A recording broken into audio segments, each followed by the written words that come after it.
Hey guys. This is Fiction Life. How are you all? Please support to subscribe this channel for watching new interesting stories. So in this video, we will see what if Harry Potter was trapped between life and death. Here is short summary. After a reckless sacrifice, Harry finds himself caught between life and death, while Sirius must brave the realm of the dead to bring him home. But before we start, if you want more stuff like this, then be sure to subscribe and like this video. And if possible, share this video with your friends. Now let's start the story. Harry rubbed his eyes groggily as he glanced at the clock in the dim light. It was still dark, but he didn't feel like sleeping again. The nightmare was still fresh in his mind, and although he couldn't remember it, he could still feel the lingering sense of pain and hopelessness. He had been having a lot of dreams lately, but he was sure they were not about the Triwizard Tournament. Harry would remember those. The ones he had lately were different. Shrugging, he pushed them out of his mind. As long as his scar didn't hurt, he didn't have to worry. But then again, his scar had been burning persistently ever since summer began, and he had learned to ignore it. Harry's definition of his scar hurting was a sharp, blinding pain strong enough to split his skull. Harry glanced out the window, barely making out the shadows. The moon had already set, and Hedwig would be returning soon. He wondered if she'd bring any mail tonight. During the summer, Ron and Hermione had been bombarding him with letters of encouragement. Harry knew they were mostly concerned, especially after the Triwizard Tournament. He was glad at least someone seems to care that he was still alive. But Sirius didn't even send one. It was totally uncharacteristic of Sirius, especially since over 2 weeks had passed, and over a month and a half since they communicated. Harry knew he was probably busy with Dumbledore's business, but knowing Sirius' personality, he would probably send him at least 1 or 2 letters telling Harry that he was safe. He wanted to write, but he knew he probably shouldn't. What if his letter gave away Sirius' position? What if it was intercepted? What if he got caught? But what if he was already caught? Dumbledore would tell him, wouldn't he? Sighing in defeat, Harry drew out a piece of parchment. He couldn't deal with the nagging voices anymore. Snuffles. Is everything all right? I haven't heard from you for some time and I was getting a bit worried. Sorry if I'm not supposed to write to you, I'll keep it as short as possible. Everything is fine here. Harry paused in his scribbling, wondering if he should tell Sirius about the strange dreams. But his scar didn't hurt, and he really didn't want to give his godfather any unnecessary worrying. Please write back soon, Harry. He folded the parchment and waited impatiently for Hedwig's return, feeling as if a huge weight had been lifted. Harry ate his dinner in silence that night. A strange prickling in his stomach made him uneasy. It was the vague feeling that had been following him around second year, like something was watching his every move. He chewed his celery distractedly, wondering what could be wrong. Smack! A burning pain spread from his shoulder. Harry jumped out of his seat in surprise, tripping over his chair in the process. Dudley laughed, waving his smelting stick triumphantly. Aunt Petunia purposely ignored it, but Uncle Vernon looked delighted. Didn't see it coming, did you, boy? Uncle Vernon said, grinning past his newspaper. That's it, Dudley, take him by surprise. Harry stood up in disgust, trying to keep his anger in check.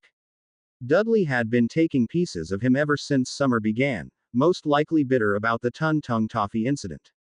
Picking up his chair slowly, Harry turned to leave the dining room. Not yet. Clean your dishes, Aunt Petunia yelled after him. Harry scowled as he turned. He fixed a glare on his aunt that instantly silenced her. For a brief moment, she looked horrified.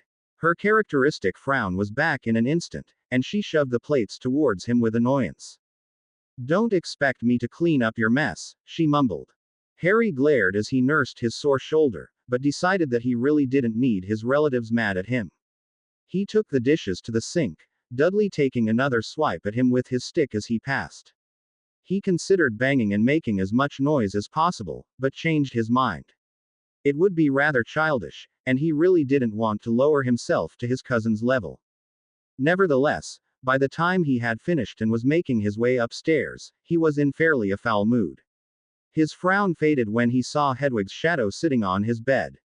Bruised shoulder forgotten, he eagerly ran to his post owl and checked her for the letter. Hedwig looked a bit ruffled and jumpy when he reached for the parchment. She jumped and bit him hard enough to draw blood. Hedwig, what are you doing? Harry asked in surprise, rubbing his hand. First the Dursleys, and now you too. Give me Sirius' letter. She stilled, obviously insulted by his comment. She stuck out her leg angrily, and took off to her cage immediately after he removed the letter. Confused, Harry unrolled the parchment. It was blank. Bewildered, Harry turned on the lamp and examined it, looking for Sirius' messy scrawl. Was there some sort of enchantment on his paper? Harry turned the letter over, and almost cried out. The silhouette of the dark mark was burned on his back. Trembling, Harry sank to his knees, clutching at the parchment so tightly that his knuckles were turning white. Sirius was in trouble, or was his letter intercepted? He desperately hoped it wasn't the former. Sirius was the closest person to family that Harry had. He didn't want to lose him. He was the one person who never wanted Harry to be any more than just himself. Harry drew a shuddering breath, watching the corners of the parchment blur in his eyes. He touched the blackened paper compulsively, but the moment his fingers brushed the scorched mark, his scar exploded with pain and his room melted around him like water, and his room was flooded with black. Look what Potter sent you. The soft whisper sent familiar shivers down his spine. He looked around for the thin, skeletal figure, but all he could see was a swirling darkness on all sides. What? The voice was so tired and strained with pain that Harry almost didn't recognize it. He sounded even worse than the time he first met him in the Shrieking Shack. Sirius. Harry wanted to shout, but when he opened his mouth, no sound came out. He finally realized you disappeared. I wondered how long it would take him. Leave Harry alone. Well, I've been waiting weeks to get the message to him. Who's else who can take the letter through the barrier than Potter's own owl? Isn't that right, Black? No. There was no reply. That's too bad, isn't it? Silence. And then the air was filled with agonized screams. Harry cried out, trying to cover his ears, but Sirius' voice, filled with pain, seemed to resonate within his head. No. Harry wanted to say, stop, please. The screams stopped abruptly, only Sirius' unsteady gasps could be heard. He coughed raspily, sounding tired and ill. No. The voices suddenly melted away, leaving Harry, slumped against the floor with the note in his hands, and a lingering feeling of pain and helplessness. He had been dreaming about Sirius all along, but Harry had been too stupid to realize or was too afraid to think about them. How long had he been having those dreams? Harry wondered with a sinking heart. Had Sirius really been captured that long? He only experienced Voldemort's wrath for a few minutes, and that had been enough to give him nightmares for weeks. But to endure it for days without end, Harry shuddered, guilt filling his stomach. It was all his fault. Voldemort wouldn't have cared about Sirius if it wasn't for him. He had been through so much already. Harry wiped his eyes angrily, crumpling the note. He couldn't sit there. He had to do something. He couldn't let someone else die because of him, like Cedric. Like his parents. He pushed aside his old bed and pulled his truck out from underneath it. Hedwig hooted angrily from her perch, sensing her master's distress, but Harry ignored the sound. He carefully took out the invisibility cloak and his firebolt, his hand lingering on the broomstick. Harry bitterly recalled third year, where Sirius had sent it as a Christmas present. He was always doing something to help Harry, and Harry did nothing but give him grief and worry. But tonight, he was going to help Sirius in return. Harry pocketed his wand, wondering how many spells it would take before Fudge expelled him. Harry was surprised that he didn't care. As long as Sirius was alive, he could endure the Dursleys jeering. Going after Sirius was probably the stupidest thing he did ever since a long time, but he couldn't wait.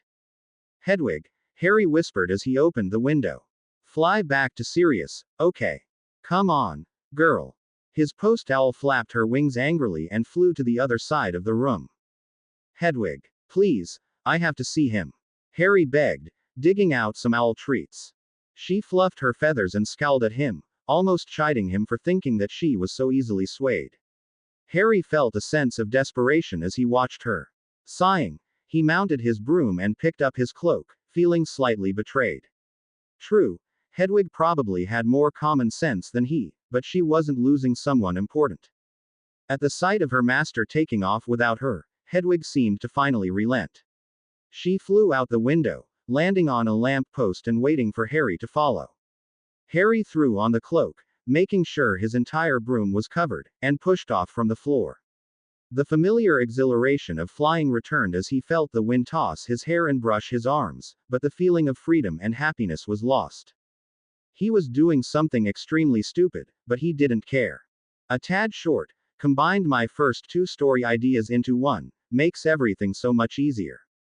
It's too long to be a prologue but too short to be a chapter.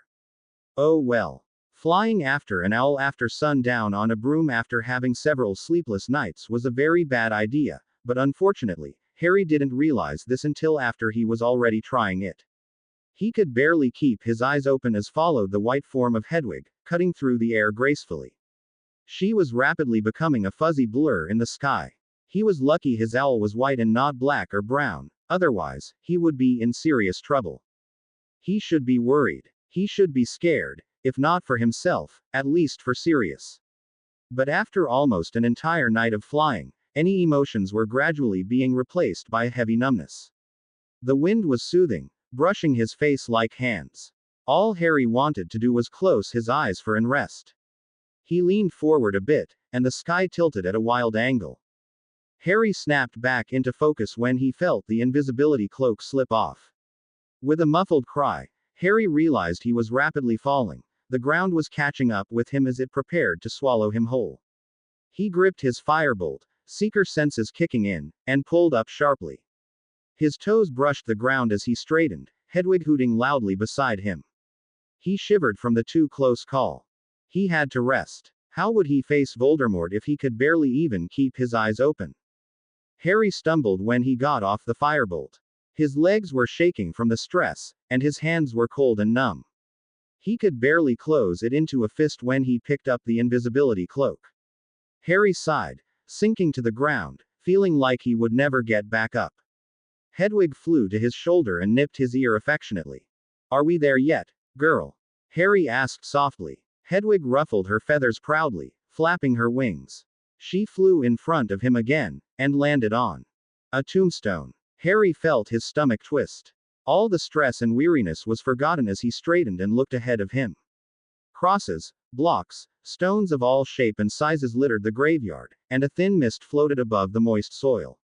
Small, garbed trees were planted sparsely through the grounds. Harry shivered violently. He recognized this place. This was the place he landed right after the Triwizard Tournament. The place where Cedric died. Harry grinned bitterly. How symbolic. How predictable. Voldemort was rather simple-minded. Hedwig flew back to him and cocked her head as she watched him, looking slightly uneasy. The stupidity of his actions suddenly dawned on him, and Harry realized he should have at least contacted Dumbledore or Lupin about his rather compulsive decision. Sighing, Harry fumbled around for a scrap of paper, but all he uncovered was the crumpled piece of parchment with the dark mark burned on the back.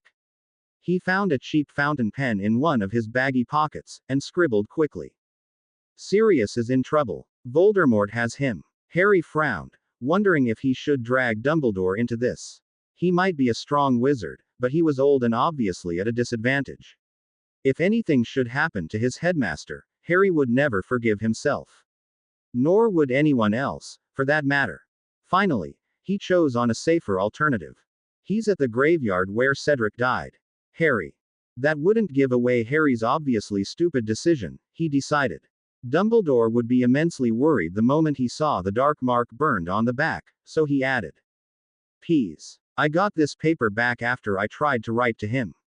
Do you think there are any enchantments on this? Feeling slightly remorseful, he tied the letter to Hedwig and sent her off again. Sorry girl, I know you're tired, but I promise you can rest after this, okay? Harry whispered. Hedwig pecked him lightly, probably a bit guilty from the bleeding bite she gave him several hours ago. He watched the snowy owl fly off, his heart sinking with her. Harry just sent away his last companion, and from this point on, he was alone. The hopelessness of his situation suddenly struck him full force, and Harry felt the desperation mirroring the fear he felt during the third task. Harry knew he was in an awkward position. there was no mother to save him, no portkey to whisk him away. He was walking into a trap of an almost certain death, and frankly, he was afraid. What made him so special anyway? He asked himself angrily. He was only famous because he blocked the killing curse, and that was his mother's doing. His fame had all landed on the wrong shoulders, and Voldemort, by killing him, would gain nothing but petty satisfaction. There was no point with all the protections Dumbledore placed on him. Harry wasn't important. He did nothing but place others in danger, and maybe, once Voldemort had him, he might leave his friends alone. He certainly wasn't worth it. Ron and Hermione had families who cared for them. They would be devastated to lose their children. Sirius was an important contributor to Dumbledore's order.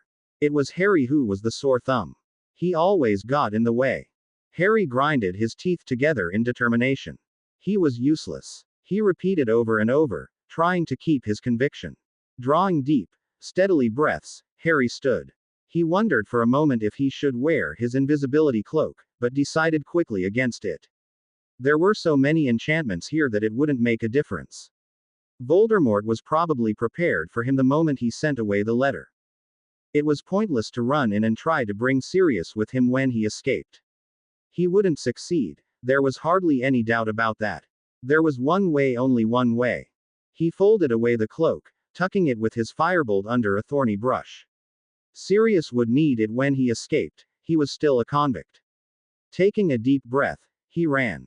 Harry ran until he stood in the very center of the graveyard, feeling the familiar tingle of magic as he brushed past several tombstones. The alarms in his head told him he probably set off several hundred protection wards, but then, just to add to the noise, he took out his wand and filled the sky with red and gold sparks. He was being stupid and suicidal, but Harry never had any hope in the first place. Almost instantly, there was a small pop behind him. Harry whirled around, pointing his wand at the intruder. "What are you doing here?" A familiar voice hissed. Harry almost dropped his wand in surprise. "Professor Snape. Always wanted to make your entrance with a bang, Potter." His potions teacher continued angrily. "I thought you were smarter than this. Do you want to die?" If Harry hadn't known Snape's absolute disgust of anything Potter, he would have thought his professor was concerned. But then it dawned on him. Dumbledore's request, Snape's past history. A spy. "You knew, didn't you?" Harry hissed back, suddenly angry. "You knew Sirius was here, and you didn't tell Dumbledore. I know you hate each other, but isn't killing him for some petty rivalry going too far?" Snape's entire demeanor faltered for a moment, before his lean form straightened haughtily. "Do you think any of us could return after Black was caught? I haven't been able to contact anyone for weeks. Now get out of here." "What?" Harry asked, bewildered. "Are you so dim? Get out of here before the others arrive." "No. You'll probably be killed," Harry whispered angrily. His words surprised both of them, and for a moment, Harry wondered why he would even care. Snape had hated him for years. Snape was stunned into silence, he seemed at a loss for words. Harry swallowed, feeling a bit of his fear return. "I wasn't planning to leave here alive, anyway," he said quietly, hoping that his teacher couldn't hear. But he did. Snape's body shook with suppressed anger. You fool. Why does Albus even try to protect you? You're practically suicidal. Get out of here before I drag you." Snape growled, grabbing his shoulder roughly and pushing him away. Under the bony fingers, Harry's shoulder burst with a searing pain. He cried out and pulled away, clutching at the old bruise from Dudley's smelting stick. His scream wasn't loud, but the noise seemed to alert the rest. Within seconds, the graveyard was filled with black-cloaked figures. "Severus," said one closest to him. "What's taking you so long? Master's getting angry." "Who?" He stopped when his eyes alighted on Harry, pale and trembling, holding his arm protectively. "Well done, Severus. Tried to take your anger out on him already." Snape didn't reply, and Harry thought if he could see his face, his potions master would probably be angry and scared, and scheming for a possible escape route. Harry swallowed, fingering his wand hungrily. "Where's Sirius?" he asked. Thankfully, his voice didn't betray the fear that he felt. It rang across the graveyard, loud and clear. The figures shifted almost nervously. "Alive," said another, close to his ear. Harry seethed with anger, recognizing the voice of Lucius Malfoy. He spun around to face him, but before he could turn, cold fingers dug into his shoulder, drawing a scream from his lips. Harry pushed away angrily, feeling the warm tickling of blood seep into his shirt. He drew his wand, intent on making him pay, when another hand caught it. Enough. Let's go, said Snape, pulling Harry away roughly. There was a murmur of agreement in the group. Snape turned and walked away quickly, but Harry hung back. He knew, if Snape found the opportunity, he would flee with him and get him to a safe place. But that would jeopardize Sirius' life and Snape's position as a spy. Snape seemed to understand Harry's thoughts, because his pace soon slowed. He clutched Harry's wrist tightly and pulled him close whenever another glanced his way almost protectively. To the other Death Eaters, Severus might appear to be stamping Harry as his effort for praise from his master, but Harry realized much of it was concern. His potions teacher was rapidly appearing to him in a different light. Harry wondered if that meant Snape would be nicer to Gryffindors, but that, he highly doubted. As the group marched slowly on, Harry began to notice a large, three-story house that looked neglected from disuse. The windows were broken, and the paint was peeling. It looked like the perfect Muggle's version of a haunted house. Just as he was about to look around for the rest of the village, a hot, branding pain escaped from his scar. Harry cried out as his legs buckled beneath him, clutching his scar. The fire was white hot, and it blinded him and slit his head from the inside. Distantly, he heard a gasp of surprise, and bony arms catch him as he fell. Around him were shouts of laughter, and Harry flushed in humiliation. He grinded his teeth, trying to get the pain back into control. He scrambled back to his feet unsteadily, but Snape still had to catch him as he swayed sharply in a particular direction. He let himself be half dragged, half carried the rest of the way to the house. Harry couldn't quite remember the direction through the corridors, or the number of doors that he passed. He spent the majority of the time with his eyes closed, willing the pain to go away and trying to get some well-deserved rest. Snape grunted in protest once in a while as he dragged Harry's dead weight along with him in the hallway, arranging it so that it looked like he was hauling the boy against his will. Harry was still rather light, a bit too light for his age and size, but he was still exhausted when he reached his master's throne room. The power-hungry bastard, he thought. Voldemort was already waiting for him. Harry snapped back into focus when he was dropped unceremoniously onto the cold floor. From the pain in his head, he knew immediately what was going on. With a sinking heart, he looked up. Voldemort's amused red eyes watched him hungrily. Swallowing, Harry stood up shakily, half blinded by the pain in his scar. My, he whispered, sounding incredibly gratified. You really did think you could rescue Black by yourself. No, Harry whispered, mimicking his tone and fixing him with his eyes unwaveringly. His stomach seemed to be battling itself, tossing and turning in his body. Harry desperately hoped his face didn't betray him. No. Voldemort sounded only mildly surprised. No, I'm here to trade myself for Sirius. Around him, the Death Eaters rustled in disbelief, but Harry focused only on Voldemort. He tried to distract himself from the pain by trying to imagine his wand running through one of his beady red eyes, and Tom howling in pain and anger. Voldemort smiled widely with thin lips. Really? He waved his hand without turning away from Harry's eyes. Bring him in. A small door on the side was flung open. They were already waiting, Harry realized, trying to decide whether he should be worried or not. They knew he was coming all along. But all thoughts faded from his mind when he noticed the limp figure that was dumped carelessly on the floor. Sirius' hair, although previously trimmed, hung in matted strands across his face. His arms were thin, covered with so many bruises that it was hard to tell what color his skin was. His robes were tattered and caked with something that looked suspiciously like dried blood, and his form was so skinny that it made his Axocan body look fat. Harry bit back tears, but couldn't help the cry of anger from escaping. At his voice, Sirius stirred and lifted his head painfully. Harry, he whispered, his voice hoarse from ill use. He looked up, squinting as he tried to focus. Harry ran forward at his name, dimly noticing the arms that tried to stop him. He dodged them all, and fell to his knees beside his godfather, choking back sobs. What have they done? He asked softly, gently turning him over and resting Sirius' head against his lap. I can't believe, oh God, I'm so sorry. Harry. Sirius' voice was suddenly clear as he focused on the boy above him. What are you doing here? He struggled to sit, but Harry shoved him down quickly.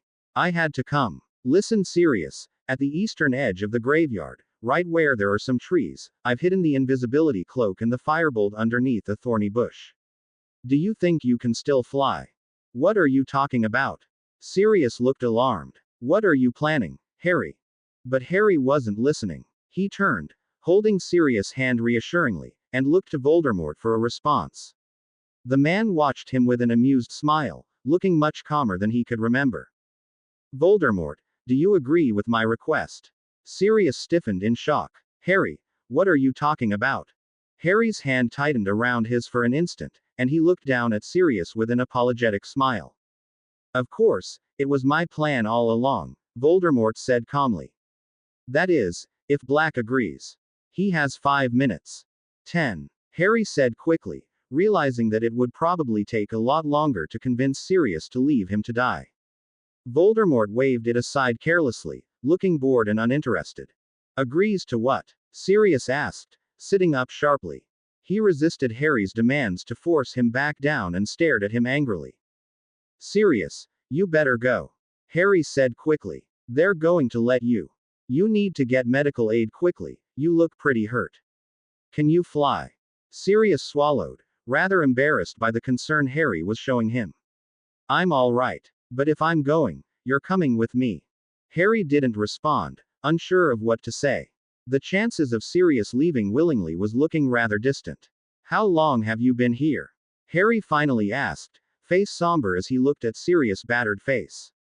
Around 1 or 2 weeks, I'm not exactly sure, he mumbled. Catching the look of horror on Harry's face, he quickly added, no, they've been ignoring me until a few days ago.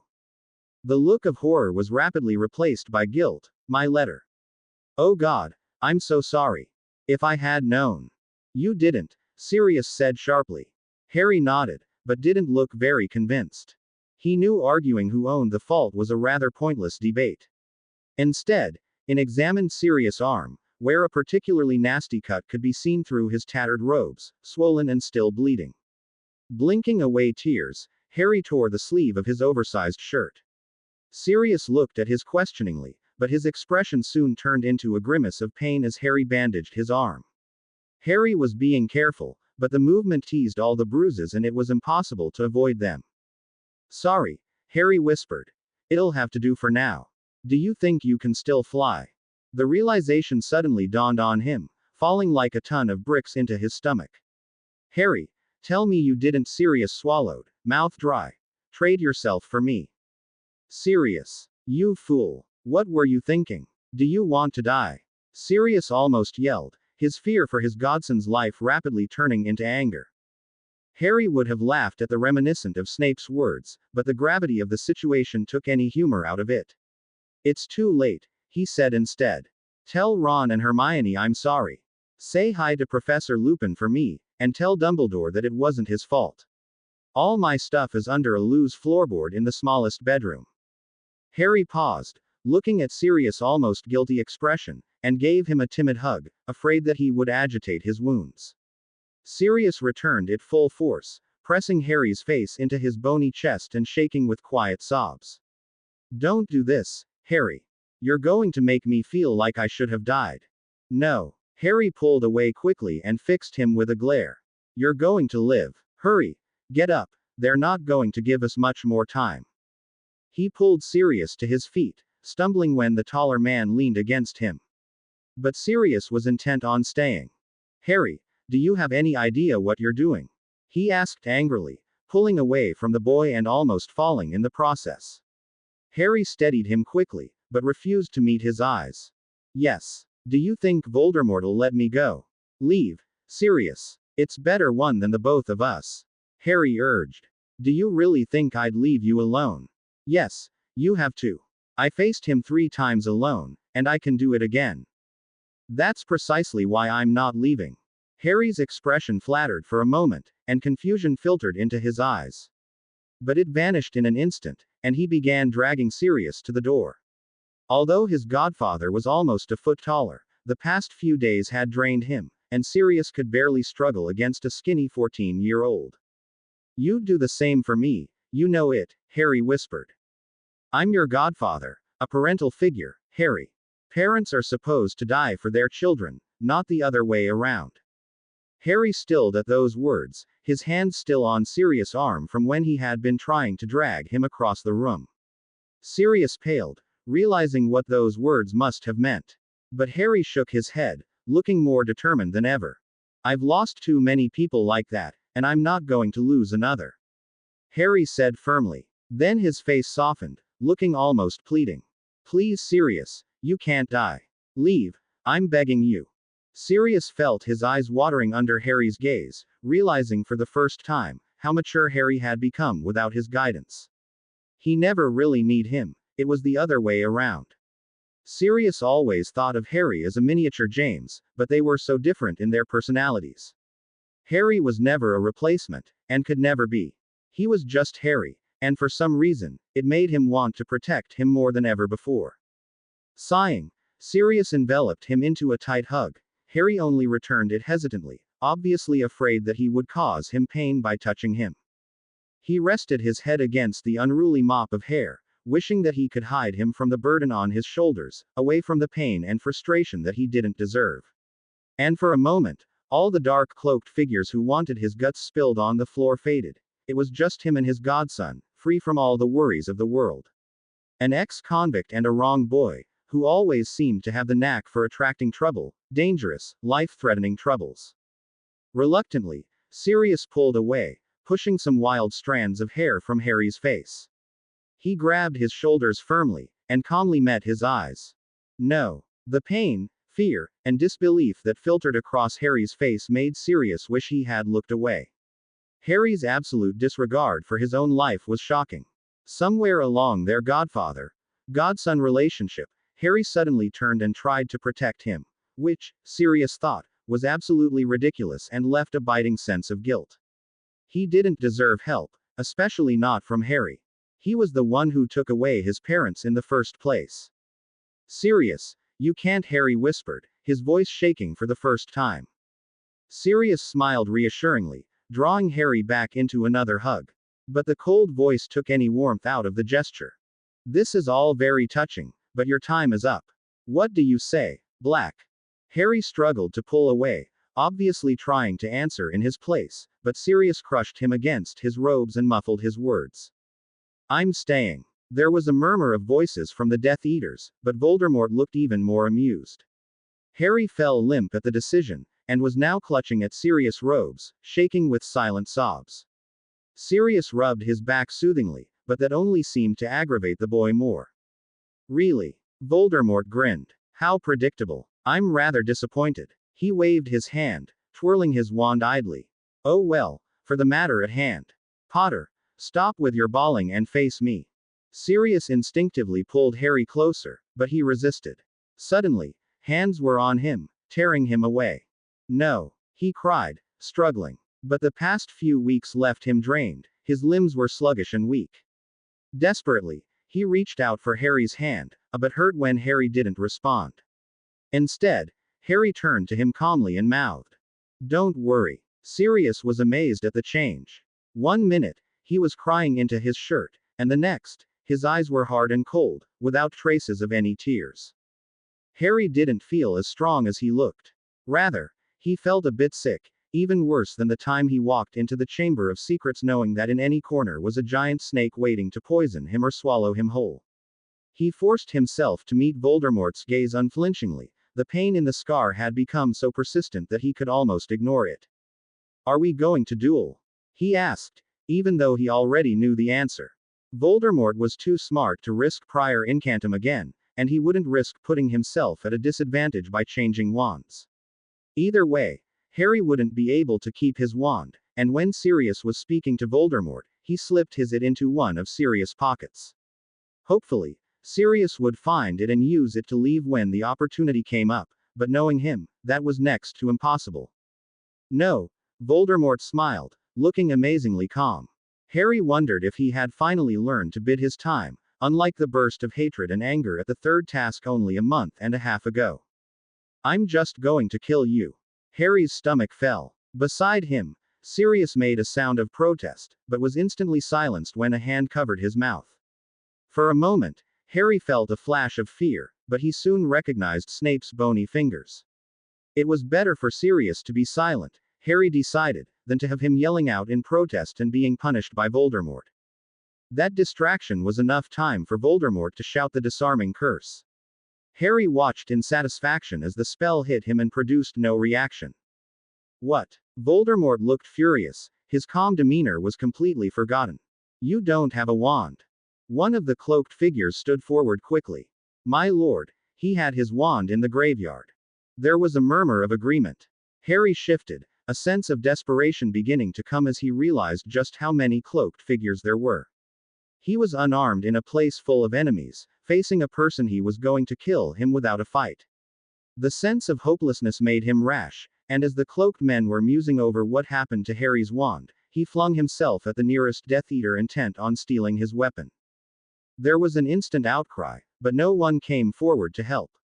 Harry barely noticed this, only surprised that the man he attacked didn't give much of a fight. Recognition suddenly hit him when he noticed the silver hand. Pettigrew. Harry shouted angrily. The wand was forgotten as Harry tried to land some blows on his face. The watery-eyed man pushed him away and practically ran to the other side of the room, his wand left rolling on the floor. Harry picked up the unfamiliar weapon, and was about to curse some of the men holding Sirius, when something struck his back and knocked him to the floor. Instantly, his veins burst with pain. Hot blades seemed to fill his blood, and his entire body felt like somebody had thrown boiling water on his skin. Harry screamed, unable to hold it back, and he could feel himself writhing on the ground. As abruptly as the curse came, it stopped. Harry lay panting on the cold floor, blinking against the black spots, before he noticed the laughter in the room. Angrily, he dragged himself to his feet and glared. Got yourself a wand. Voldemort sneered. I doubt that would do you any good. Stupid. Harry shouted. The wand trembled beneath his hand, almost as if it was afraid of him. The spell was sluggish and slow, nothing like the reaction time of his own wand. Voldemort only raised his eyebrow, but his expression of smugness soon changed when a body fell behind him. One of the cloaked figures fell face down to the stone floor, and his enemy frowned, obviously trying to decide whether that was on purpose or not. Harry threw another stunning curse at the direction of a Death Eater who came a bit too close. Harry had been aiming to get rid of as many Death Eaters as possible, and not actually attacking Voldemort right off. His minions were his strength. Without them Tom Riddle was nothing but an orphan with a little too much anger. Harry landed another well-aimed jelly leg hex and a body-binding curse before Voldemort realized what he was doing. For the brief moment when he looked thorn whether to take time counter-cursing his minions or attacking the boy. Harry took the opportunity and shouted the first thing that came to his mind. Ridiculous. It was rather stupid, Harry realized as soon as he said it. The curse was for boggarts, and not humans. He wouldn't be surprised if there was no reaction. There was a blinding flash and a puff of smoke as all the Death Eaters shrieked in fear. Harry held his breath, wondering what would meet his eyes. The fog cleared, and a tall teenager with icy brown eyes and smooth brown hair stared back at him in horror. Tom Riddle. Harry gasped. He hadn't realized it would work, or that he would consider Voldemort's most insulting form his youth. Frankly, if he had known, he would have imagined Voldemort headless or something to that effect. All those thoughts were lost when Riddle turned his gaze on him. Harry could feel his insides churning under his furious stare. Avada Kedavra, he screamed, pointing his wand. Harry ducked, and felt a hot fire passed above him. He sprang forward, rapidly deciding that staying in one place was not a good idea. Avada Kedavra, Avada Kedavra, Avada Kedavra. By some miracle, Harry managed to dodge them all. But the third passed disturbingly close to his arm, and he could almost feel it as it passed. A figure slumped forward, and Harry barely managed to get out of the way when he fell. Hex him. Stun him. Don't just stand there, you fools. Harry's eyes widened in horror when all the cloaked figures jumped into action, wand raised. He certainly had no chance anymore. He ducked a couple stunning spells, streaking the ceiling red, dimly aware of a few falling from the curse. He body binded a few that were close and disarmed some others before they were on him. Harry cried out when he felt hands grabbing him, and instinctively fought back. He heard a grunt when his leg struck something hard, and another cry of pain when jammed his elbow back. But he soon lost count of the number of arms pushing him down, and his vision was only a mass of black shapes. He kicked blindly and waved his hands around, before a sharp slap and a kick forced the breath out of his lungs. He coughed violently, but as he tried to drag in more air, another foot met his ribs, and another, and another. Soon, he lost all attempts of fighting, only covering his face protectively and drawing himself into a small ball. There were so many hands hitting him that it felt like one uniform giant, trying to crush him from above. Enough. The hands were instantly gone. Gasping, Harry turned and tried to pull himself into a sitting position, but every movement jabbed his ribs and sent flashes down his back. He coughed, heart sinking when he tasted blood in his mouth. He could feel rather than see Voldemort's smug smile as he approached. Harry groaned when his head throbbed with pain. Pity, he hissed close to his ear. I guess this is the end, isn't it? Harry Mo.net again, as he tried to turn and face his enemy. No. Stop, Street, the voice sank to angry sounds. Harry realized, with a sinking heart, that Sirius had probably freed himself from Snape. Voldemort stood and turned from him. He's going to kill Sirius, Harry realized, stomach becoming ice. He's going to kill him to torture me. Expelliarmus. Harry whispered hoarsely, pointing the barely intact wand at Voldemort's back. The force only seemed to knock him forward slightly, and brown eyes turned to face him with an amused smile. You actually thought that would work? He asked, his voice young, but still with a tone of malice. Harry fumed, glaring back at his eyes with the hatred that had been building for years. With a cry, he flung himself at Riddle, taking him by surprise, and knocking him to the floor. That action was beyond stupid, but the anger made him rash.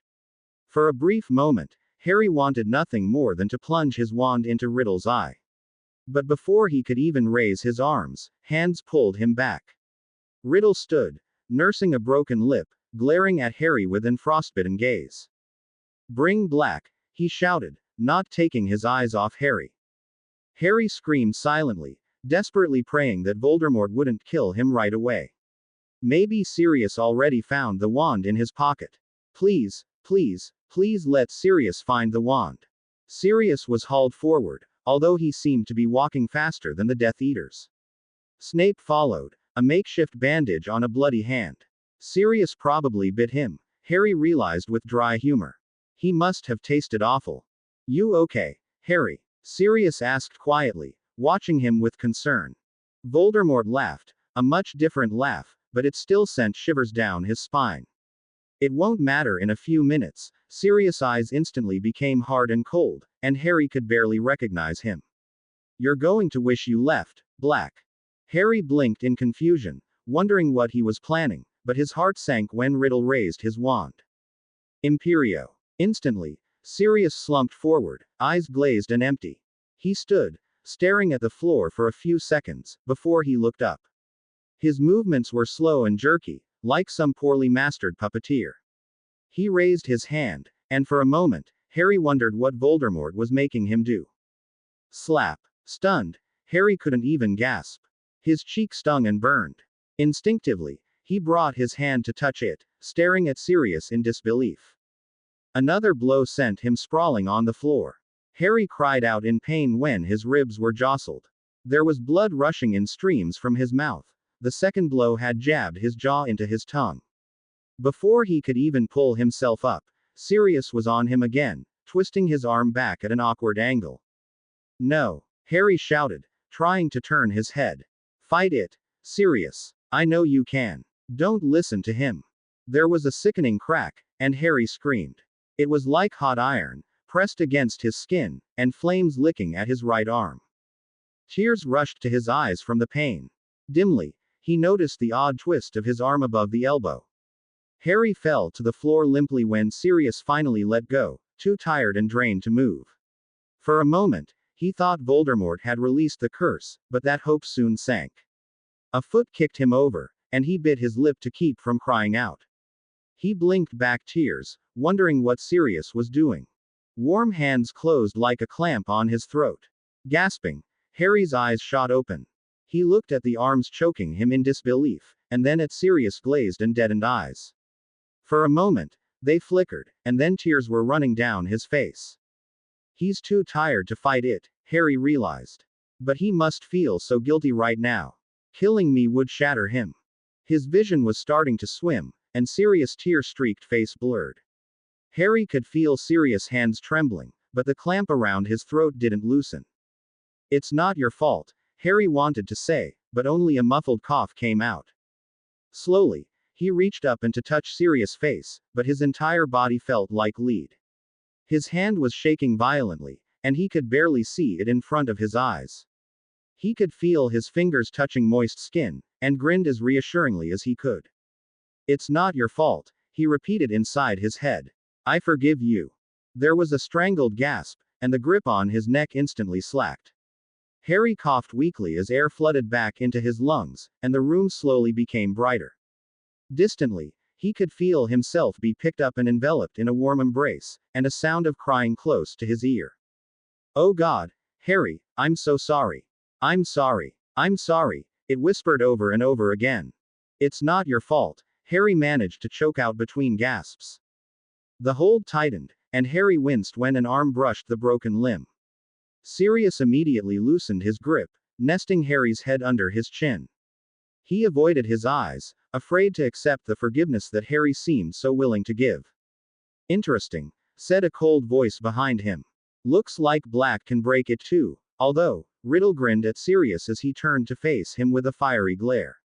Potter would have broken it seconds after it was put on him. Disappointing, to say the least. Sirius' anger flattered for a moment as he turned back to look at his godson. Harry leaned against him limply, still gasping for air, his fingerprints livid against his neck. Sirius swallowed, guilt flooding him and bringing tears back to his eyes. He had always wanted to protect him, but he was the one that nearly killed him. Even Harry was stronger than him. Harry seemed to know what he was thinking, because he looked up quickly and squeezed his hand reassuringly. That seemed to double his guilt. Suddenly, Harry convulsed and twisted in his gasp, a scream escaping from his lips. Sirius shouted out in alarm, trying to hold him still, when realization dawned on him. He spun around, noticing Voldemort's smug smile. The Cruciatus curse, Sirius realized. No, he shouted angrily, holding Harry against him and trying to put him between the curse. He can't take much more. He'll die. Harry's screams stopped abruptly and he sank limply against Sirius again, gasping and coughing. Sirius noted in alarm the amount of blood on his face. Perhaps that was the idea, Voldemort sneered behind him. Or maybe, you'll go first, Black. Harry grunted in protest, but was too tired to speak. Sirius nodded, looking at Riddle firmly. He couldn't let Harry die, but the chances of him surviving was already rather slim. His fault, all his fault. Sirius wiped some of the blood from Harry's face with the edge of his tattered robe. I'm sorry, he whispered in Harry's ear. And then hands were pulling him away again, leaving Harry lying motionlessly against the cold floor. Are you watching, Potter?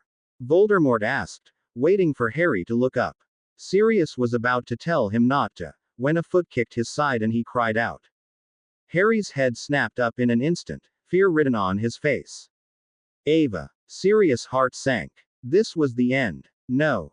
Voldemort seems way too nice. Sirius seems a bit less aggressive than he usually would be, although, he was tortured for 2 weeks, so I guess he gets some slack. But, the characterizations aren't that great. Everything became a blur from that point on. Sirius couldn't even hear the rest of the curse being spoken, or feel the cold grip of the Death Eaters holding him up. He could only see Harry as he struggled to stand on shaky legs, and a determination in his eyes far beyond his years. At first, he wondered what Harry was trying to do, but everything became obvious when he rushed forward. No, what are you doing? Sirius shouted in his mind. There was a flash of green, and then a weight sank against him. The hands were gone in an instant, and Sirius fell backwards, eyes still open in shock. Harry's limp form slumped over him. The room was dead silent. For a few minutes, Sirius could only stare at the messy mop of hair, and the closed eyes. Harry looked like he was sleeping peacefully, but there was so steady rise and fall of his chest. Then, everything struck him full force. He screamed, grabbing his head and pulling at his hair, wishing that everything was just some terrible dream, and Harry would sit up and say it was all a game. But he didn't move. He couldn't feel Voldemort's gaze of hate and fear, the scene frighteningly reminiscent of the night he first died, when Harry deflected the killing curse as a result of Lily's sacrifice. He couldn't kill Sirius anymore. Around him, the air was filled with soft pops as the Death Eaters apparated away. He picked up Harry's limp body, weary of the twisted arms and cracked ribs, wrapping him in a protective embrace, and cried. He failed James and Lily again. And this time, they wouldn't forgive him. He wasn't sure how long he sat there. It could have been minutes or hours, but he didn't care. He just leaned against the cold wall, Harry's head nested against him, the pain too acute for words or tears. Sirius stared dully at the floor in front of him, rocking Harry's limp body back and forth like a small child. Impossible. It wasn't happening. This was all a bad dream, yes, a dream. Any minute now, Harry would open his eyes and tell him that he was only resting. But Harry's still chest and rapidly cooling body said otherwise. Numbly, Sirius rubbed his skin, trying to bring back some warmth. It was his fault if he hadn't been so careless. Even if he had died, then Harry wouldn't have come for him. Or maybe. It took him several minutes, or maybe it was a few hours, he wasn't sure, to realize that he wasn't alone in the dim room. There was a soft rustling of clothes behind him. Sirius didn't turn, just continued to hold the limp form tightly. Are you going to kill me? Sirius asked softly, resting his forehead against Harry's unruly tangles. I'm not going to stop you. There was a shuddering gasp, and then, Sirius, I'm. It was a voice he'd recognize anywhere. Wormtail, Sirius whispered, his words sounding dead and flat to even his own ears. Are you happy? Are you satisfied? There was no reply. Sirius grinned bitterly, still staring at the floor in front of him. He traced the cold skin of Harry's arm, wincing inwardly when he touched the unnatural bend of the limb. If it was any other time, he would have charged at Wormtail and strangled him with his bare hands. But with Harry lying lifelessly against him, he couldn't seem to find the strength. All he felt was an overwhelming sense of emptiness, like a Dementor had already beeped out his soul. He could have cared less if it was Fudge staring at his exposed back. Sirius, I'm so sorry, he said with a choked sob, his voice trembling. I never wanted Harry dead. That didn't stop you from stabbing him, did it? Sirius growled, suddenly feeling a flash of anger. That didn't stop you from bringing back James and Lily's murder. Sirius closed his eyes and pulled Harry closer, feeling his hair brush against his shoulder. There were slow, hesitant steps towards him, but Sirius couldn't bring himself to care. When he opened his eyes again, the figure was directly in front of him. Pettigrew began slowly, obviously scared. Sirius, may I see him? Sirius looked up sharply, pulling Harry even closer. Pettigrew had taken off his mask, and Sirius was surprised to see his eyes red and swollen. But that could be from anything, he decided angrily. Harry's already Sirius choked on the word, dead. What more do you want? You've already brought him so much pain. Wormtail stumbled back as if struck, body shaking violently. He looked at Sirius with a pained expression. I'll just leave then. He glanced at Harry, face unreadable, before his entire form shimmered and he dissipated with a pop. Sirius barely felt him go, he couldn't bring himself to care. He rocked Harry's body back and forth, and watched the floor in front of him turn from pitch black to golden brown from the sun's rays. Distantly, he could hear footsteps rapidly approaching. This was it was the end. He was going to be caught and given to the Dementors, and frankly, he just didn't care. Snape paused at the doorway in surprise when he caught sight of Black's form, half hidden by the shadows, the grip on Harry's firebolt and invisibility cloak tightening. Sirius was still in the exact same position, half leaning against the wall, the lifeless body of Harry leaning against him in the mockery of sleep. If it wasn't for their old rivalry, he would have thought the scene incredibly sad, but then, he never wanted either of them to die. Black, he hissed, sounding sour. What are you still doing here? Get out before the ministry arrive. Sirius shifted, hugging the boy closer, if it was at all possible, but didn't respond. Snape groaned inwardly, marching across the room in 4 long strides. Do I have to drag you? Get out of here. His voice echoed off the walls sharply, but Sirius didn't even wince. For a moment, Snape considered the possibility of Sirius finally losing his sanity. Why didn't you stop him? Sirius finally asked. Taken by surprise, Snape took several minutes before he could answer. Do you think I didn't try? He practically ran after the other Death Eaters when they led the way. Sirius was silent. I'm not leaving, he said finally, his voice soft and distant. Do you want to be known to the world as the person who killed Harry Potter? Snape asked angrily. Because if the ministry catches you, then you'll really be hopeless. I did kill Harry, Sirius shouted, suddenly looking up. The wild glint in his eyes made Snape's usually sour expression slip in shock. He died because of me, Sirius whispered, looking down again. He wanted to save me, he died because I killed him. Snape sighed in exasperation. He never liked Black, but he didn't exactly hate him either. He knew he was frighteningly loyal, to both his friends and to his enemies, although, not exactly a friendly loyalty. And after seeing Potter's pathetically stupid but brave display brought him back to a different light. He decided to try a different route. Listen, Black. Evidently, Potter thought you were worth saving. If you sit here and mope, and waste his sacrifice when you get caught by the ministry, forget about Potter, even I won't forgive you. Now get out of here. Snape shoved the invisibility cloak and the firebolt in front of him. His words seemed to finally arouse Sirius a bit, and he looked up dully. Those are Harry's. He left them outside for me to escape with. He never planned to get out of here alive, did he? Sirius asked, his eyes empty. Snape paused, unsure of how to answer that question. Finally, he sighed. No. He wanted you to live. You have to at least do that for him. Those words were completely uncharacteristic for him, he thought the moment they left his mouth. Sounds like something the werewolf would say. Sirius didn't seem to notice. Something flickered in his eyes, and he took the cloak and the broom with trembling hands. Snape waited until he stood up, still holding Harry in a death grip, and walked to the door. Go to Lupin's, Snape said as he led the way outside. Don't get lost. And leave the boy, he added, suppressing a shudder as he eyed Harry's unnaturally pale face. I'm not leaving Harry. Do you have any idea what'll happen if you're caught with his body? Snape asked, looking at Sirius in exasperation. I don't care. Snape glanced at Sirius sharply, but decided against another snide remark. He watched Sirius pull on the cloak awkwardly, never loosening his hold on the Potter boy. The two disappeared with a watery shimmer, followed by the broom. The suddenly breeze told of their departure, and Snape sighed, his entire body sagging. The Potter boy was dead. Dead for an idiot like Black. The stupid fool. He rubbed his eyes wearily and turned away.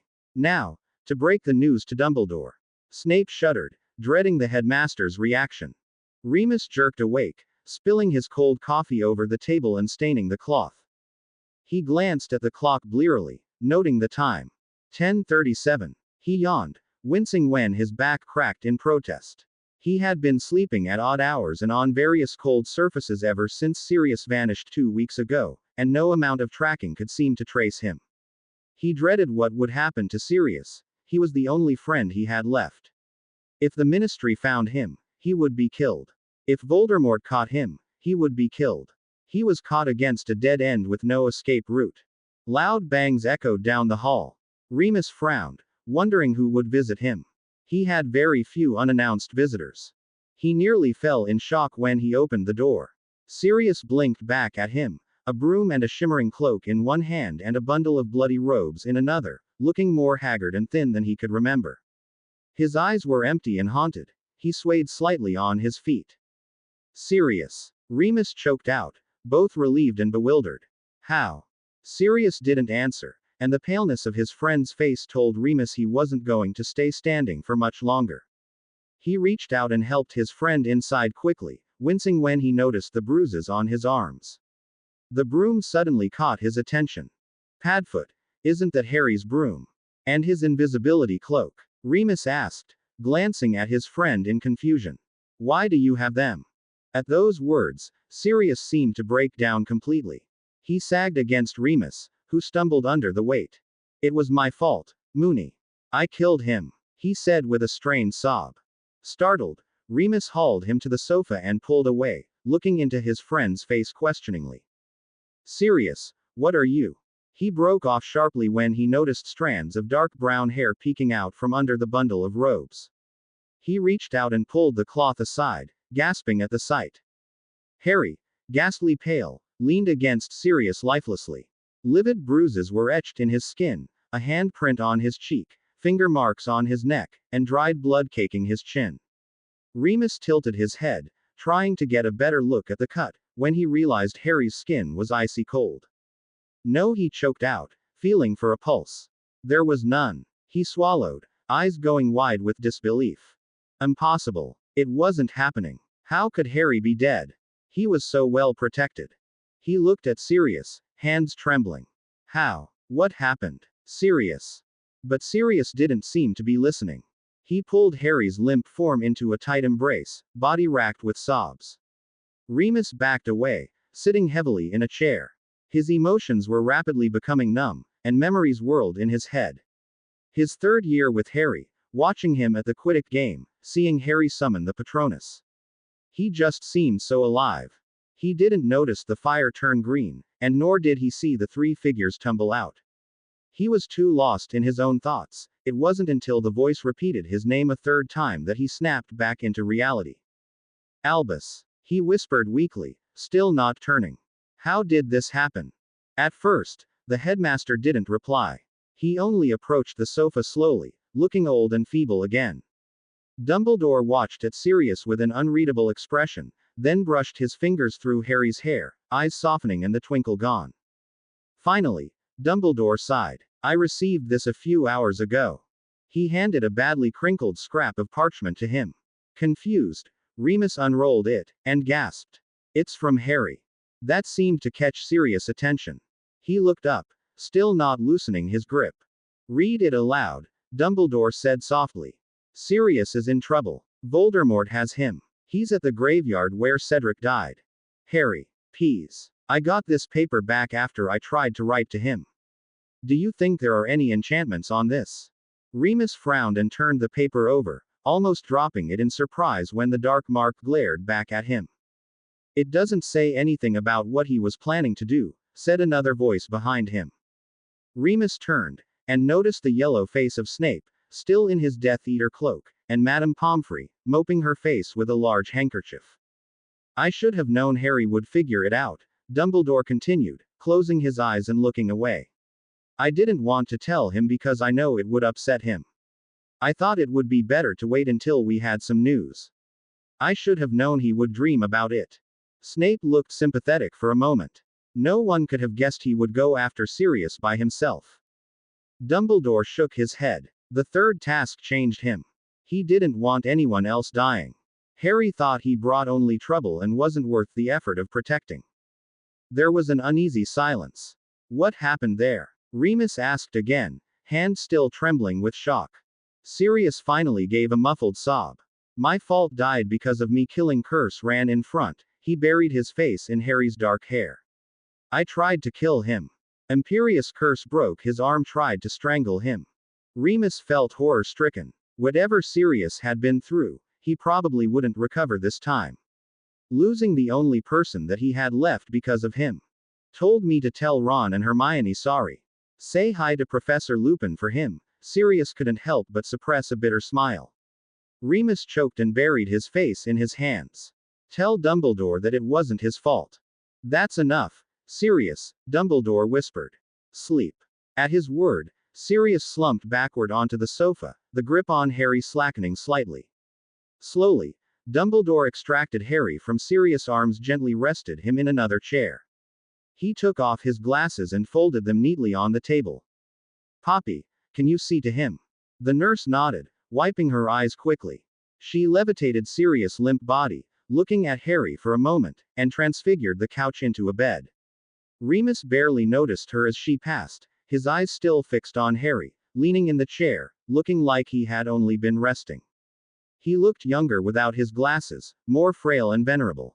Too young to carry such a burden. What are we going to do? He asked, eyes unblinking. Dumbledore sighed again, smoothing Harry's hair. Leave him. I still have hopes for Harry. Both Remus and Snape looked at Dumbledore sharply at his statement, but he didn't give any explanations. Turning, he made his way to the fireplace. I have to break the news, he said softly. Severus, would you like to stay? Snape looked at Harry and then Sirius and shook his head. I'll go.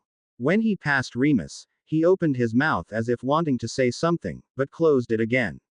Stiffly, he followed. The fire flickered and died. Remus sagged against his chair, the room blurring in his vision. Am I evil, or am I evil? Cackled air. See, Sirius didn't die. But, well hides. Overnight, the entire wizarding world was in uproar. Peter Pettigrew ran in front of the Ministry of Magic, dark cloak in tow, screaming on the top of his lungs that the Dark Lord was back, and Harry Potter was dead. He had helped, and watched him kill. What's more, Harry Potter had died trying to save Sirius Black, the alleged murderer of his parents. He blurted out the truth of the Secret Keepers, the night of the third task, and waved his dark mark to the gaping crowds, and then burst into tears, begging for forgiveness. Even Fudge could no longer cover the suspicions and rumors running rampant. At first, people were in denial. If Harry Potter had died, where was the proof? Where was his body? Where was Voldemort? But when Peter Pettigrew confirmed his story under Veritaserum and Dumbledore admitted to Harry's death, a few began to have doubts. The Dark Lord of Back. The boy who lived was dead. Dead trying to save Sirius Black. The boy was insane, many said. His past finally caught up with him. No, others argued, Peter Pettigrew was guilty. Sirius Black was innocent all along, and Harry Potter knew. Why didn't he just block the killing curse like he did before? Some asked, why couldn't he save us again? He was the savior. He was the one who could defeat you-know-who. But he's just a boy, others said. He lived because his mother died willingly. So maybe Sirius Black would become our next survivor. Not very likely, others decided. And then, every wrong that had been held against Harry when he was alive were instantly retracted. He was a Parselmouth because Voldemort cursed him. He really had visions and dreams of his arch-enemy, that was why he acted so oddly that year. He was just a child, burdened by the hopes of many, faced with impossible expectations. He was really a wonderful, special boy. But he was dead. Instantly, Remus' house was flooded by letters of denial, shock, and demand for the truth. They stacked on the side of the coffee table, ignored. Remus, after Dumbledore's departure, left for his room upstairs immediately. He shuddered when he passed the living room, with Harry still lying in the chair, eyes closed and face calm. He tried hard not to look at the body of his best friend's son, but once in a while, he could catch himself staring at the strands of messy hair that peeked over the side of the chair, or the glasses folded neatly on the coffee table. One morning, Remus woke up to find Harry's body gone and Sirius missing from the transfigured bed. He was caught in the fear that Sirius, at a moment's desperation, left the house with his godson's body, but his fear soon turned into worry when he found Sirius in the guest room at the bottom floor, leaning against the bed frame and looking unseeingly at nothing in particular, with Harry slumped in his lap with the mockery of a child. Once in a while, he would run his hands through Harry's hair, still in the worn and oversized clothing. He was oblivious to the news around him. More likely, he just didn't care. Remus left the room quickly, not knowing what to say, but even more afraid of speaking at all.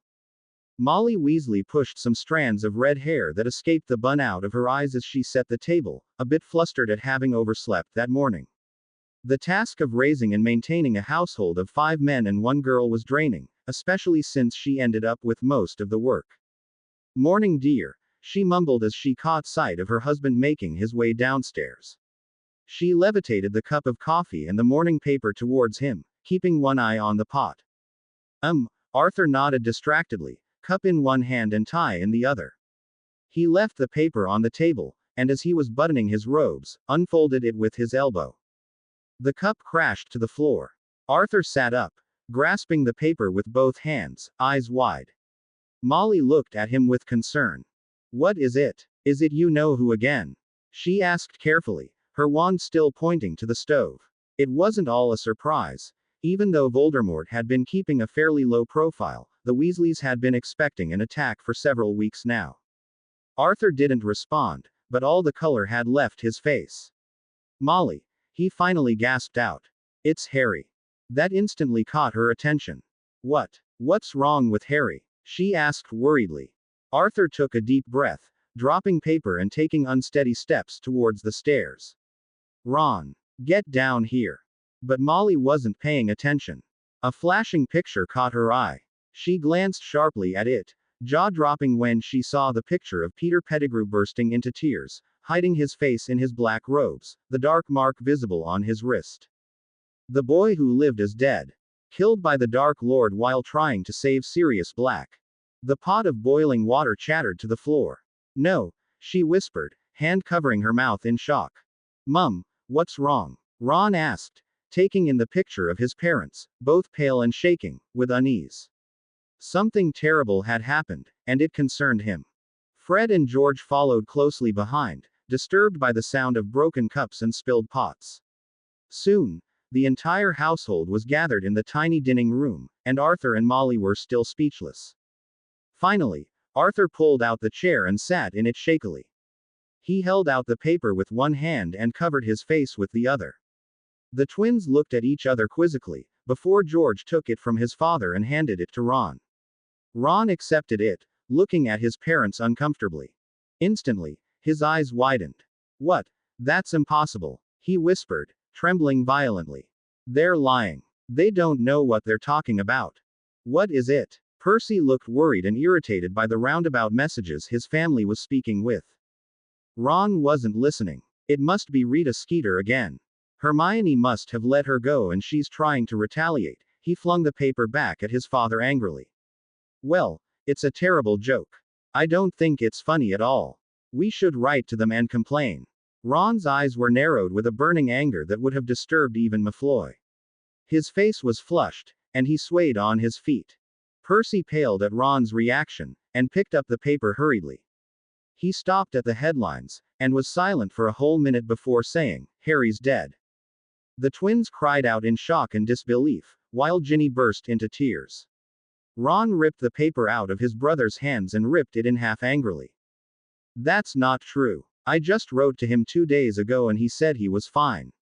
He said he was bored, he said he wished he could stay with us. Ron's voice lowered to a strained whisper, and there was a suspicious brightness in his eyes. He said he missed Mum's cooking, and he can't wait to see us at Diagon Alley. Ginny's choked sobs finally became loud wailing at that statement, and Molly covered her face with her hands. Arthur shook his head, willing himself to remain calm in front of his son. I'm writing to Harry right now. I'm going to tell him about this stupid article that Rita Skeeter wrote. Ron, let's write to Dumbledore and ask him, he said softly. But that was the wrong thing to say. Ron's face suddenly flushed again, and he glared at his father with unsuppressed anger. It was Dumbledore's fault. He didn't let Harry come home with us. If Harry was here, then this would never have happened. Ron, Arthur said warningly. I'm writing to Harry right now, Ron whispered, sounding slightly desperate. He looked unsteady on his feet as he backed slowly towards the stairs. Fred reached out to place a reassuring hand on his youngest brother, looking a bit dazed at the news, but Ron knocked it away angrily. Don't touch me, he yelled. Harry can't die. He's not supposed to die. They're lying. Ron rubbed his eyes hard, and fled up the stairs. The room was silent. Hermione spilled her drink all over her eyes when she ran her eyes over the front page of the Daily Prophet. She didn't even notice her parents when they jumped up to rescue the tablecloth, or when they called her name. Her eyes were only locked on the headlines of the article. The boy who lived is dead. Harry is dead. No, she gasped, pulling the paper closer despite the plates she knocked aside. This isn't possible. Harry was dead. Her best friend of 4 years was dead. The boy she remembered, looking nervous and determined before each Quidditch game, looking bored and irritated after each divination lesson, and pale and haunted at the end of fourth year, was dead. How was that possible? She just received a letter from him yesterday reassuring her that everything was all right, and he wasn't having any dreams. But Harry wasn't the type to confess his fears, Hermione realized with a sinking heart. He could have known Sirius was missing for weeks or suspected it, and not tell anyone. But he would tell his best friends, wouldn't he? With a sinking heart, she recalled that Harry never seemed to mention Sirius in any of his letters. He said his scar wasn't hurting, but Harry often lies about things like that just so he couldn't worry anyone. And to run after Sirius, with foolish and stubborn thoughts of rescuing him seemed exactly like something Harry would do. Hermione's dropped the paper, covering her face with her hands, not even bothering to hold back sobs. Harry was dead. He was dead. Distantly, she could feel a comforting hand on her shoulder. Hermione, sweetie, what's wrong? Her mother asked gently. She shook her head, words choked back by sobs. How could they understand? They didn't even know about Voldemort. Her parents seemed to silently understand. They asked no more questions, and her mother folded her into a reassuring hug, smoothing her hair gently. Shush, I'm sure whatever happened, it'll be all right soon. No. Hermione tore herself away, dimly aware of her parents recoiling in surprise. She had never yelled like that before. It'll never be all right. What'll we do? What'll Ron and I do? It was her fault. She should have noticed it sooner. Maybe if she told Dumbledore about her suspicions, Harry would still be alive. Her fault. Sobbing, she pushed herself away from the table, her chair clattering to the floor. She wasn't even aware of herself stumbling up the stairs and slamming shut her bedroom door. Sinking to the bed, she buried her face in her pillow, muffling the cries that racked her body and tore at her throat. He was dead. The words seemed to taunt her mind. She shook her head, trying to hide from the truth that plagued her. No, that's not true, she wanted to say, but it seemed more and more unconvincing every minute. Finally, Hermione lay limply on her bed, tired and weary from her tears. A tap drew her from her numb cocoon, but when she caught sight of the glass at her nightstand, she felt a consuming anger burn. Look what you've done, she yelled, glaring at the brown beetle with venom. You made the whole world think Harry's crazy when you knew that wasn't true. You did it all for your own benefit. Everyone thinks he's insane. You turned everyone against him. And when Harry really needed help, no one was there, all because of you. Harry's dead, and it's all your fault. Even as the words left her mouth, Hermione knew it was not true. But she couldn't help it. The news was too much to bear. She had to take it out on someone. Did you have any idea how miserable you made him last year? Now Harry's dead, he's dead. Are you happy? You want to go and write another big lie about how he was Voldemort's servant. You think it's funny to ruin others' lives, don't you? Hermione continued, tears streaking her face. She couldn't stop. She was too angry. Rita Skeeter was looking positively frightened then, backing as far away as possible and flapping flimsy wings against the glass. Forget about our agreement. I'm not going to let you go at all. I don't trust you to fix anything. You can forget about eating too. I'm going to add you to my beetle collection. Hermione grabbed the jar and shoved it in the deepest recess of her closest, hands trembling with unsuppressed emotion, wanting nothing more than to make the reporter as miserable and unhappy as she. She hated her. She hated them. She wanted revenge. Vernon Dursley slammed his coffee mug down in irritation. Damn those salesmen. Dudley, go open the door, he complained, not looking up from his paper. His whale of a son glared rebelliously, fingering his smelting stick, but said nothing. Ever since Harry's disappearances, he had been forced run on these small tasks, and he wasn't happy. Secretly, he was planning to give that freak a good thwack when he returned. Vernon finally looked up from his newspaper when a loud squeal echoed through the room and a chunky boy ran into the kitchen faster than scientifically possible for something his size. He crawled under the table with much difficulty and covered his backside. He didn't even need to speak for Vernon and Petunia to realize what's wrong. A sallow, yellow-faced man with a long back robe and the boniest fingers he's ever seen stalked into the room, looking sour. His hair was in thick black strands, holding so much grease that he was sure it would be dripping soon. Vernon stood up, shielding his wife and son as best as possible, holding his fork in a position he hoped looked intimidating. If you're here looking for the boy, he isn't here. He ran off a couple of days ago. If he caused any trouble, it's none of our business, he growled, narrowing his eyes at the eagle-faced man. The man looked at him with an unreadable expression. Vernon shuddered, feeling as if he was trying to slice him in pieces with his eyes. When he spoke, his voice was smooth but full of annoyance. I know Potter isn't here, the man sighed, looking a bit weary. He died 3 days ago. I didn't want to be the one to break the news, but everyone else is busy. It took several minutes for the news to sink in. Vernon frowned, wondering if this was some sort of joke, but his wife gasped. He's dead, she whispered slowly, looking a bit dazed. Her tone bore a strange mix of regret and hope. The yellow-faced man sighed in exasperation. I don't want to say it again. Here's the paper, if you want to know more. He flung a roll of normal-looking newspaper, and instead of swatting it away like the plague, Vernon dumbly caught it. The man was serious, he realized. The boy really did die. For a moment, he felt excessively happy he finally got rid of the abnormal boy and wouldn't have to deal with the freak again. But then, there was a strange bubble of guilt. The boy didn't cause much trouble, now that he thought about it. He did strange things once in a while, but he never demanded anything.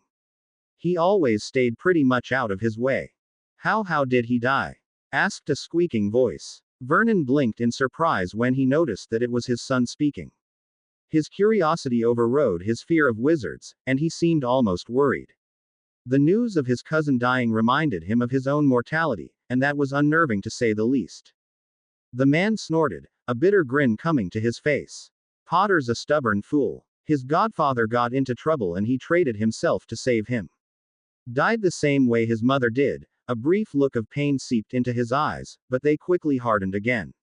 You should have watched him, knowing how much trouble that boy gets himself into. The shock of the news quickly became defensiveness when Vernon realized the stranger was accusing them. Well, how were we supposed to know? He hissed. The boy never talks. Well, I hardly wonder why. Do you ever call Harry by his name? The man snapped, looking sour and angry again. He's just a freak, Dudley mumbled, a bit braver after his first question, but all of that evaporated when Snape turned a furious glare his way. I see why he wanted to get out of here so badly, he whispered, looking bitterly amused. I understand now. He turned to the Dursleys with his most intimidating glare. Listen, Potter was a very important person. His death made a lot of people very unhappy, especially his murderer of a godfather and his werewolf uncle. They might come after you, and I assure you, the only reason they never skinned all of you alive was because Harry would have been upset. The Dursleys visibly paled at that statement, and Dudley gave a frightened yelp. Petunia shook her head, looking a bit shaken. We've never wanted him to die. Potter obviously thought otherwise, Snape snapped, looking more irritated than ever. He didn't trust himself not to hex one of them to take out some of his anger. Sighing, he rolled his eyes. Forget it. I'm here to pick up his stuff. Where's his room? Snape glared at the pitiful excuse for a room irritably, taking in the clock, held together with Scotch tape, and the various broken Muggle devices that lay scattered across the room. So this was Potter's room. On normal occasions, he would have been disgusted, finding a few snide remarks on Harry's cleaning habits, but now he wasn't surprised at all. With the bewildered but strangely satisfied expressions of the Dursleys, the horsewoman was the only one who looked remotely upset. He was starting to regret giving the boy such a hard time. The potions professor sighed, sinking into the undersized bed and running his hand through his hair wearily. The past 3 days were a nightmare, with Dumbledore's office flooded with mail and Fudge threatening to imprison him for Death Eater activities. It was obvious he was trying to use him as a scapegoat to rescue his scampy reputation, but that pathetic minister was doing more harm than good. And Harry was dead. That was still hard to believe. He hardly wondered when he started calling Potter Harry. He barely noticed the change. It hardly seemed important anymore. And sitting here, in Harry's old room, he could feel the memories returning again.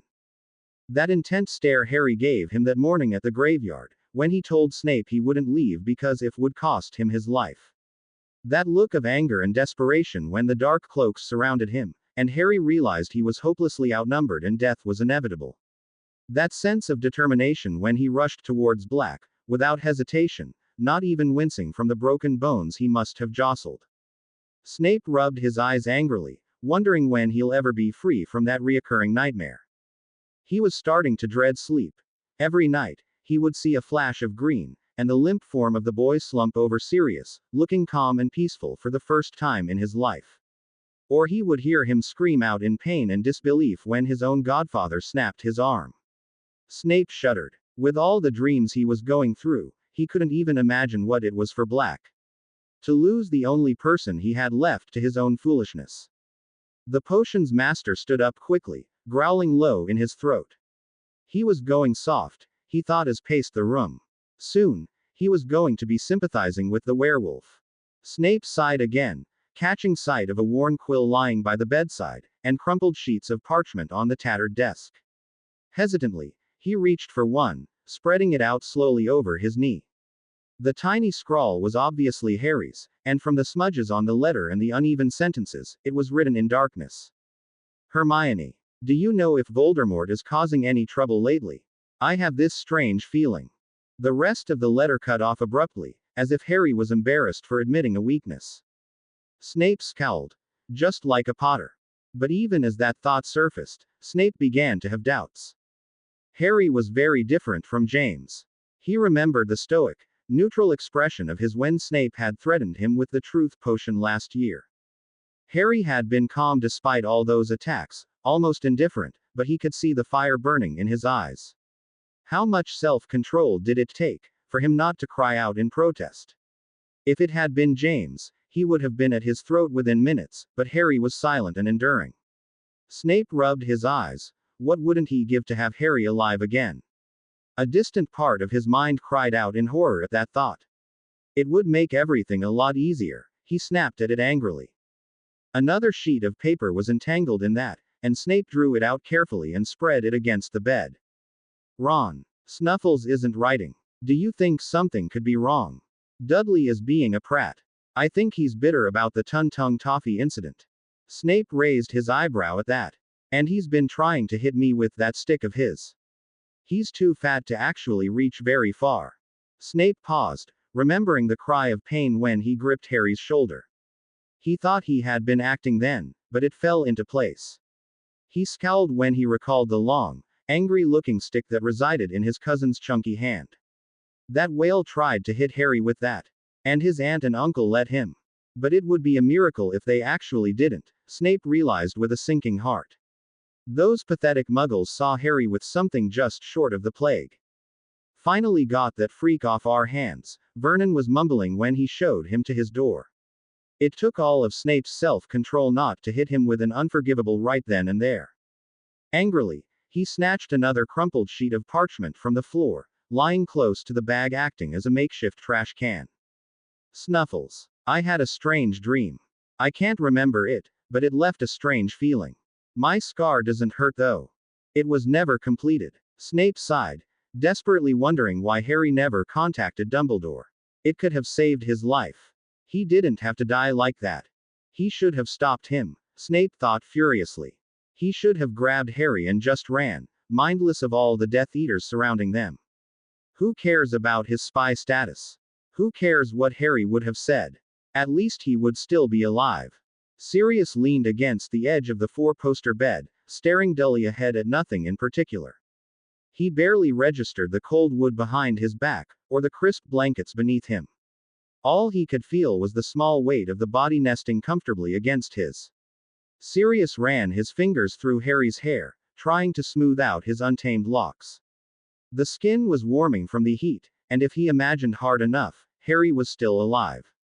His body was tired. He could feel the ache of his strained muscles and the burn in his dry eyes. But he could seem to close them. He didn't dare sleep. Dreams were all that seemed real now. Those were the only things that still gave him some semblance of emotion. But every time he rested, he could see the face of Harry, screaming out in pain and disbelief, and feel his hands warm and slippery with Harry's blood. No. Fight it, Sirius. I know you can. A sickening crack. A scream. Sirius shuddered. Harry had faith in him, but he let him down. His fault. Harry died because of him.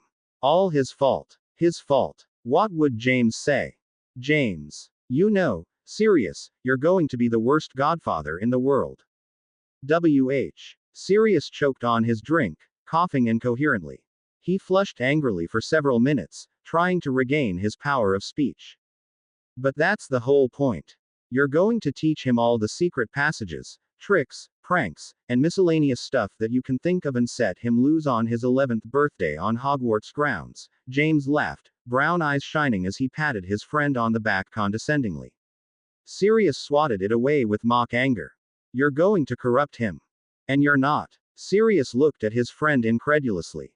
James made a face. Lily would skin me. Sirius shivered again, pulling the small form tighter. He failed. He couldn't do anything James asked him to do. Harry grew up alone, without anyone who loved or cared. Even when he returned, it wasn't for Harry, but for Wormtail.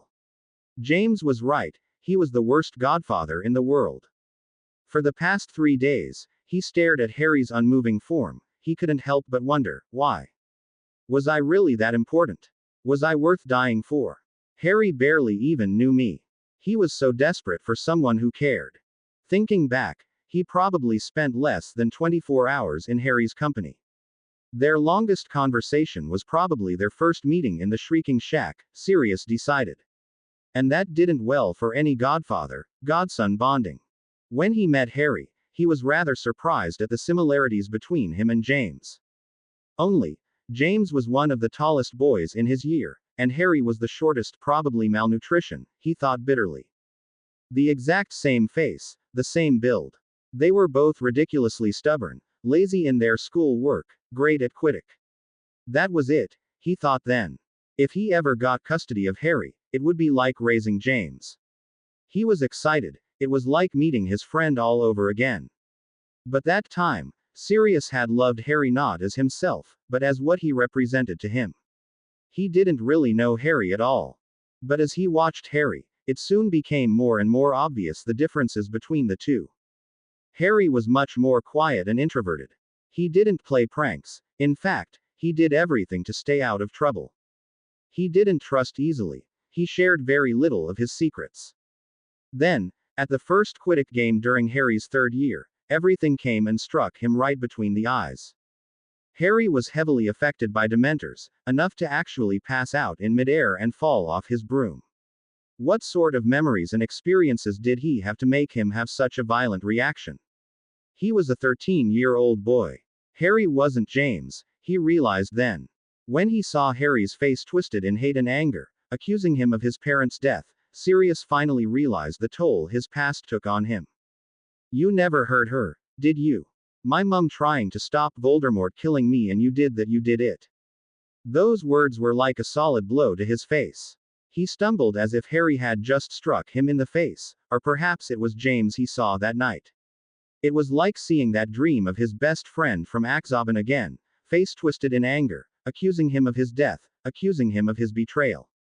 Sirius wanted to break down and apologize then, make him understand, but he couldn't. He just couldn't.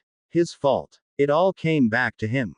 If he hadn't asked James to switch, then Harry would still have his parents. If he still had his parents, then he would never have found himself in his position. Harry would never have been so haunted. He would never have given up his life so thoughtlessly. Sirius shuddered, burying his face in Harry's unruly hair, wishing with all his heart that somehow he could give Harry his life to wash away his guilt. He never asked for this. He just wanted Harry to be happy. He'd do anything to make Harry happy. Sirius could feel the mistiness in his eyes again. He choked back tears, pulling Harry closer. It was his fault. He never deserved such a sacrifice. He should be the one dead. Not Harry, never Harry. It was extremely dark. Fire burned at the corners of his vision, and in every direction he looked, there was nothing but thick swampy earth. Silence rested across the world like a heavy blanket. His breath was thick in his throat. A dark, wet marsh. He was walking, each foot sinking into the mud up to the knee. It seemed to take hours pulling it out, and he swore he felt the earth pull back, clamping around his legs like a mouth. But he had to keep moving. He moved forward at a painfully slow pace, but where was he going? He didn't know, but he knew he didn't want to stay still. How long was he there? 4, maybe 5 days. It was impossible to tell. Harry frowned. Why was he here? All he remembered was Sirius and the killing curse. He had run forward, intent on saving him, and just when everything faded into darkness, he fell, and woke up here. His arm wasn't broken, his sides didn't hurt. Only shadows of the bruises were left, but they were painless. His clothes were the only testimony as to what happened, tattered and ripped, smudged with blood. At first, he was reluctant to move. He sat shivering on a small patch of dry land for hours, or was it days before he realized no one was coming. So now, he was walking through a no-man's land, without even the soft song of birds to keep him company. Step, step, step. Harry froze, looking around him in shock. He rubbed his eyes, looking again. What the hell? It was like walking into a dark room and suddenly finding he was in a greenhouse full of life. 1 minute, he was trudging through the marshland, then the next, the ground was dry and firm, sunlight filtering through the trees above him. The air was pleasantly warm like an early summer morning. Harry looked around, but all he saw on either sides were miles and miles of forest. Hello? He asked tentatively. There was no answer. He walked forward, picking his way through the dense forest. For some strange reason, he felt at ease here, as if nothing could hurt him. Potter! Harry Potter! A voice behind him exclaimed. Harry jumped, spinning around and reaching for his wand instinctively. His heart when he realized his pockets were empty. The man behind him didn't seem to pose a threat. The look on his aged face was one of admiration. You're the boy who lived, he choked out, eyes drifting over his scar. My name's Diggle. It's a pleasure to finally meet you. He gripped Harry's hand and shook it furiously, still looking at Harry in awe. You look a bit different from those pictures, but you're not insane at all. What was that Skeeter woman thinking? Such an honor. Such a honor, Diggle said, his train of thought inconsistent. Harry could barely make out the words coming from his mouth. I was going to congratulate you on your Triwizard Tournament victory, but considering the unfortunate circumstances, I'm sure you wouldn't like it. But it's still wonderfully shocking. Wonderful, wonderful. Harry tore his hand away with great difficulty, trying to keep his facial expression neutral. Thank you, sir. And so polite too. So humble. Such a sweet little boy, Diggle continued. Harry scowled at being termed to so condescendingly, but all the admiration seemed to vanish from the other man's face in a heartbeat. Why are you here? Diggle asked, looking serious quite suddenly. What do you mean? Harry asked, bewildered. Do you know where this is? How could this happen? You're the survivor. The man looked increasingly agitated, twitching slightly as he rubbed his hands. How did you? What? How did you come here? I don't know. That's what I was asking you. Harry was beginning to get a bit annoyed. Diggle spoke in mixed messages that ran in circles. This is the land of the dead. You're dead, Mr. Potter. Harry almost stumbled in shock. What? The man looked at him sadly. The boy who lived is dead. What a shock everyone will get. He whispered mostly to himself. He glanced at Harry timidly. Was it you know who? Harry frowned, thinking back over the past events. That made sense, actually. He was dead. Yes, Harry said finally. It seems that everyone here died because of you know who. That caught Harry's attention. Everyone. Yes, or at least, everyone I've met. I wasn't dead for very long, maybe only a couple of weeks, the man sighed, shaking his head. Looks like Dumbledore was right. Fudge should have listened to him. Harry nodded distractedly. He wondered how Sirius was taking the news. He must be so torn and so unhappy. But at least he's alive, he reminded himself firmly. He'll forget about me and move on. Although, with Sirius' personality, he wasn't sure. I was just going home, and I got this really strange feeling, like something evil was there, you know. The man continued. Then I heard this high-pitched laugh, and before I turned around, I was here. He shook his head. Strange, huh? I don't even know who did it. Voldemort, said Harry automatically. It wasn't exactly loud, but the man looked horrified. You said his name. The man looked both shocked and impressed. Why not? He's not going to come if you do, Harry grumbled bitterly, a bit annoyed and upset by the whole issue. He knew it wasn't because of the man, but because of the whole place in general. When it came down to it, he missed Sirius. How did you die, Mr. Potter? The man asked, looking curious and eager. Harry hesitated, trying to decide if he should tell him the truth. Well, it wouldn't hurt, he decided. He was dead anyway, he might as well tell the truth. Sirius, he began. Sirius Black, I thought Voldemort killed you. What did that murderer do? He didn't do anything. Harry shot back, instantly defensive of his godfather. Sirius is innocent. He was framed by Peter Pettigrew. Pettigrew was the one who brought Voldemort back. The man looked stunned. He opened his mouth, eyes wide. Sirius is my godfather, Harry went on, daring the man to say more. The reputation Sirius lived with was completely undeserving, and Harry heard too many horror stories of him to take any more from the dead. Voldemort captured him and tried to use him to get to me.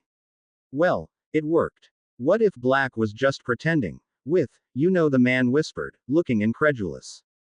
No, I went voluntarily. Sirius would never do something like that, Harry sighed, deciding the man was hopeless. He decided he better leave out the rest of the details. Anyway, Voldemort killed me with the killing curse. What? But you can block it. The man looked horrified. My mum blocked it for me. I didn't do anything. All the fame went to the wrong person, Harry said softly. I'm nothing special. The man looked disappointed, but didn't say anything. They walked together in silence, Harry looking at the trees around him, a bit awed at what he was seeing. He was shocked heaven looked so earthy. The man slowed suddenly, the expression on his face sobering even more.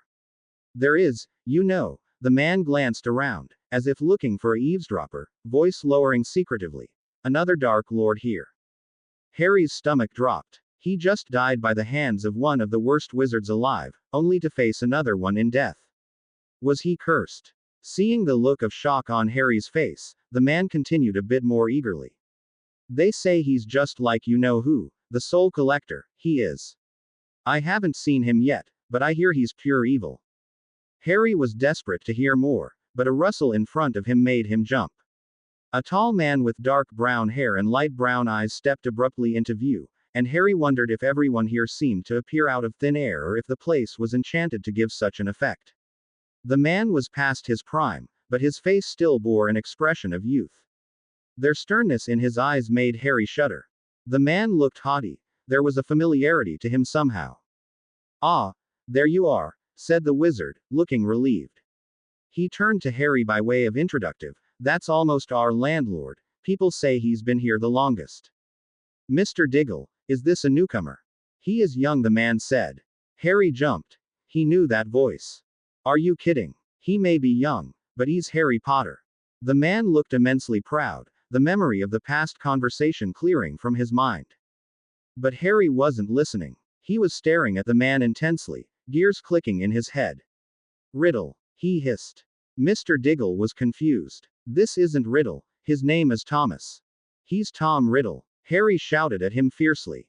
Diggle backed away slightly in surprise, but Harry's eyes were fixed unmovingly on the man's face. Both men looked shocked. Riddle turned to him with a lifted eyebrow. You know me? No, but I know your son, Harry growled, the anger in his voice surprising even himself. He's not my son, Riddle said evenly, a blank stoic expression fixing on his face. At his words, Harry's anger flared. No wonder he hated you. If you hadn't abandoned him, then he might never have become Voldemort. The old wizard gasped, looking at Riddle in shock. You're you-know-who's father. But Harry wasn't listening. If you hadn't been so foolish and so narrow-minded, Voldemort would never have had the reason to hate. Then all these people would still be alive. Bertha Jerkins, Cedric, Harry's voice sank into a whisper, but his eyes were burning. My parents would have been alive. All of this was your fault. Riddle looked unaffected despite the animosity the two wizards were showing him.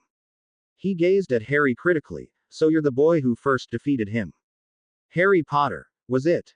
I didn't defeat anyone, Harry shouted, the events of the past day and his death all piling onto him in a moment. He was tired. He was upset. He was angry. I never wanted any of this.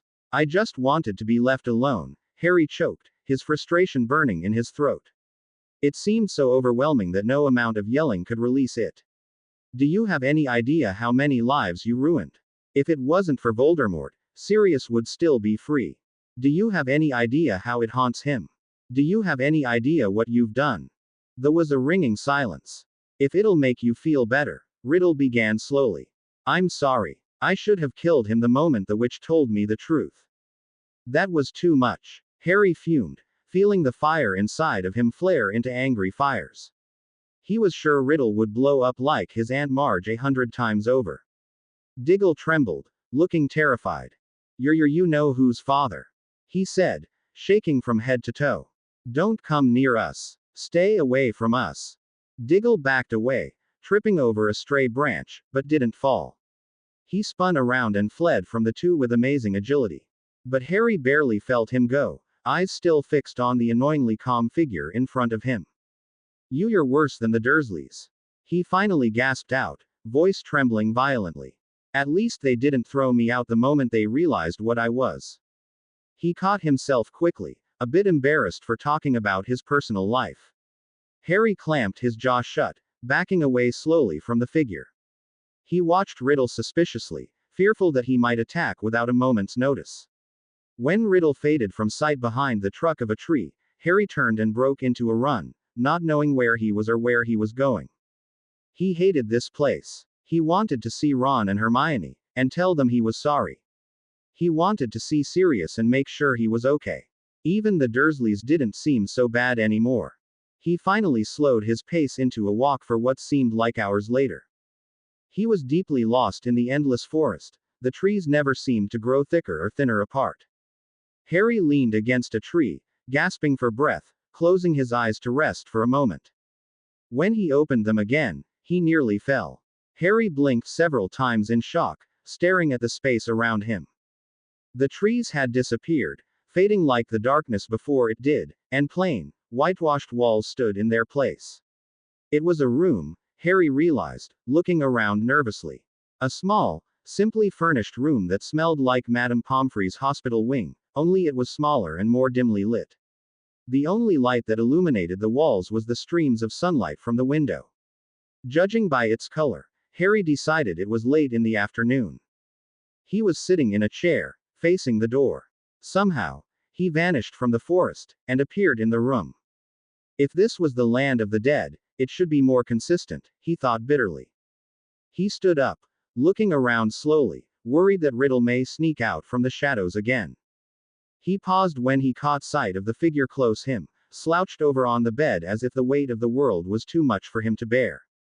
His robes were disheveled and loose on his body, his arm betrayed his weight completely, with the bones sharp against the skin. His hair hung in thick black strands, unbrushed and unwashed. He made no sound, and for a moment, Harry wondered if he was dead. But then the man shuddered, shifting his head slightly. Harry gasped. See Sirius, he whispered hesitantly, hardly believing his eyes. His godfather looked nothing like the man he saw a few hours ago, or was it days? He probably lost even more weight than before, his skin was beginning to take on a ghostly hue. Sirius didn't respond. Hand trembling, Harry reached out and touched him gently on the shoulder. He connected with rough fabric, much to his surprise. Sirius stiffened, but remained silent. Sirius, Harry whispered, a little louder. Sirius froze at his voice, straightening slowly but not daring to speak. Then slowly, very slowly, he turned and stared at the hand on his shoulder. Sirius, Harry said again, a tone of desperation in his voice. Can you see me? Sirius lifted his head, his sunken, haunted eyes stopping on Harry's face. The look in them was unreadable, but then a mixture of hope, hurt, and disbelief fluttered on his face. Harry, he choked out. He grasped Harry's hand tightly, and for the first time, Harry noticed the bundle lying in his lap. He cried out in shock and surprise when his own face met his eyes, looking deathly pale in oversized robes. But before it could sink in, he was enveloped in a tight embrace that made him lose his balance and fall forward. Sirius didn't seem to notice, his face buried in Harry's thick black hair, shaking with silent sobs. "Oh God, Harry, Harry, Harry," he said over and over again, words strangled between gasps. Harry's eyes were wide, barely noticing even when Sirius crushed him tightly against his shirt. His gaze was locked on the form lying discarded on the bed, limp and lifeless. His body. How was this possible? Was he a ghost? Was this an illusion? "I know I'm dreaming, but I don't care," Sirius was whispering, words choked in his throat. "I don't care if Moony thinks I've finally gone insane. I just wanted to see you again." "Sirius," Harry said, slowly touching Sirius' arm hesitantly. "I don't think I'm alive." Those words seemed to pain him even more. Sirius' sobs racked his entire body, pulling him closer and burying his head against his chest. Harry patted his back awkwardly. He had never seen his godfather cry like this before, and he was sure it took a lot for him to break down. Seeing him like this was frightening. Harry could feel his eyes misting in response, feeling strangely young and helpless again. Was it really because of him? Harry wondered. Was he really that important? "Why?" Sirius asked suddenly, resting his head on Harry's unruly hair. Harry hid his face in Sirius' coarse shirt, trying to forget the question. He didn't want to think. He just wanted to hide in his godfather's embrace, and hide from all the troubles that plagued him. He wasn't even sure himself, it seemed like a distant dream, blurry and fragmented. "I don't know. All I remember was." Harry paused, swallowing uncomfortably, unsure how to put his thoughts into words. "I really, really did not want you to die." Sirius responded with an indiscernible word, and Harry felt himself pulled closer. He hadn't really thought about Sirius' reaction when he threw himself in front of the curse. But now, seeing him broken like this, Harry began to wonder if he had made the right choice. "Is this a dream?" Sirius finally asked. "I don't know," Harry admitted slowly. "I remember running in front of the curse, and then appearing at a marsh. Then out of nowhere, appeared trees, and the other riddle was there and Diggle was saying something about another Dark Lord. And then I was here. It doesn't make any sense." "It doesn't matter," Sirius whispered. His voice still sounded distant, as if he was expecting to wake up at any moment and he was still trying to cling to the dream. Sirius quieted, but refused to loosen his grip. Harry was stiff in the embrace, unused to the display of affection, but Sirius didn't seem to notice. "Oh God, Harry, I'm sorry," Sirius whispered in his hair repeatedly. "I should have died. It shouldn't have been you." "No," Harry said quickly, a surge of anger replacing his distress. "I'm glad you're alive. You should be alive. I don't care what happens to me." He wanted Sirius to be happy, but it seemed whatever he did produced just the opposite effect. Sirius shook his head fiercely, clinging to Harry like a lifeline. "You were too young. It should have been me. I'm sorry, Harry. I'm so sorry." Harry hugged back awkwardly, trying to be as reassuring as possible.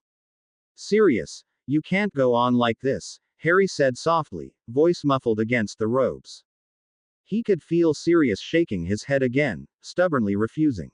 "You have to move on. Don't let this hold you back."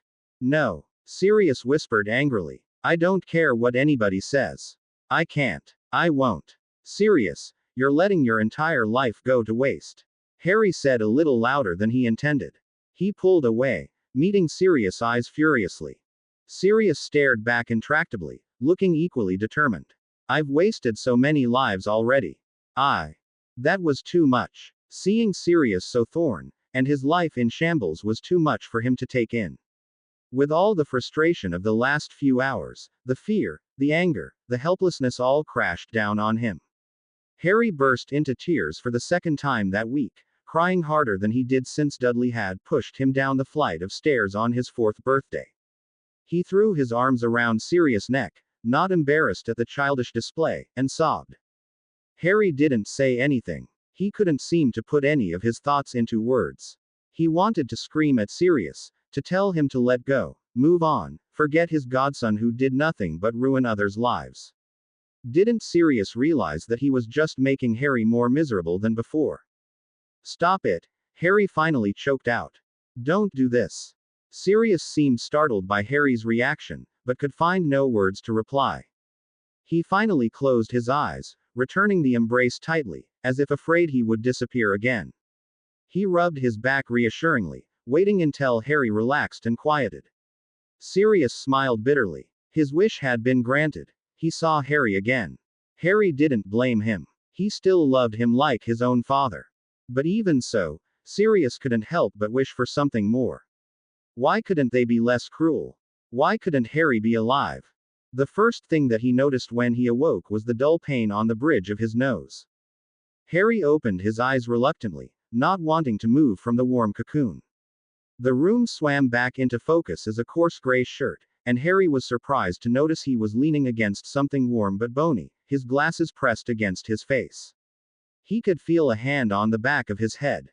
When the memories returned, Harry sat up sharply. The room was still there. So was Sirius. And he was asleep. Was that even possible? A part of him furiously hoped that it wasn't a dream. He couldn't fall asleep in dreams, right? Sirius' grip slipped away, his head lolling forward limply. Slowly, Harry stood up, careful not to jostle the surface, and moved so that Sirius would be lying comfortably on the bed.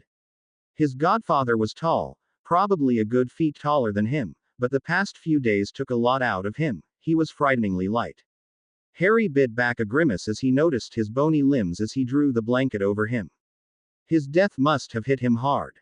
He caught sight of the lifeless form on the bed. It was odd, staring at your own dead body. Perhaps he was a spirit, and the only way to return to life was to touch his old shell. Hesitantly, Harry placed his hand over the cold forehead, feeling the familiar zigzag of the scar under his palm. Nothing happened. Disappointed, Harry pulled away. He wasn't a ghost. He wasn't exactly a wandering spirit. He wasn't in a dream. He wasn't in the land of the dead either. What the hell was going on? Well, whatever it was, he really didn't want to stare at his own body. A bit fearfully, Harry dragged the lifeless form off the covers, trying to avoid looking at his own face as much as possible. He left the body in a chair at the furthest corner of the room, although it took a lot of dragging. Harry was left, pale and trembling from the effort. It was disconcerting, touching that thing. He couldn't relate it as once being himself. He took several deep breaths, then stopped. He could breathe. He could feel. Does that mean he was alive again, however separate from his old shell? Harry desperately hoped that was true. He didn't want to go back there to people like Diggle, or meet Mr. Riddle again. But even as he contemplated that, Harry knew he didn't regret his decision. Sirius was alive, and his was worth the sacrifice. He had caused so much trouble already, that was the least he could do. His thoughts were interrupted by a soft creak. The door opened slowly, and a tall, pale man with rapidly graying hair walked slowly into the room. Harry gasped in recognition, but Remus looked nothing like he remembered. There were dark circles under his eyes, with a dullness in their color, and he swayed slightly on his feet. He looked as if he suffered a rather untimely full moon. Professor Lupin, he whispered, hopefully. Perhaps if Sirius could see him, Remus could see him too. Remus stopped, turning his head in his direction. Harry's heart jumped, but he suddenly realized his old professor wasn't staring at him, but at the form beside him. Remus' face turned into a grimace of pain when he looked at the lifeless body, slumped against the chair. Professor Lupin, Harry said again, more desperately this time. But Remus made no indication of having heard him at all. He turned his face away, unable to bear the sight. His shoulders slouched in defeat, and he moved to sit beside Sirius' sleeping figure. He watched his friend in silence for a long minute with an unreadable expression. Finally, he sighed, burying his face in his hands. I thought you were going to lose it there for a moment, Padfoot, he whispered. Harry bit his lip, wondering what had happened when he died. He must have caused everyone so much pain. He couldn't even imagine what Ron and Hermione were going through. It seemed that anything he tried to do made everything worse. He was trying to do everyone a favor. Harry thought angrily. He was trying to relieve them of a burden, but he ruined it. He ruined everything. Harry leaned against the chair in defeat, closing his eyes and willing everything to leave him in peace and just let him be. Why couldn't things be simple? A soft breeze ruffled his hair. Surprised, Harry opened his eyes, almost crying out when a wall of rocks and crevasses of a mountain face met his eyes. Large boulders littered the surface, and the ground was covered in sharp, fierce rocks. Behind him, sea of trees spanned out to the horizon, trees that Harry recognized instantly. He was back. Sirius was gone. Sirius stirred weakly under the covers, opening his sunken eyes slowly. Remus seemed not to notice. Sirius stared at the ceiling uncomprehending, looking dazed, but his eyes cleared abruptly and jerked up. Harry, he said sharply. Remus stiffened, head snapping up quickly. He looked at Sirius' frantic expression with concern.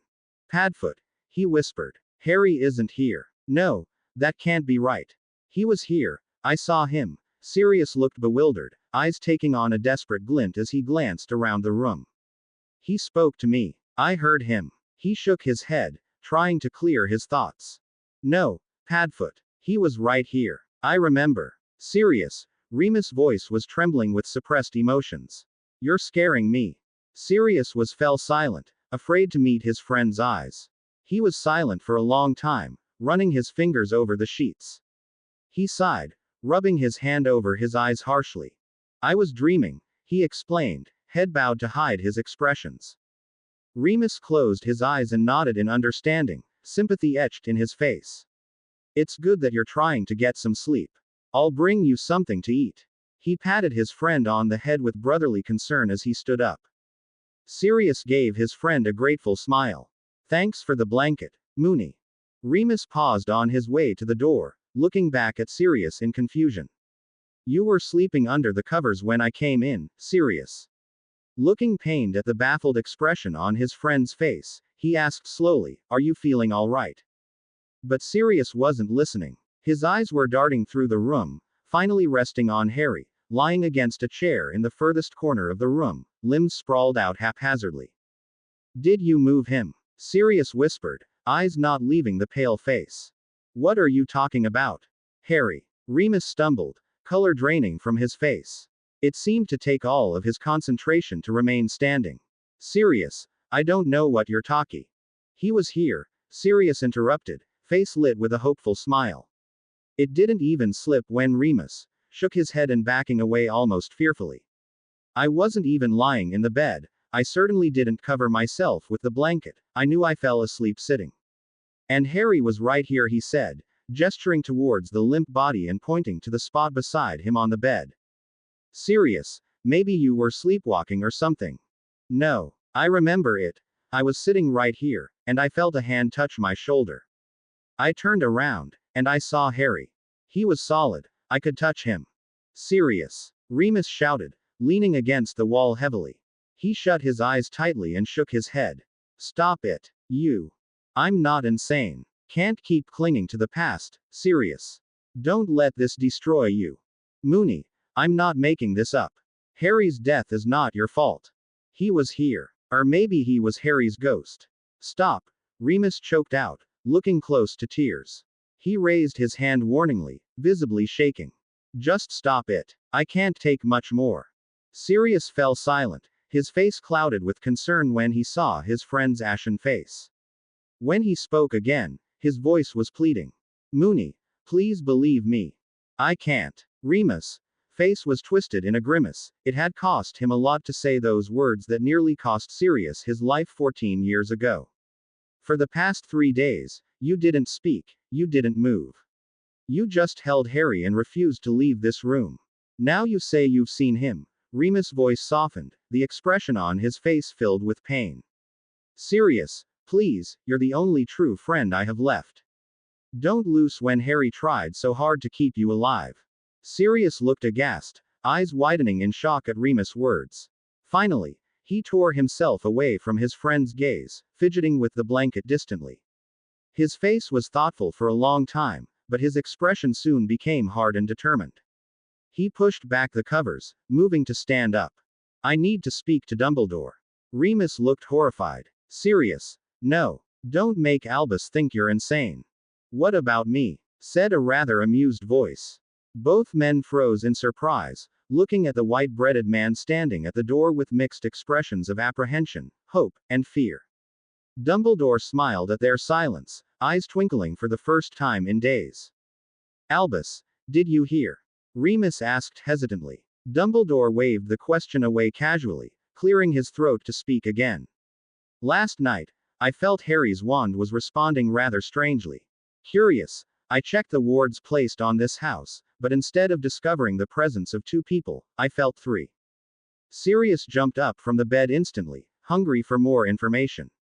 Remus paled even more, eyes wide with disbelief. Actually, it was 2 2/3. What? Sirius asked. Dumbledore watched the 2 carefully for a moment before continuing. Whoever the third person was, he was incomplete. Parts of him were missing, like they were broken away or stolen from him somehow. But even so, the person contained immense power, much like Harry when he was very, very upset. Dumbledore paused, eyes taking on a rather wistful light. He broke into a small smile, looking at Sirius pointedly. How is Harry doing? There was a stunned silence that hung thickly in the room. Sirius blinked at Dumbledore numbly, before relief flooded his features, and he smiled for the first time in days.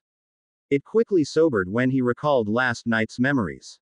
He was confused, Sirius said slowly. He didn't know if it was real or not. He didn't want to see us upset. Dumbledore nodded, twinkle fading slightly. That sounds like Harry. It'll be hard for him for a while. You mean he's really dead?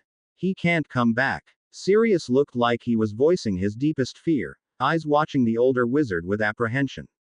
Dumbledore sighed, helping Remus sit on the bed and seating himself into a chair nearby.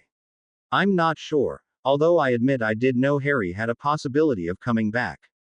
When I heard the circumstances surrounding his death, I wasn't sure, but I still hoped. What do you mean? Are you saying that Harry could have resisted the curse even without Lily's protection? Remus asked, finding a voice to speak again. It still shook slightly, but some color had returned to his face, and he wore the same hopeful expression that Sirius had. Remus, I'm sure you noticed when you were teaching him that Harry was unusually gifted. He's strong when he puts his mind on something. If he was as motivated as Hermione, I'm sure she'd be no match for him. He was a lot like Sirius and James, getting high marks without really putting his mind on it. Dumbledore smiled, looking almost wistful. Harry has a lot of untapped potential, enough to summon Gryffindor's sword from the Sorting Hat and wield it to its full power. Sirius was stunned, feeling a surge of fatherly pride. He did that. Dumbledore nodded, looking at the expression on Sirius' face knowingly. The amused twinkle in his eye soon faded when his mind drifted away. But it appears that I have misjudged Harry's character again. Harry gave his life willingly, a bit too willingly. If he had fought against the curse, it would have been deflected. He is strong enough. He would have survived if the curse was thrown at him directly, but it seems that by throwing himself in front of it, he had no desire to struggle. Dumbledore sighed again, leaning back against the chair. For that split second, Harry wanted to die. He was too weary, I think. I've been too hard on him. Dumbledore's shoulders slouched in defeat, looking old and feeble again. There was another tense silence. How could he want to die? Sirius asked weakly. Dumbledore shook his head. Harry is too considerate, too kind, too fair, much like his father. Evidently, he changed his mind about dying soon afterwards, and returned in the form of a half-spirit, visible to only a select few, but something made him leave again. Remus looked pained. He probably felt guilty. I said some things. Remus, it could be anything that made Harry leave. But that isn't important right now. What I'm worried about is why Harry couldn't return to his body. What? Sirius asked, his voice louder than he intended. He leaned forward, the only thing keeping him from grabbing Dumbledore by the collar of his robes and shaking all the information out of him was his last shred of common sense. By all means, Harry should have been able to return. That is the niche in the killing curse. The body is frozen in time, and when its own spirit returns, it will be restored. But Harry wasn't complete. Something, or someone is holding him back. Dumbledore held up his hand when Sirius looked like he was going to comment again. I don't know who or what it could be. Harry is the first who ever came back from the dead in this manner, so it was never documented what the place is like. It could be anything. It could be Harry himself. Harry wants to return. He hates the place, Sirius growled fiercely. I'm going to get him out of there. Dumbledore interrupted him by raising his hand again, looking at his former student firmly. Sirius, did Harry say anything? Sirius sat back, frowning as he tried to recall bits and pieces of their conversation. It was hard. Much of it was a blur like fragments of a dream. He stiffened when he remembered a few whispered words, they almost slipped his mind. Harry said something about a marsh, a forest appearing suddenly. Then, Sirius' brow furrowed in thought. Diggle. He said he saw Diggle. Is Diggle dead? Remus nodded grimly. He was killed by Voldemort around the same time you disappeared. Sirius took in the information distractedly, his eyes darkening in worry. Harry said something about the other Riddle and another Dark Lord. What does that mean? Dumbledore sat up straight in his chair, his eyes looking fiercely triumphant. His face was calmly restrained, and when he spoke, his voice was still calm and even. Tom Riddle, Voldemort's father. Quite unusual, don't you think? Out of the thousands that die every day, Harry just happens to see the two people Voldemort kills. And another Dark Lord. Very strange. There was silence following Dumbledore's words. Sirius frowned, trying to understand what he was saying, but it seemed impossible. What are you implying? He finally asked, looking at Dumbledore critically. But Dumbledore continued, oblivious to Sirius' question, or choosing not to answer. The Avada Kedavra is a strange curse. Those who die by it do not decompose as people naturally do. It takes pieces of their soul, but fragments still keep the body frozen in time. Do you notice how other curses that can be used to kill doesn't have a shadow of the person leaving the wand through prior incantum? Sirius scowled in frustration, annoyed by Dumbledore's odd hints and riddles that never seemed to point at anything. But Remus leaned forward, looking as excited as his headmaster. You mean it's the wand that steals the soul and stores it? He said eagerly. Dumbledore's eyes twinkled. That would explain a lot, wouldn't it? Why Harry only met Voldemort's victims. Why there is another Dark Lord. He is the mirror of the wand's wielder. Is he holding Harry back? Ah, that part, I'm not so sure. It's really hard to say. But Sirius wasn't disillusioned at all. Rather, he had a determined fire in his eyes that replaced the hollow emptiness that resided there only a day ago, his face flushed with a hope that he hadn't had for years. But Harry can live, he whispered aloud, mostly to reassure himself. He laughed softly, feeling as if a weight had been lifted and he could finally breathe again. He turned towards Dumbledore sharply, stubbornly resolute. I have to help him. Harry can't do this by himself. I'm going there to find him, and I don't care how. Sirius, we aren't even sure if that's possible, Remus said, looking worriedly at his friend. No, Remus. Sirius has a point. The two students fell silent at Dumbledore's words, Remus looking at his previous headmaster in shock, and Sirius with gratitude. Harry can't do this by himself, he continued. He's defenseless and he's lost. He doesn't know who to trust, especially since he doesn't even know who his enemy is. It's best if he had someone there to guide him. Dumbledore stood up, his face taking on the expression that he bore whenever he faced a rather difficult riddle. I have a spell in mind that might serve our purpose. He stopped by the door, looking back at his pupil with a fatherly concern. Sirius, please think things over while I'm gone. This is a very serious risk that could easily cost you your life. Please choose carefully. Sirius frowned, angry that Dumbledore even suggested that he should back out of something as serious as this. What was he thinking? Harry's life was in question, and all Dumbledore could suggest was Sirius should keep his.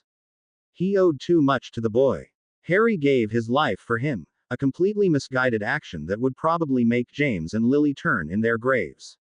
No, Sirius was going to help Harry. Even if he had to give up his life, just to give him the smallest glimmer of hope. He was going to fulfill the task given to him 14 years ago, and help him as a godfather should.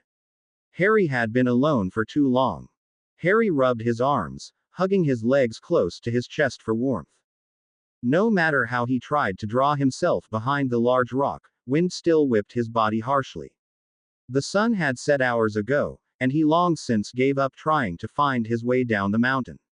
He slipped and fell twice already, and came close to breaking his neck on a nasty fall several times. The cliff was uneven and unpredictable, Rocks littered the ground in various sizes, all sharp enough to break skin. He wasn't sure if he could die again, but he didn't want to try. Now, more than ever, Harry wished had still had his wand. At least he would have some heat, or maybe even transfigure something into a makeshift tent.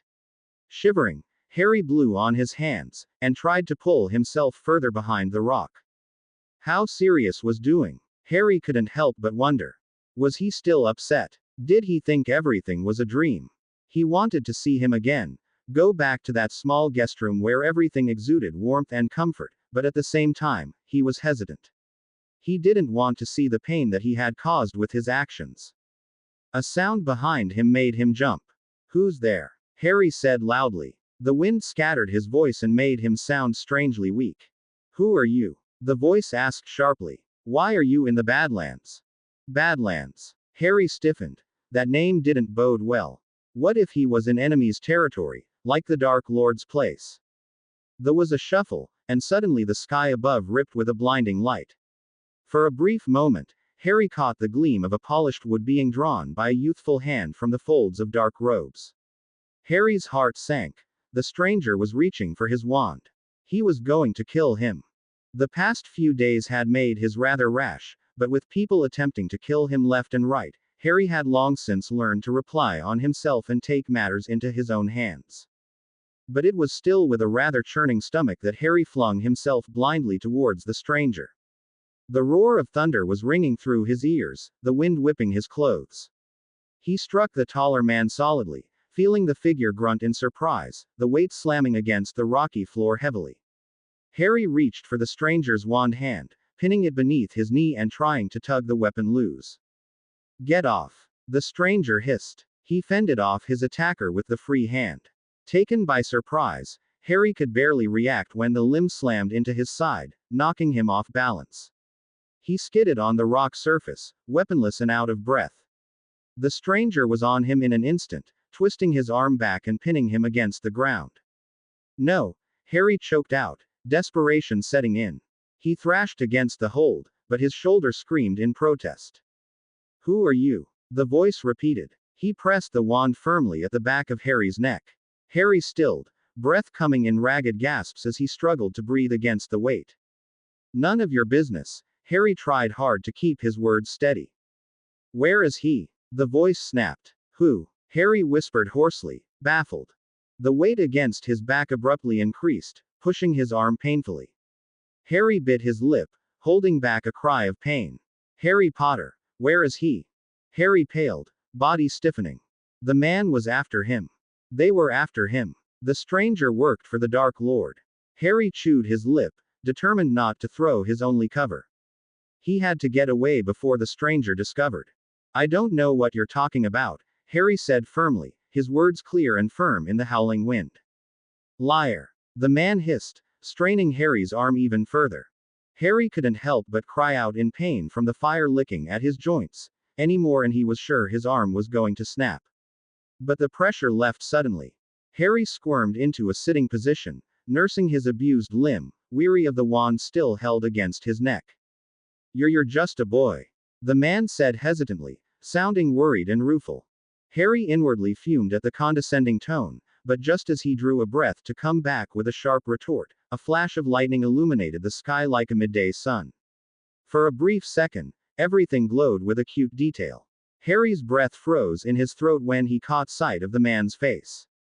From the silence that followed, it was obvious that he had seen Harry as well. The man seemed to have lost his voice, unsteady breathing echoing through the wind. The wand drew away from his neck. A soft spell at the tip and sent grotesque shadows dancing across the rocky cliff face. Harry stared at the man unblinkingly, mind whirling with a million unspoken questions. Was he dreaming again? How could this be possible? Harry closed his eyes tightly and opened them again, but the man was still there. He could feel the color draining from his face, breath choked in his chest. Harry. The man whispered shakily. I really cannot eat any more, Sirius mumbled irritably, pushing the half-full dish away. Remus raised his brow doubtfully. Padfoot, that was the last sentence I could imagine ever coming out of your mouth. Well, I can't. Where is Dumbledore? He's late. Sirius stood up, shifting the bag of supplies nervously. Just sit still for a moment, will you? Remus urged, looking at his friend with a mixture of amusement and concern. Have some more. You don't know what it is like there. Exactly. I don't want to have to find some bushes to relieve myself later, Sirius grumbled. He stood up and began pacing the room restlessly, a bit stiff after being confined to his room for 3 days straight. Sirius finally found some semblance of hope again, and he wasn't going to let it go easily. He rubbed his hands together, trying to rid himself of some excess energy. Sirius, just sit down. You're giving me a headache and you're burning a hole in my floor, Remus said good-naturedly. He sighed when Sirius just glared at him and walked faster. He was about to find another teasing remark, when the fireplace burst with a green flame. Sirius perked up in excitement, running to the fireplace waiting for the exact moment Dumbledore would tumble out. But instead of greeting the white-bearded wizard with twinkling blue eyes, he came face to face with an eagle-faced man with greasy hair. Snape! Sirius hissed, backing away in shock. He hadn't seen his old childhood rival since the Riddle House. After the past events, he couldn't help but feel a sort of mixed anger and relief. He quickly covered his confusion by scowling. What are you doing here? Snape sneered but didn't hold the glare. He moved out of the way just as the fire flared green again, and a blue-robed figure stepped out. Sirius wondered how his old headmaster managed to look dignified even with this form of travel. The old wizard's robes were suitless and unwrinkled, and not a hair on his beard was out of place. I'm sorry about not coming earlier.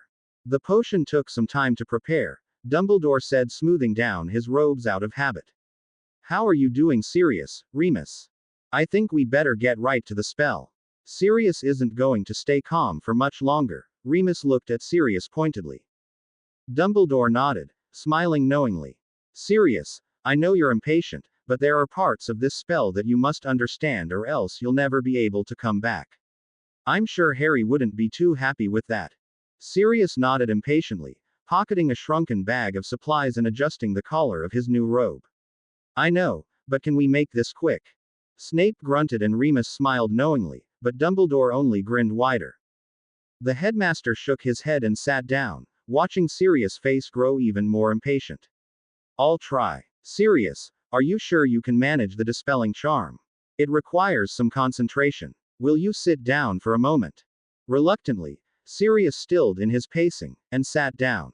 But even so, he twitched in his seat uncomfortably. Remus frowned. How is that supposed to work in Harry's case?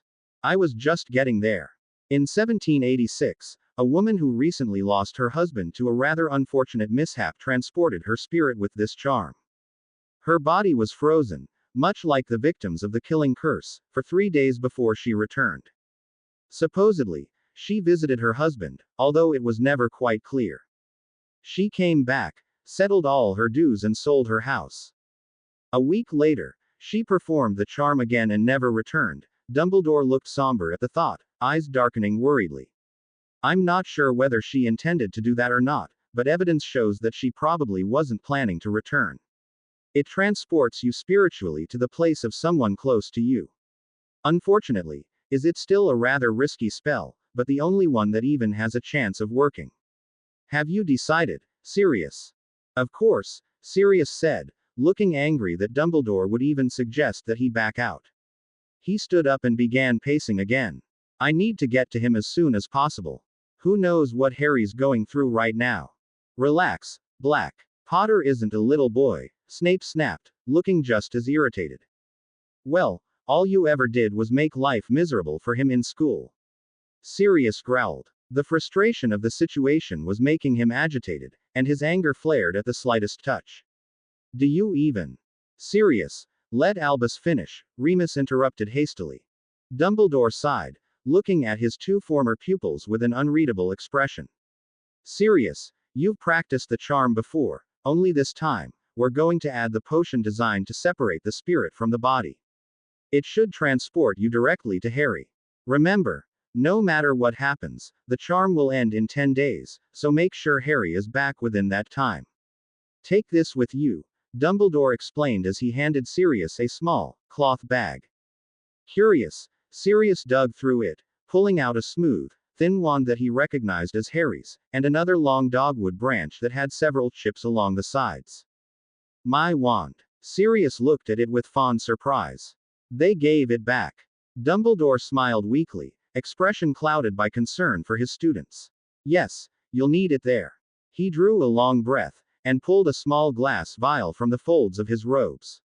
The liquid was clear, and from the light, it looked as if it was filled with nothing but air. He handed it to Sirius almost reluctantly. Sirius, if you're ready, we'll begin the charm now. Remus looked at his friend worriedly. Sirius, be careful, all right? Bring Harry back safely. And make sure you bring him back in one piece, Snape added. Remus glanced at his old rival in surprise, but Snape stubbornly avoided his gaze. Sirius barely noticed their exchange, eyes focused on the small, plain vial in his hand. He examined it thoughtfully, running his fingers across the smooth surface, then without warning, downed the contents in one gulp. Instantly, he shivered. The liquid was like ice, freezing his throat as it went down. It let in strange numbness as it faded that stretched like arms to every inch on his skin. Wrenching free of the mist that dulled his mind, Sirius forced himself to picture Harry.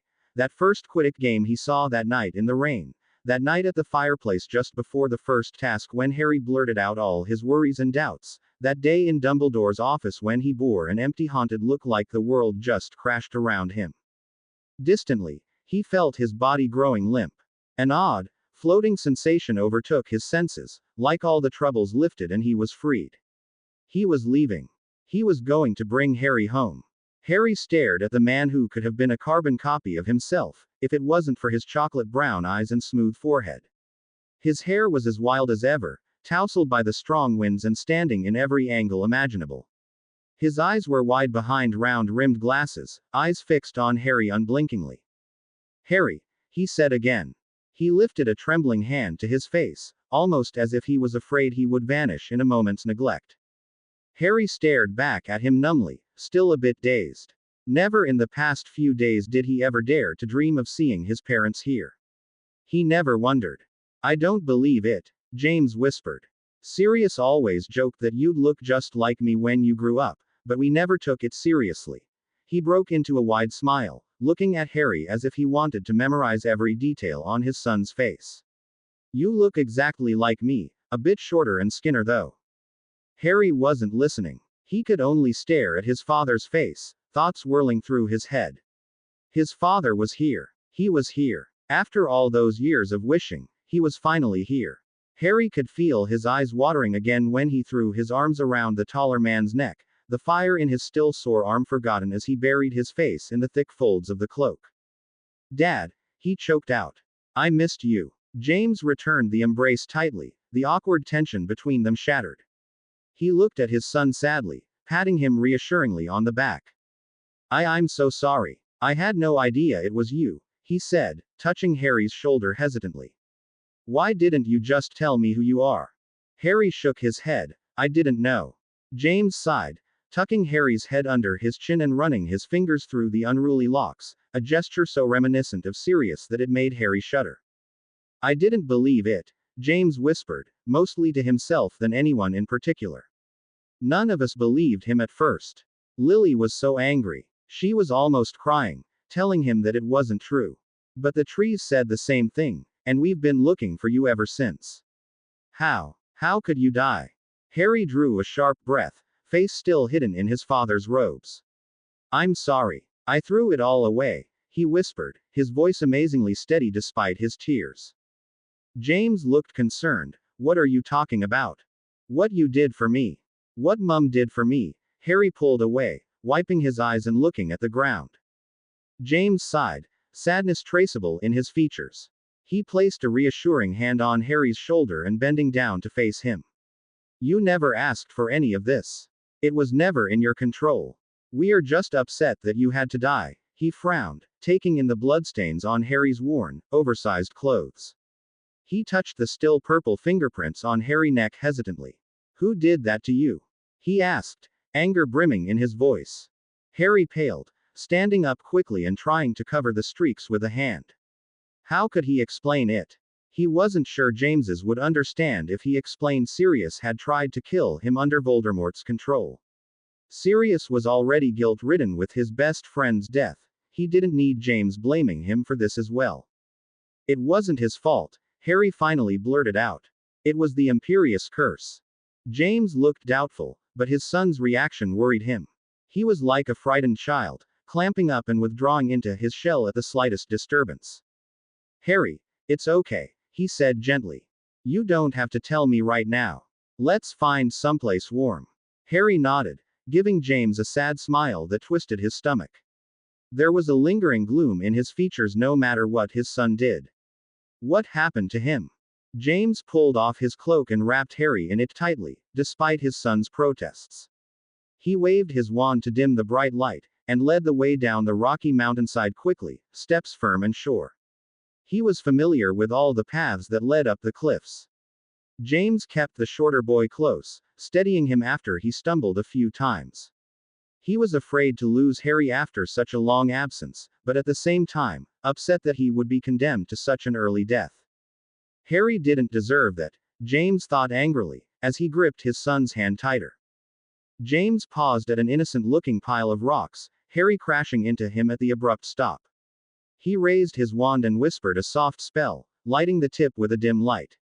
A dark, rather ominous-looking mouth stared back at him. The opening was only large enough to fit a rather lean, full-grown man, lined by rather jagged rocks, but it'll have to do for now. There's a small cavern down there, James said. We'll have to hide out until the sun rises, it's too dark to travel safely. Harry nodded, and James marveled at how calm his son seemed. He climbed through the opening with barely an emotion traceable on his face. He recalled the stubbornness his son displayed then. He had to be proud of how brave Harry became, but he felt an unease when he remembered the hardness in his green eyes. It was almost as if Harry had expected himself to be hurt or even killed. James followed him silently, careful to keep his weight off the rocks as he slipped into the cavern. His feet struck a smooth, even surface, and he raised his wand, illuminating the small room. He caught sight of Harry, leaning against the darkest corner, staring back at him with a curious, intent, but strangely timid expression. James wondered if hiding was an instinctive habit of his. Harry always seemed to go for dark corners. Is your arm all right? James asked, approaching his son and touching his shoulder guiltily. He couldn't help but feel a trace of shame the way he had twisted his arm harshly, but he had thought Harry was a Death Eater. It certainly seemed like it, the way Harry had attacked him. Harry nodded quickly, almost reading his mind, but James could feel him wince. It was rather obvious he was lying. Let me see. I could numb the pain a bit, he offered, lifting a light to his arm. Harry tensed when he pulled up the oversized sleeve of his shirt, and James had a vague idea he was trying very hard not to pull away. Harry was strangely jumpy. Perhaps the last few hours had been traumatizing and trust didn't come easily. James bit his lip when he caught sight of his handprints, rapidly bruising against Harry's wrist. But a livid stain of blood plastered his elbow that he had never noticed before. James carefully pulled the cloth away to examine it, but Harry jerked away abruptly. Harry backed away, dragging the sleeve to hide his limb. Harry, did I break your arm? James asked, paling. Harry shook his head quickly. No, you didn't. It doesn't hurt, really. Harry, let me see. James growled out. He reached out and gripped Harry's hand firmly, careful to avoid the bruises, concern quickly becoming frustration. Something had happened to his son, and his son was completely adamant not to elaborate. Oh God, James whispered. A mass of purple blotches branded on his son's bony arm like paint. By the color, it was obvious he had died with it. James also bore a rather livid bruise on his side from a few broken ribs on his arrival as well. Despite the numbness that death brought from any injury that was carried over the living, it still stayed for well over a week.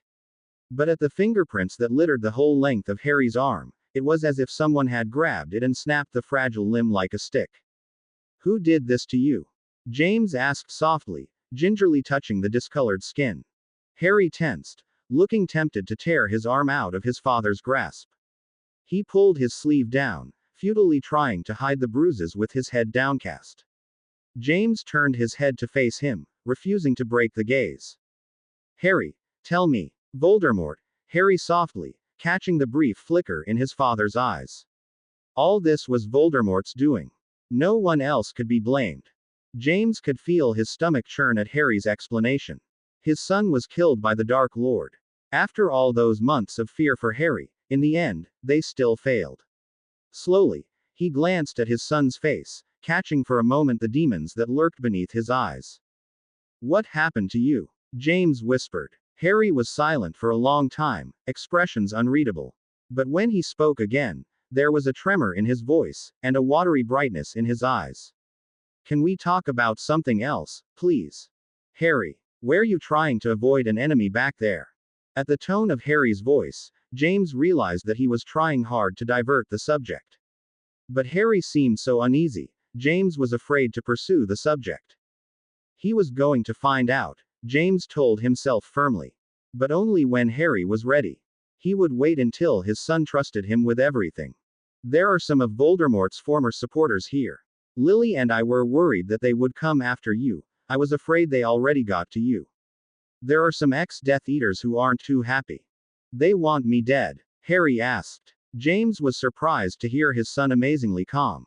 The only emotion his voice betrayed was disappointment, almost as if he was used to people trying to kill him. James was brimming with questions about Harry's life, but Harry was probably confused enough as it is. Sighing resignedly, James sat on the floor beside Harry and lit a small, fuelless fire at their feet. No, James finally answered. You can't die again. All they can do is hurt you and torture you until you wished you were dead. But I'll make sure nothing happens to you, he said reassuringly. Harry seemed strangely unfazed. A dark, hollow look was visible in his green eyes for an instant before he turned away. There was a tense silence between the two where James furiously raked his mind for something to say. It was strange sitting beside his son when the last time he saw him was as an infant. You're not very talkative, are you? When Harry blinked back at him in surprise, James shook his head and ruffled his son's hair fondly. When I was your age, I just ran away at the mouth. Well, sometimes, he added quickly. McGonagall always had a fit. He was just talking to relieve the tension that settled between them again, but Harry looked extremely interested. Really? What was it like then? Harry asked eagerly. James grinned, throwing an arm around Harry's shoulders and ruffling his hair again. It was some of the best years of my life. I'll tell you some other time. Your mum will kill me if I tell you without her present, he frowned, thoughts soon sobering again. So how was your life? Harry was silent, but James could feel him stiffen beside him. He knew Harry was withdrawing again, but he couldn't bring himself to let the subject drop. He was curious. What happened? What made Harry so withdrawn? James seethed, silently screaming at Sirius for the neglect. And he thought Sirius would make at least a mediocre godfather too. What does Sirius feed you? James asked sharply, noticing the protruding bones of his son's arm as the light of the fire brushed against it. Rabbit food. Harry looked at him strangely, and when he finally spoke, there was a hint of reluctance in his voice. I didn't live with Sirius. James's mind drew a blank. There must have been a long history that he missed, but considering there were no newcomers for 13 years after Lily and his arrival, there wasn't much information for him to draw on. Other than the fact of Voldemort's fall by his son's hands, there was really nothing else he knew. Why not? Harry frowned, turning towards the floor to pick at small stone. Harry, James gripped Harry's shoulder urgently. What happened? Did something happen to Sirius? Harry fidgeted with the edge of his robes. Pettigrew, Harry said simply. James's expression fell in an instant. What did he do? He asked carefully. His voice bore no anger. He had accepted the betrayal long ago. The dead never clung to such things, it was only the living that fretted over them. It always seemed that the people who suffered from loss were more heavily hit than the person who died. But even so, James was fearful of what Peter could have done against his best friend. Knowing Sirius' hot-tempered character, James's mind clicked. He swallowed, throat constricting painfully. Sirius killed him, didn't he? He killed him and they never gave him a trial. Everyone thought Sirius was Voldemort's supporter out for vengeance, didn't they? James was almost afraid to meet Harry's eyes. But he couldn't help but sigh in relief at Harry's simple, no. But his next words froze the blood in his veins. Peter framed him, faked his own death, and got Sirius thrown in Azkaban for 12 years. James's mind reeled. All he could do was stare at the boy beside him in shock, eyes wide and mouth gaping. All these years, he imagined his best friend raising his son with a mixture of envy and relief. They were trapped in miserable lives. Oh God, he whispered, his voice strained. James shook his head, burying his face in his hands. That happened to him. Because of Lily and I. We destroyed him. Harry was quiet, at a loss of what to say. James echoed his silence, even the soft sounds of breathing muffled. What happened to Pettigrew? James couldn't keep the bitterness from his words. Harry shifted uneasily. He never got caught. James was unable to find his voice for a long time. He gritted his teeth in frustration. After all they did for that rat, he repaid them by sending Sirius to prison. What wouldn't he do to give those years back? So, Sirius is, James swallowed, the news straining his mind and blurring his thoughts. Insane now, isn't he? He's all right. I met him in my 3rd year when he escaped. He's still pretty normal. Harry's face brightened with a brief smile. Really? How? James asked excitedly. He shook his head, afraid to believe but hopeful at the same time. Never mind that. How is he? Harry's face fell. Well, he's not that happy. He had a lot of guilt. Sirius thinks it's his fault that you and Mum died, Harry said quietly.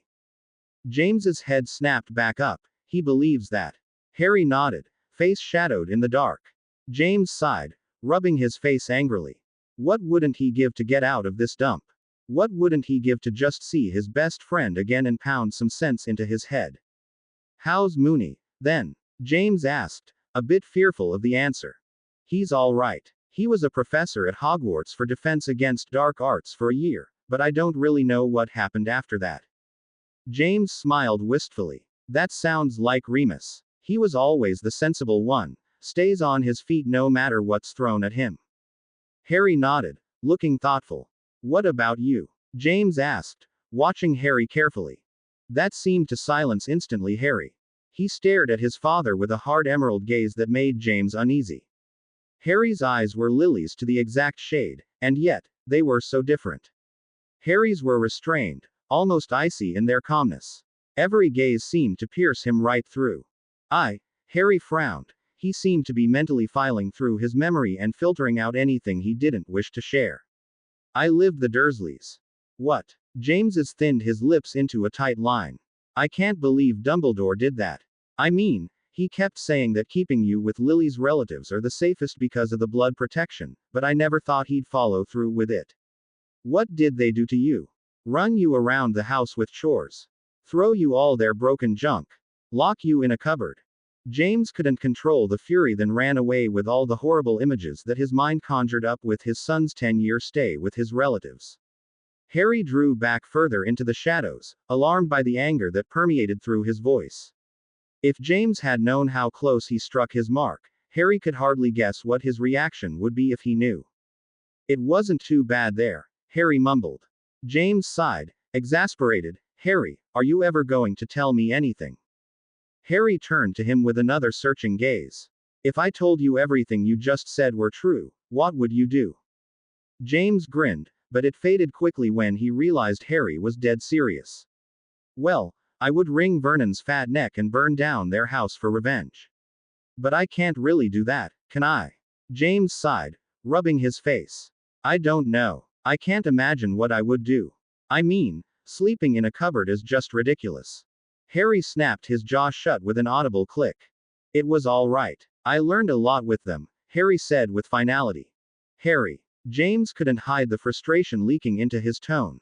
At that, he seemed to finally relent. They didn't like magic. They thought I was strange, Harry whispered. James nodded in understanding, recalling the weekends he spent with Lily's family.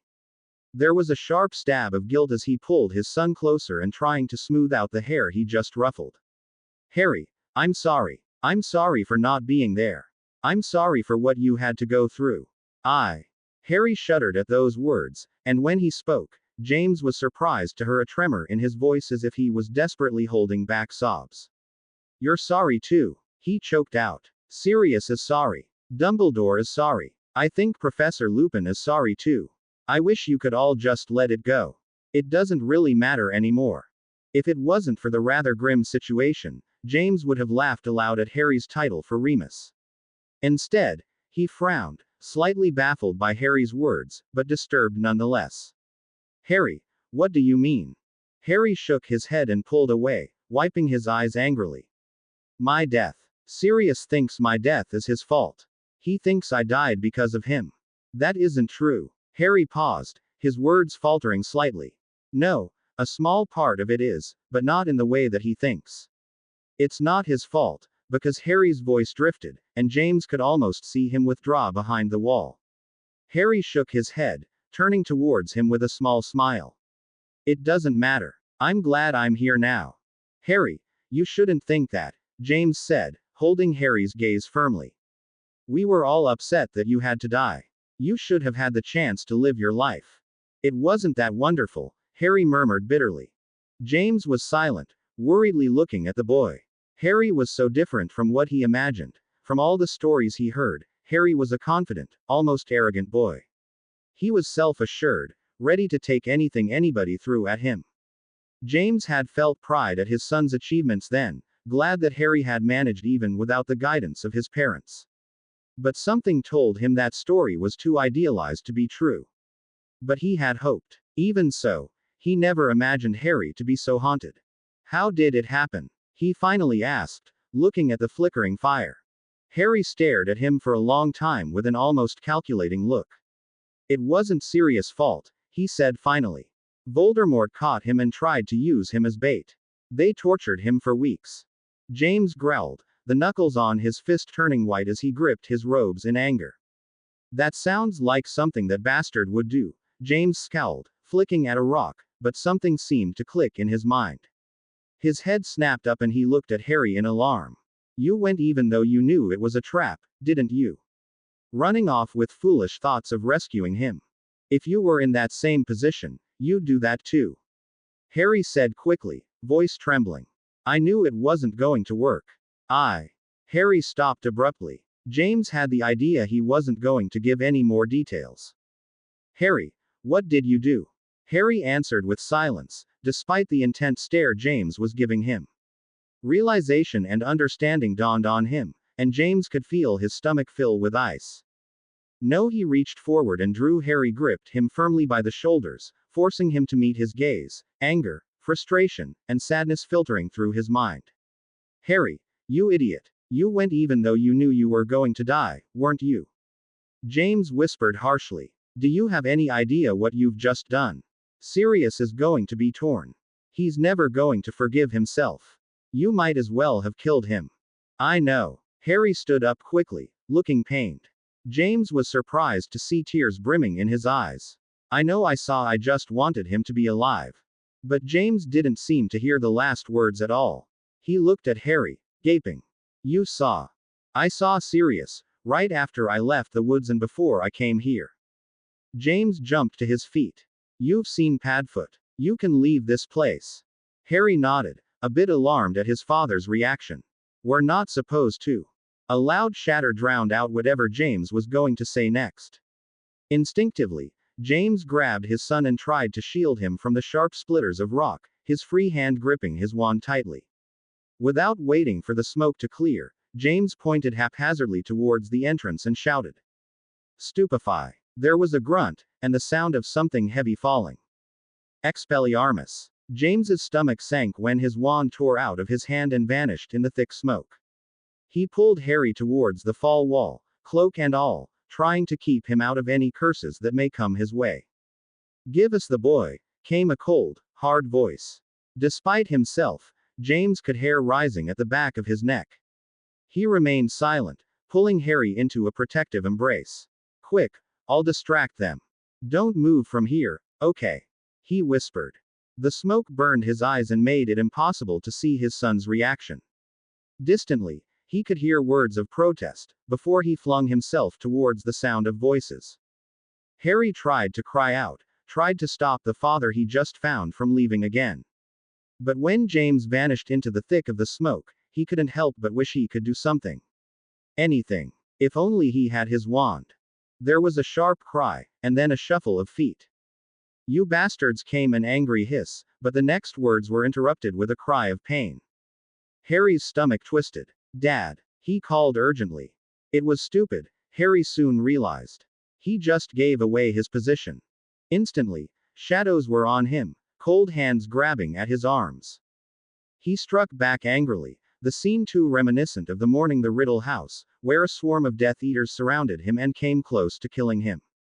Harry could feel the fear and desperation returning, bile rising in the back of his throat. He kicked out blindly, trying to force his way out of mob, but when a fist met his face solidly and threw his head against the wall, Harry felt his resolution crumble. His head pounded, and his black spots filled his vision. He stumbled against a body weakly, grasping the folds of a stranger's cloak to remain standing. Distantly, he could feel himself being lifted, hands dragging his body along the rough floor. Abruptly, the smoke cleared, but Harry still couldn't see. Everything came in a wild blur. There was a mass of black shapes swimming in his eyes. He lost his glasses, Harry realized. He could feel himself lying on the ground, cold wind whipping his body again. "Dad," he called out desperately. A cold, harsh laugh tickled his ear. "Look, the boy is only a pitiful child after all. No one's here to save you now, is there?" "What did you do to my dad?"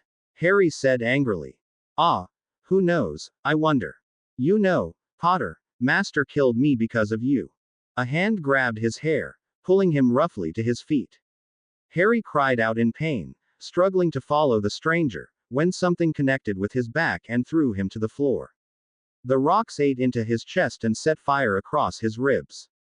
Harry twisted against the man, but it only made him pull his hair painfully. "Let go," Harry snapped angrily. He aimed a kick but only struck air. "Cowards. You're just taking your anger out on me because you're too afraid of Voldemort." That was an instant death sentence. Angry voices filled his ears. The hand released him abruptly, and blows came from all sides. Harry tried to fight back, but it only seemed to anger them more. A kick forced all the breath out of his lungs, a weight forced itself on his collarbone and trapped him against the ground.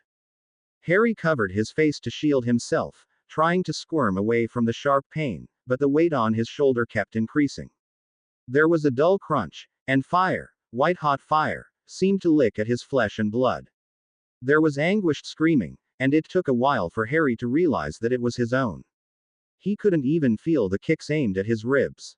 He was only aware of the scalding brand against his shoulder. Distantly, he could feel himself being dragged again. A jerk jostled his arm, and tears rushed to his eyes from the pain. Then the hands were gone, and Harry could feel his body falling back, only there wasn't a surface to stop him.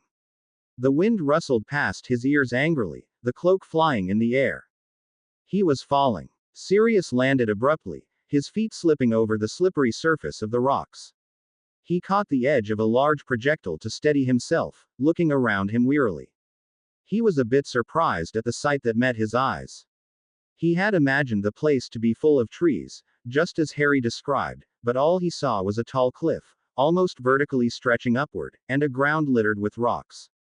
Dumbledore said that the charm would transport him directly to Harry, but looking around, all he saw was some dead trees and rocks. Sirius scowled angrily. He was going to give that old man a piece of his mind the moment he returned. Sirius glanced around, searching for a navigable path off the cliffs, wondering how in the world he was ever going to find Harry in a forest that size. A path of off-colored rocks caught his eye. Sirius stared at it, making out some brown-tinted rocks that looked suspiciously like they were caked with dried blood. Sirius approached it slowly, fingering his wand. But the sight that met his eyes completely drove all thoughts of caution from his mind. A large splatter of rapidly drying blood spread like fingers over rocks. Splashes of brown tinted the grass in patches, and streaked the cliff face. It was like someone had thrown paint all over the floors, and let angry splotches over the area. The sound of something crunching beneath his foot made Sirius stop. He looked down, surprised to see a pair of round-rimmed glasses, lens cracked, and frames completely brown in half. His throat constricted sharply when his mind clicked in recognition. Those were Harry's glasses. "Harry!" Sirius called out tentatively, looking around. Only the whispers of wind met his ears. A steady streak of blood ran, almost as if whoever laid there had somehow dragged himself away. Sirius desperately prayed that whoever the person was, it wasn't Harry, as he ran across the rocky surface, searching for any sign of his godson. There was a soft whimper. Sirius jerked to a stop, scanning the area. A patch of red caught his eye. A small boy lay in a tangled heap of limbs and rocks, his body slumped against the cliff face like it was the only thing keeping him up. Scratches covered his tattered clothes, dyed red. His body was raked with strained, uneven breaths, his face lined with pain. "Harry!" Sirius gasped out. He sank to his knees beside the boy, breath caught in his throat as he reached out to pull some bloodied bangs from his face. No. How could this happen? Harry struggled through the thick fog that seemed to possess his mind. His body felt heavy. Every inch of his skin burned like someone had branded the Cruciatus curse into him. There was a tightness in his chest, each breath sent streaks of pain in his body. Distantly, he could feel a cool hand on his brow. "Dad?" he asked, but his voice came out in a strangled croak. There was a soft rustle beside him and a pause, as if the person beside him was afraid to speak. "Harry," a voice finally said close to his ear. It was familiar, but not his father. Harry was too tired to think much about it. There was a soft rustle of cloth. Harry had a vague idea of the person shifting beside him, and a hand pulling him away from the cold, jagged surface. But the movement jostled his ribs and sent flashes of pain through his body. Harry cried out in protest. "No, stop!" His voice came out in a choked whimper. The hands released him quickly. "Harry, it's Sirius." Sirius. That caught Harry's attention as he tried to open his eyes. Everything was a wild smear of colors, and it seemed to cost too much energy. Harry closed his eyes again wearily. Smiling, Harry tried to find his voice. "Sirius," he finally whispered, his voice thick and hoarse. Harry could feel an answering hand running through his hair, but the action seemed mostly aimed at trying him awake. There was a lingering touch on his cheek, and when Sirius spoke again, his tone was seething. "Who did this to you?" Harry struggled through foggy memories to put his thoughts into words. But all he managed was a soft, "them." "Who?" Harry shook his head weakly. He wished Sirius would stop asking questions. He was too tired. He just wanted to rest. But an abrupt thought cut his way into the front of his head, and Harry shivered. Why was Sirius here? Was he in the room again? But the ground was too rough.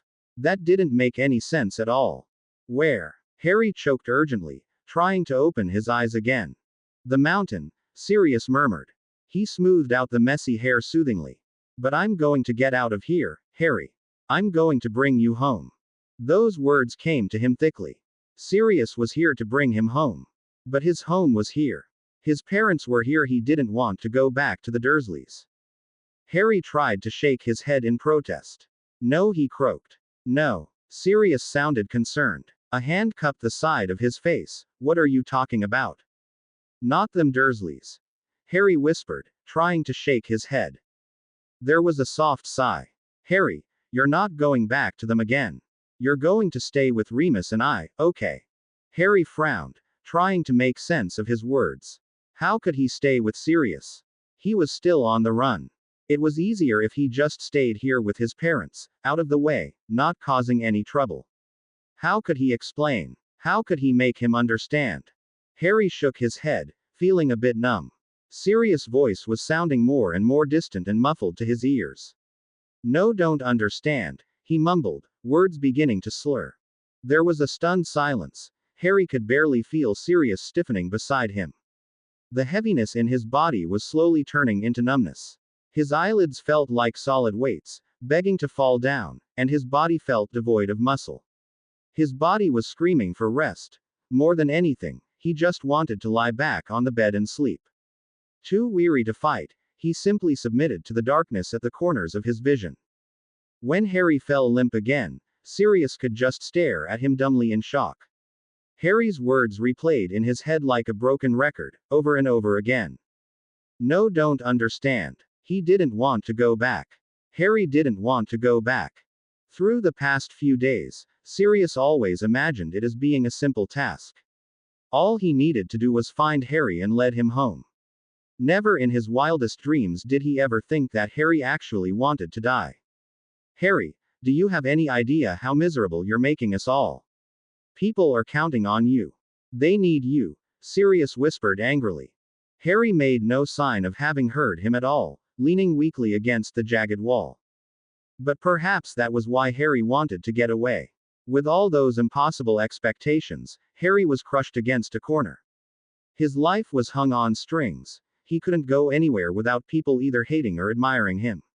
This place was a relief, free from worries and concerns. But Sirius couldn't bring himself to let Harry go. Slowly, he gathered the boy into his arms, wincing when he brushed the stiff, blood-caked clothes.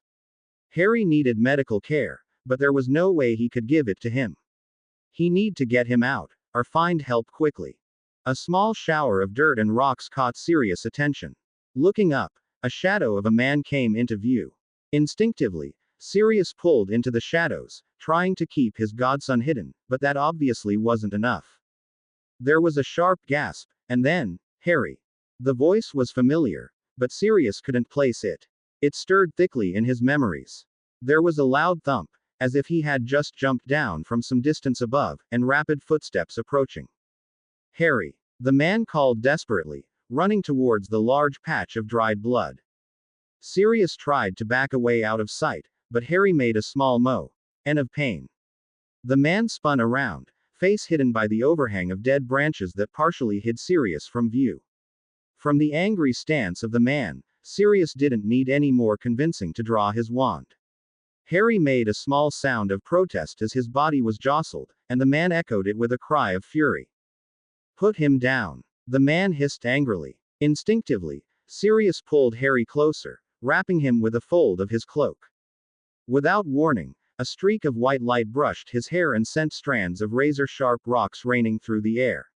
Sirius bent over the unconscious boy, trying to shield him as best as possible. He was fuming by the time the dust cleared. What was he thinking? The man could have hurt Harry. Sirius pointed his wand, ignorant of the stones that cut into his skin, throwing a couple of well-aimed hexes his way. But the man was surprisingly nimble as he dodged. Grabbing the distraction, Sirius trudged deeper between the thin row of dead trees, growing flush against the cliff face. The terrain was rough and his movements slow. Sirius inwardly winced as his jerky steps wrenched a whimper of pain from Harry. Stupefy. Sirius ducked out of the way just as a burning red streak ripped a shallow cut in his cheek. He didn't stop to retaliate. It was too dangerous with Harry as a burden and the enemy following so close behind. He scrambled through the small crevasses between gnarled trunks and brittle branches. A hidden root snagged his foot. With a muffled groan, Sirius slammed into the ground, Harry landing limply beside him. The footsteps echoed from the rocks, pounding loudly on the rough floor. You bastard! The stranger snarled. Sirius was surprised by the anger it seemed to convey. Instinctively, he wrapped an arm around Harry, shifting in front of the unconscious boy defensively. Stop right there or I'll hex you! Sirius shouted warningly, raising his wand. The man stopped abruptly. Sirius could hear deep, raspy breaths as if he was trying hard to suppress fury. He's just a boy. I can't believe you all. Don't you have any morals? The man hissed. Sirius blinked in surprise. What are you talking about? He asked in bewilderment. Don't hurt him. I don't care what you do, just don't hurt him. There was an odd pleading tone in the man's voice that threw Sirius off completely. The man was afraid to approach because he thought he was using Harry as a hostage. All this time, Sirius was running away from someone who meant no harm. But he couldn't hide the surge of indignation at even the suggestion he meant to hurt Harry. I'm not going to hurt Harry. I'll never do that. Sirius growled defensively. Well then I suggest you better give my son back. But Sirius had stopped listening after that. Son. James. Sirius choked out. You know me. The voice of his old friend was suddenly frighteningly familiar. The innocent confusion of his friend would have made him laugh aloud at his Hogwarts years. Sirius leaned against the rocks heavily as the man hesitantly approached. His face came into view through a crack between the branches, and both men froze. Sirius seemed to have lost his voice. He could only stare at his old friend, face still young like the man he remembered 14 years ago. His face was deathly pale, and his hair was more ruffled than usual. Blood stained the side of his face, but he didn't notice. Sirius watched numbly as the remaining color drained from his friend's face, his hand trembling. Sirius, James whispered slowly. He rushed towards him shakily, not taking his eyes from his face. Sirius gave into a shaky smile, the small weight against his arms the only thing keeping from running forward and suffocating James with hug. James dropped to his knees beside him. Padfoot, don't tell me you died too. Sirius broke then. He could feel the bubble of emotions cracking as he threw an arm around his friend to give him an awkward hug. Harry nested uncomfortably between them. Did you have any idea how much we all missed you, Prongs? James returned to embrace full force. It was only when Harry cried out in pain that he pulled away. Harry needs medical attention, Sirius said quickly, mentally hitting himself for momentarily forgetting. James shook his head. We don't need it. We all heal quickly. Harry will be sore and weak for a bit with injuries like that though. He looked pained at the red stains, touching a streak of dried blood on his face lightly. Oh God, I'm going to kill them. Who did this to him? Sirius asked, wrapping an arm around his godson protectively. Dead supporters of Voldemort out for revenge, James hissed. They were looking for Harry since they caught wind of his arrival.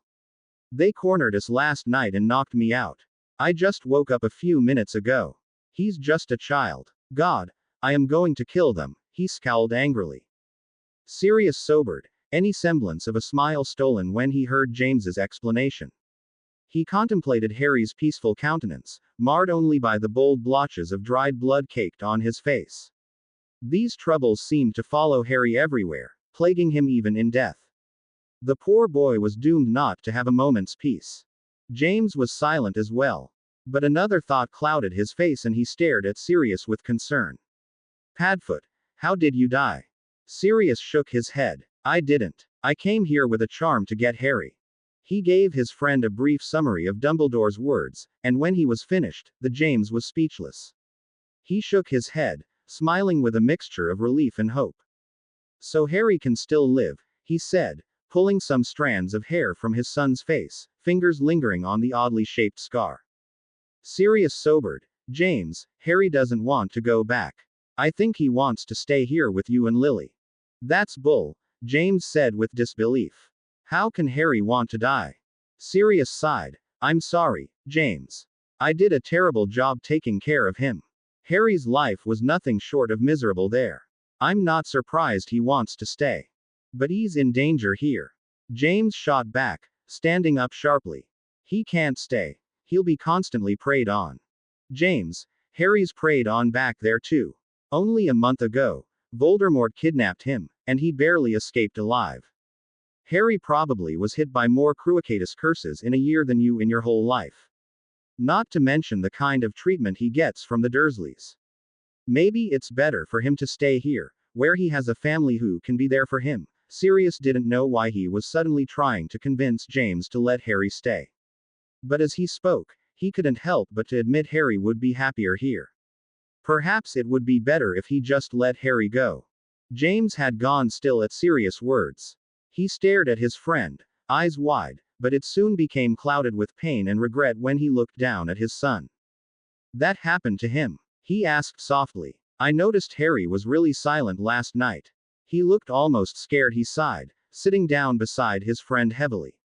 He wouldn't tell me anything about his life. He wouldn't even tell me how he died. He just kept saying it wasn't your fault. James smiled weakly at his friend.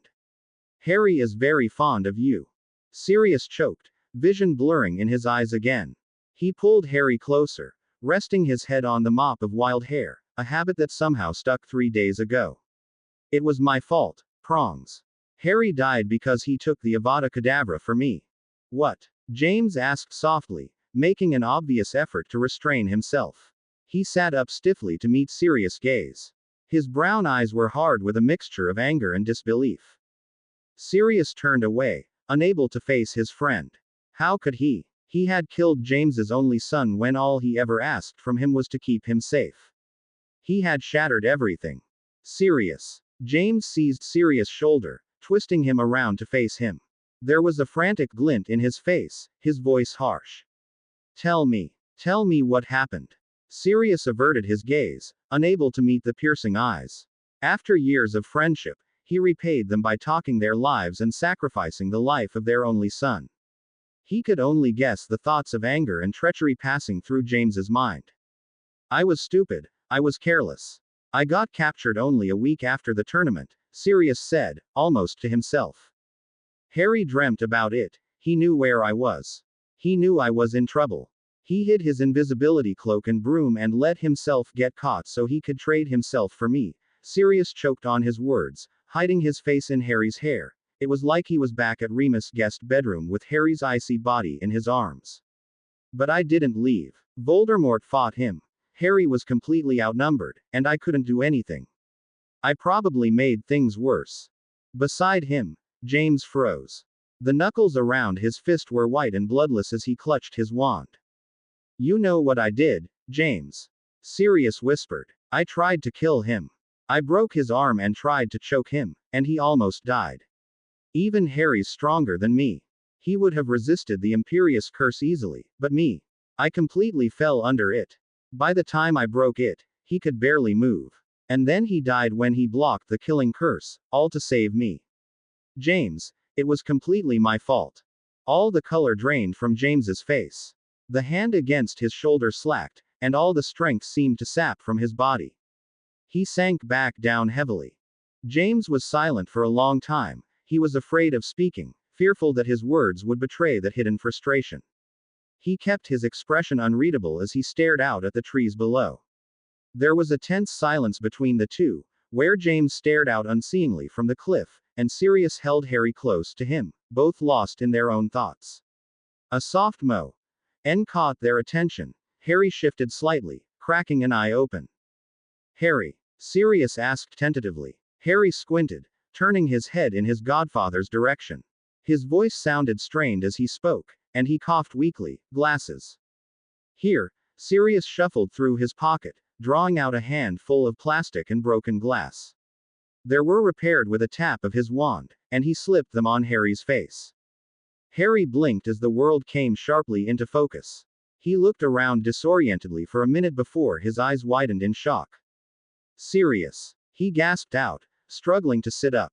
Sirius pushed him back insistently, but Harry caught his wrist, grasping it with a surprisingly strong hold. This isn't the room. What are you? He broke off, coughing raggedly. Sirius held him still, unnerved by his reaction. Harry, it's all right, he said as reassuringly as possible. No, Harry retorted, sounding amazingly determined for someone so wasted. You're not supposed to be here. You're supposed to be alive. Harry glared, but the glazed expression looked delirious. His tone was pleading when he spoke again. Sirius, what did you do? Sirius felt a brief stab of guilt and pain for the concern Harry shown towards him. He extracted his wrist slowly, forcing him to lie back down. It's a charm, he said as soothingly as he could. I came to see you. I'm not dead, so don't worry, okay? Harry stared at him with a piercingly. It was hard to tell whether he believed it or not. But with James watching their exchange silently, Sirius couldn't help but feel blameworthy for stealing all his son's affection. What could be going on in his mind? He couldn't help but wonder. To feel anger at his friend for being the cause of his son's death, only to have his son throw it back at him. Look who else is here, Harry, Sirius said gently, helping him into a sitting position. There was confusion in his face, as if Harry wasn't completely coherent. Sirius was sure if he was wide awake and thinking clearly, he would never have let the subject of the charm drop. But instead, Harry showed no bafflement at seeing his father, only undiluted delight and excitement. Dad. Harry smiled brightly, and James couldn't help but smile back. How are you feeling? He asked, fondly pushing some stray hair from Harry's eyes. Harry closed his eyes again, leaning back into Sirius' embrace, almost as if the entire endeavor was too tiring for him. All right. James looked at Harry disapprovingly for the rather blatant lie, knowing that his son couldn't see. But his expression soon softened again, replaced by concern. We need to get Harry out of here. We can't apparate in this place, and my house is too far north for us to travel in Harry's condition. There's a small cottage downhill that belongs to Thomas. No. Harry's eyes snapped open. He tried to sit again with difficulty. Not Thomas, he's Harry broke off, words interrupted by coughs that raked his body. Sirius patted his back soothingly. James blinked in surprise. Harry, we can't stay here, James said. Harry shook his head angrily, still trying to control his coughs. No, not Thomas. James frowned. Harry, are you all right? No. Harry gasped out. Thomas is. James, Harry doesn't usually jump to conclusions unless he has a reason, Sirius said, turning to James worriedly. Is there somewhere else we can stay? James looked at Sirius questioningly. But under Sirius' insistent stare, James reluctantly nodded. We can go to Diggles. He's not that much further. Harry groaned audibly, murmuring something about a humble Lockhart that made Sirius chuckle. Lockhart. Wasn't he that blockhead 4 years below us? James asked, raising an eyebrow at their exchange. He became quite the celebrity and tried to use Harry as publicity back in second year, or so I heard, Sirius said. I don't know any of the details though, but Harry absolutely detested him. Not that much, Harry mumbled, giving his godfather a small smile. James shook his head, amused. Okay, there's another residence, but it'll take a much longer walk. I don't know him very well. From what I've heard, he's rather young and wasn't here very long. Diggory, I think his name is. Both Sirius and Harry had gone pale at his statement. Harry was rigid, eyes wider than James thought would be possible, with an empty gaze in them that sent a shiver down his spine. Sirius looked at him, troubled. Cedric. Harry whispered, a tremor audible in his voice. You know him. Perhaps we better go to Diggles, Sirius cut in sharply. No. Harry struggled weakly to turn towards his father again. There was desperation in his voice. Cedric's here. I have to see him. James listened them blankly. There was something that he didn't know, something that concerned Harry. Sirius, catching James's expression, shook his head. Sirius, don't you understand? Harry gasped out. I have to. Harry, just calm down for a moment. Sirius pushed his godson back down, keeping a firm hand against his shoulder. But James forced him out of the way roughly. Stop. You could be hurting him, he snapped angrily. But one glance at Sirius' face, James realized he must have struck him in a way he never imagined. Sirius' blue eyes were wide with horror, looking as if someone had just stabbed him and twisted the knife in his gut. At the slight hesitation, Harry pulled away, stumbling on the rocky floor on unsteady feet. By some miracle, he managed to stay standing, face contorted in pain and legs shaking under the weight. James barred the path quickly, catching Harry when he swayed too far forward, unnerved by the wild glint in his son's eyes. I have to see him. Harry shot back, the cough returning full force. I have to see how he's doing. Tell him, he broke off again, trembling. He leaned against James heavily, squeezing his eyes shut as he gasped for breath between each cough.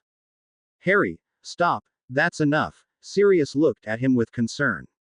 Harry, we'll go to Cedric's, James said, mostly to pacify him.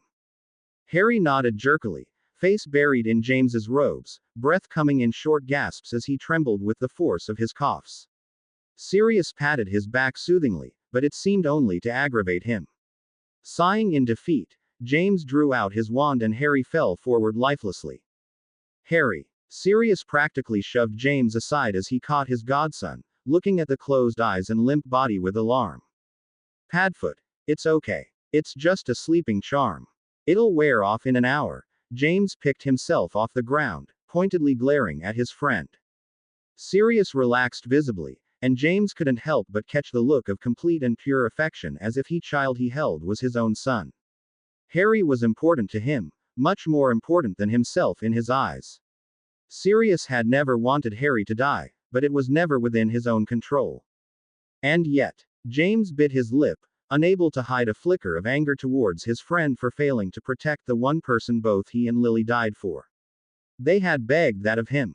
They had given him that burden. But at the sight of Sirius, normally composed and full of life and energy reduced into a wan, haunted man, he couldn't seem to keep it. Sirius, James knelt down beside his friend, placing a reassuring hand on his shoulder. I don't blame you. As James led the way down the mountain, Sirius burdened by Harry's weight, he filled him in on the past few years of Harry's life. Sirius never heard the complete stories, only bits and pieces of what happened each year from what he picked up from various teachers here and there, and Remus, History of Defense teachers. But even so, they were a good distance from the mountain with the sun high above their heads by the time he finished. Diggory died at the third task of the Triwizard Tournament. James asked quietly. Sirius nodded, instinctively, pulling the sleeping boy closer. It was a bad idea. We should go to Diggle's. Harry was haunted by his death for weeks. It completely changed him. Voldemort caught him, used his blood to resurrect himself, tortured him, James whispered, looking distant. James shuddered, the color draining from his face. He seemed to be trying to envision that moment of horror. James was silent for a long time, his face unreadable as he stared at the ground in front of him. I've missed a lot, haven't I? He finally said, his voice soft. Sirius sighed. We all did. But Harry managed. He's strong, much stronger than me. James looked at his son, nested comfortably in his best friend's arm sadly. There was a lot that his son had been through, he couldn't help but feel a mixture of pride and regret. Proud that his son had managed to stand tall despite all the pain, regretful that he had to stand without a family to call his own. He's not really a little boy anymore, is he? James said with a weak smile. All this time, I thought he was just an innocent victim thrown into the land of the dead, when Harry had faced this risk for years. I'm a terrible father, aren't I? I don't even know anything about my own son. Sirius shook his head angrily. You've never had a choice. But James couldn't ignore that cold grip of doubt in the back of his mind. He turned his gaze to the small form, wondering how such a tainted past could belong to such an innocent child. But there was a flicker of envy as he watched Harry sleeping peacefully against his godfather. James would have accepted even all the years of Azkaban to take Sirius' place just to watch his son grow. But he couldn't. Sirius was there, and Harry seemed to trust him even more than his own father. Sirius seemed to notice the wistful expression on his face, but didn't understand the depth of it. He shifted the weight in his arms again, looking at James apologetically. Could you take him? I'm getting a bit tired. It was obvious that was not the reason with the reluctance that Sirius slipped the boy into his arms, but James took Harry eagerly, turning so that Harry's head rested comfortably against his chest. He paused in surprise when he noted the lightness of his frame, and the ridges of the ribs that poked into his arms through Harry's oversized shirt. Petunia never feeds him, does she? Harry looks starved, James grumbled angrily, wrapping a hand around a narrow wrist to prove his point. Don't know. I heard she had her son on a diet last year and made the whole household live off grapefruit. Ron told me Harry wrote to him begging for food. I don't know about this year though, Sirius muttered, frowning at the memory. There's a lot of things Harry isn't telling any of us. James looked at his son's face again, inwardly wincing at the dark rings around his eyes. He was too young to be burdened with this, he thought angrily. But, Sirius, Harry can't stay, James said firmly. I know Harry dying is the last thing you want, don't lie about it. Sirius was surprised by the sudden change of topic, but he sobered quickly. Harry wants to stay. If Harry doesn't want to leave, there's no way he can. Then we'll convince him. You have no idea how many people will jump at a chance Harry has. No one's ever lived a life like Harry's, Sirius snapped defensively. Sirius. James raised his voice slightly, making Harry squirm. Do you want Harry to die? Sirius paled. Of course not. Good, because I don't either. Harry may be happy that Lily and I are here, but this place won't be enough, James said, looking at the boy in his arms fondly. He'll enjoy the first few days, weeks, even months here, then this place will be like a prison. There's nothing here but trees and a stupid mountain, for God's sake, it's boring. Harry will want something more. He'll wish that he took the chance to leave. If Harry's anything like the boy you've described with all those years at Hogwarts, he won't be satisfied with just sitting around with his mum and dad for the rest of eternity. This place can't be too bad. Yeah, that's what I thought at first. But after the first 8 years, Lily was desperate enough to take up Quidditch to kill time, James grumbled bitterly. If Lily wasn't here, I'd probably be pretty far gone. Despite the serious tone of the statement, Sirius choked back a laugh, looking at James in disbelief. Quidditch. Lily played Quidditch. You're kidding. Sirius coughed that sounded suspiciously like inhaled laughter. James couldn't help but grin.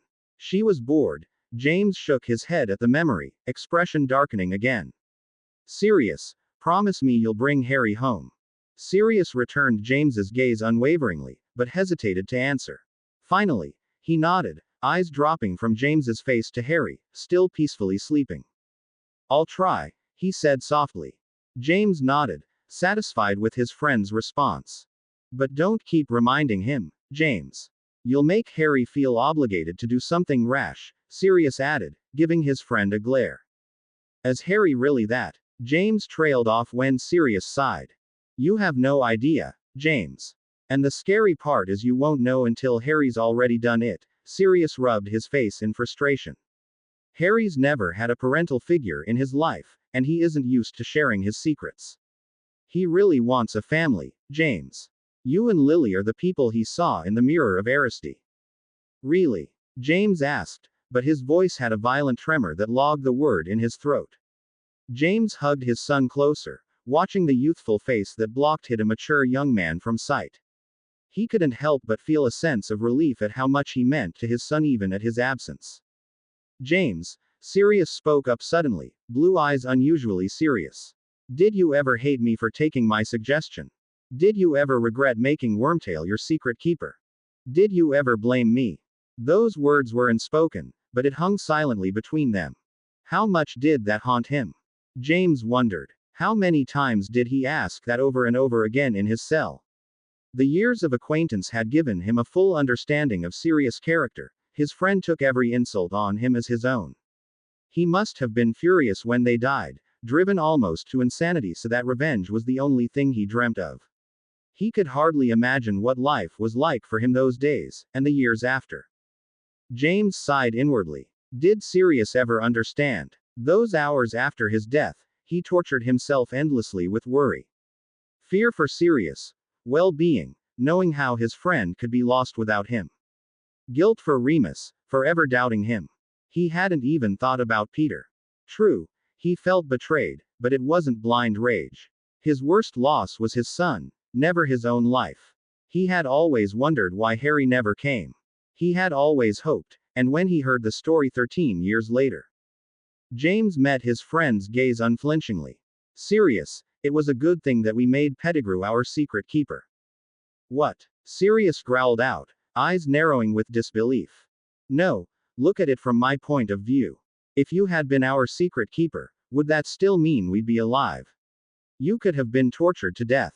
We probably would still be dead, knowing how determined he was to get rid of us. And if Harry had never defeated him, then hundreds, maybe thousands more would have timed. This was for the best, James said calmly. Sirius opened his mouth and closed it again, at a loss for words. The frustration and disbelief mixing in his eyes spoke loudly that he disagreed, but the shock of hearing his friend contradict him so openly stole his words. How can you say that? Sirius finally hissed. You've been betrayed, James. You lost your life. And Harry had his completely ripped apart and destroyed before he followed. How can you be so apathetic? I'm not apathetic. James shot back, barely restraining himself from yelling. I wished countless times to just see my son once, just once. I wish things happened differently for Harry. James drew a deep breath, cradling the boy against his chest. His anger was replaced by an overwhelming sense of sadness and regret as he stared at his friend. But I'm not vengeful of dying. What you and Harry went through was worse. I wish I could give those years back to you, Sirius. Sirius looked pained. James. No, Lily and I dragged you into this position. All you wanted to do was protect us. But I failed. You're not God, Sirius. You can't do everything right. Yes, but you died for it. James sighed aloud. Sirius, 12 years with a bunch of trees is far better than 12 years with Dementors. If you were the one dead and I was in Axaban, you would say the same thing. Sirius paused, eyes turned to James searchingly. It was impossible to decide what was passing through his mind. James was reluctant to guess. The shadow in his friend's blue eyes made him realize how much Sirius had changed over the years. He was no longer the arrogant, self-assured boy who teased his way into everyone's hearts. But suddenly, Sirius broke into a small smile. Since when were you so philosophical? He grunted, shattering the tension between the two. James mirrored his smile, relief running through his face. Trees do that to you. They walked in a comfortable silence, both lost in their own thoughts as they followed the worn forest path. James felt considerably better at finally getting those words off his mind. He had waited for years to beat some sense into Sirius. It wasn't that hard to guess, knowing his friend's character, that he would blame himself.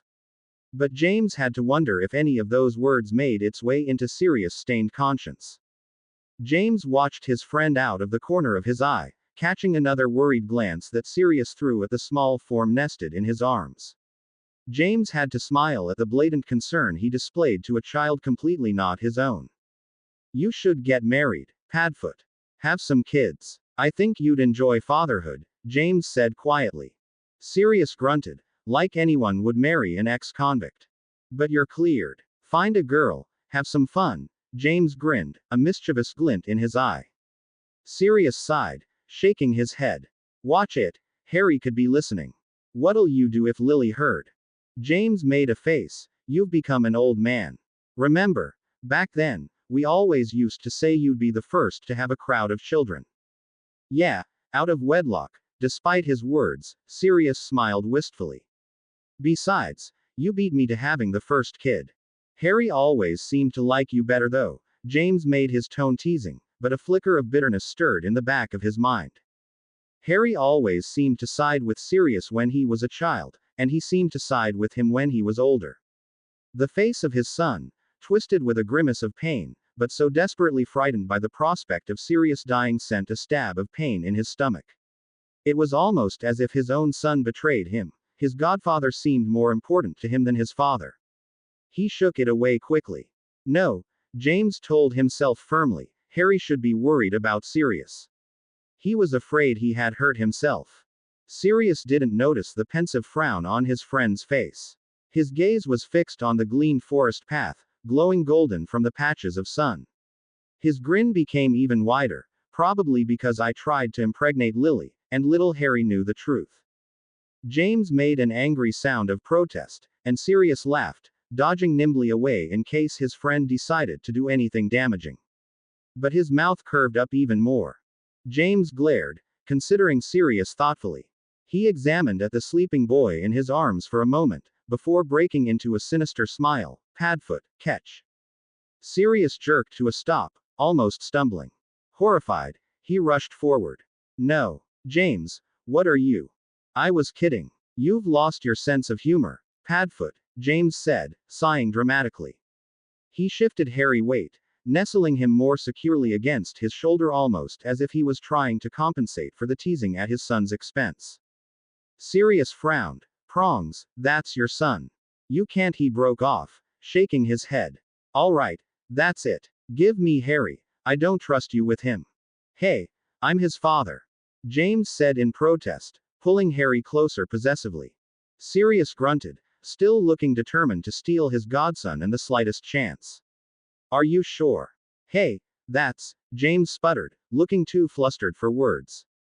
I don't trust you with him, Sirius continued. James flushed even more, the exact reflection of a rather embarrassed Harry.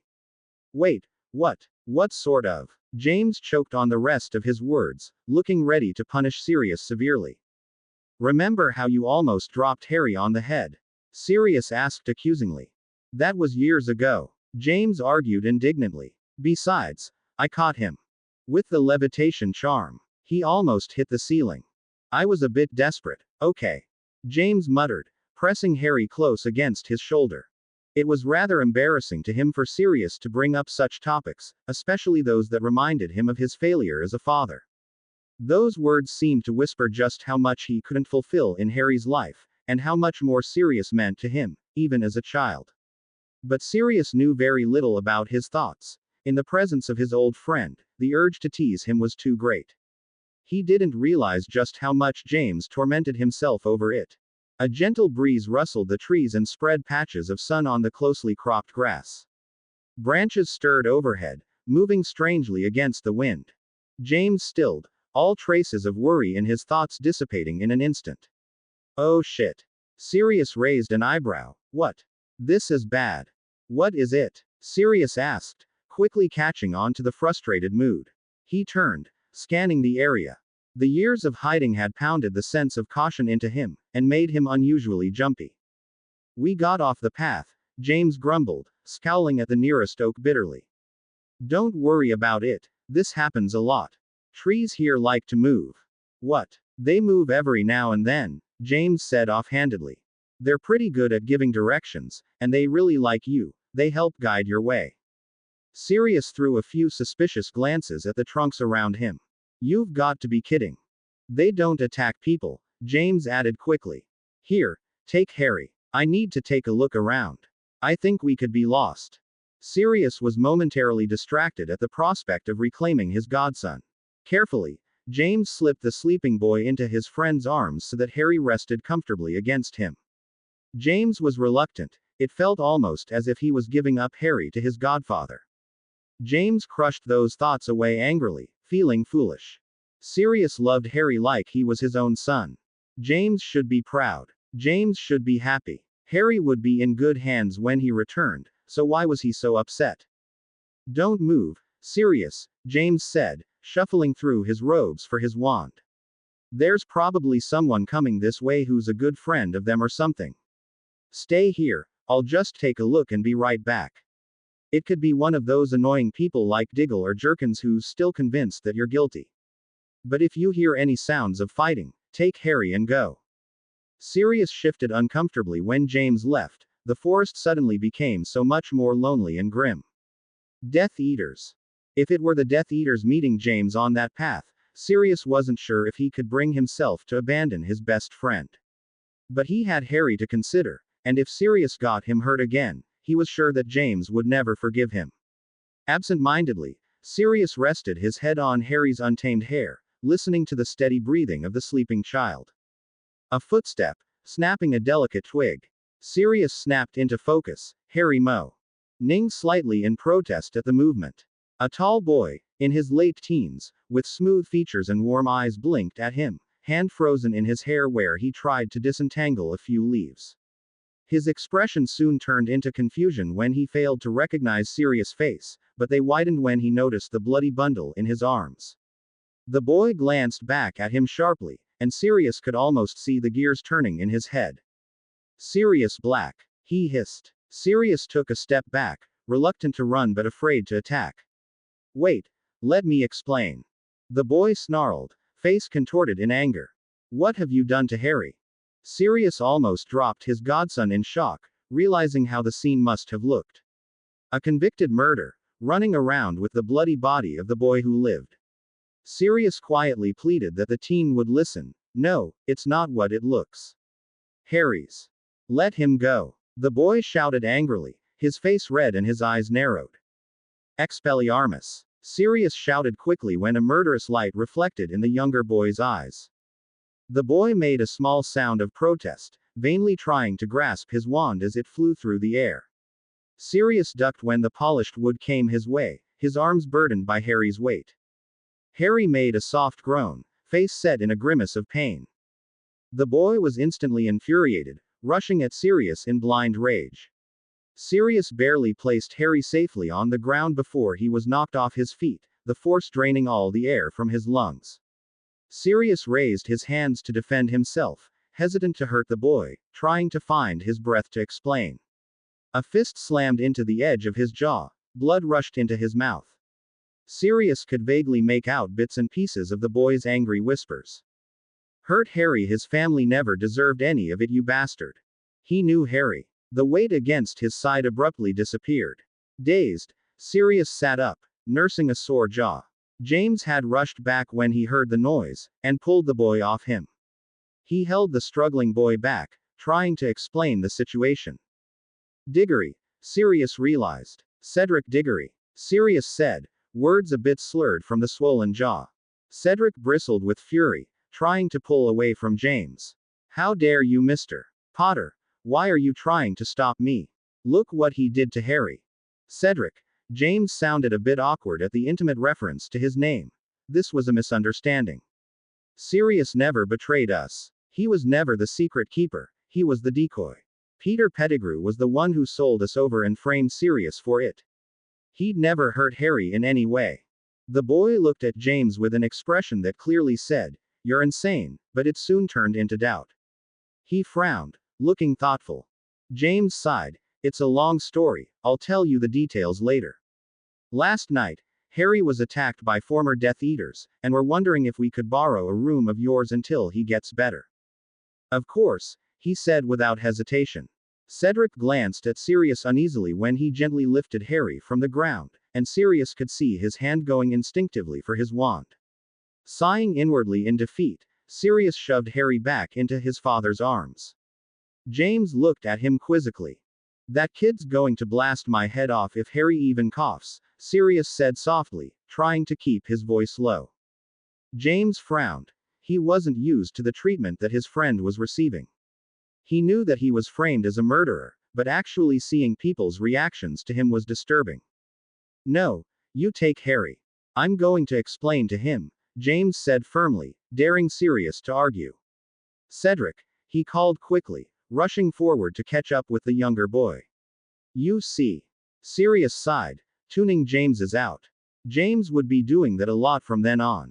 Sirius flicked a rather rebellious strand Harry's hair, leaning on Cedric's small bed that he evacuated for them. The Diggory boy apologized so profusely afterwards that Sirius felt almost a little guilty himself.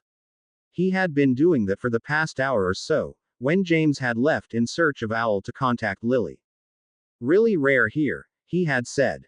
"I wish Voldemort would kill more of bloody things sometimes." He felt a bit guilty for disturbing Harry's sleep, but the boy had been asleep for 10 straight hours since the charm and he was getting impatient. There was a lot of things he wanted to say, and he wasn't sure if they could be said when James returned. As much as he enjoyed James' company after such a long absence, there was a slight unease that rose in the back of his mind whenever the two friends spoke of Harry. They smiled and teased their way around the subject, but it was obvious. It was like a thorn in the side that just refused to go away. Sirius couldn't help but feel jealousy towards James. He was Harry's father, the parental figure that Harry always dreamed about. With James around, Harry didn't need his godfather anymore. True, James had insisted that Harry should leave, and it was only fair that father and son spent as much time together as possible, but there was still that flicker of anxiety. What if Harry wanted to stay? What if Harry chose James over him? But James is Harry's father, Sirius told himself firmly. Harry doesn't need a godfather pestering him with his father around. A rustle of blankets tore him from his thoughts. Harry stirred, knocking Sirius' hand away wearily as he snuggled deeper into his blankets. "Stop it, Hedwig," he grumbled, eyes still closed.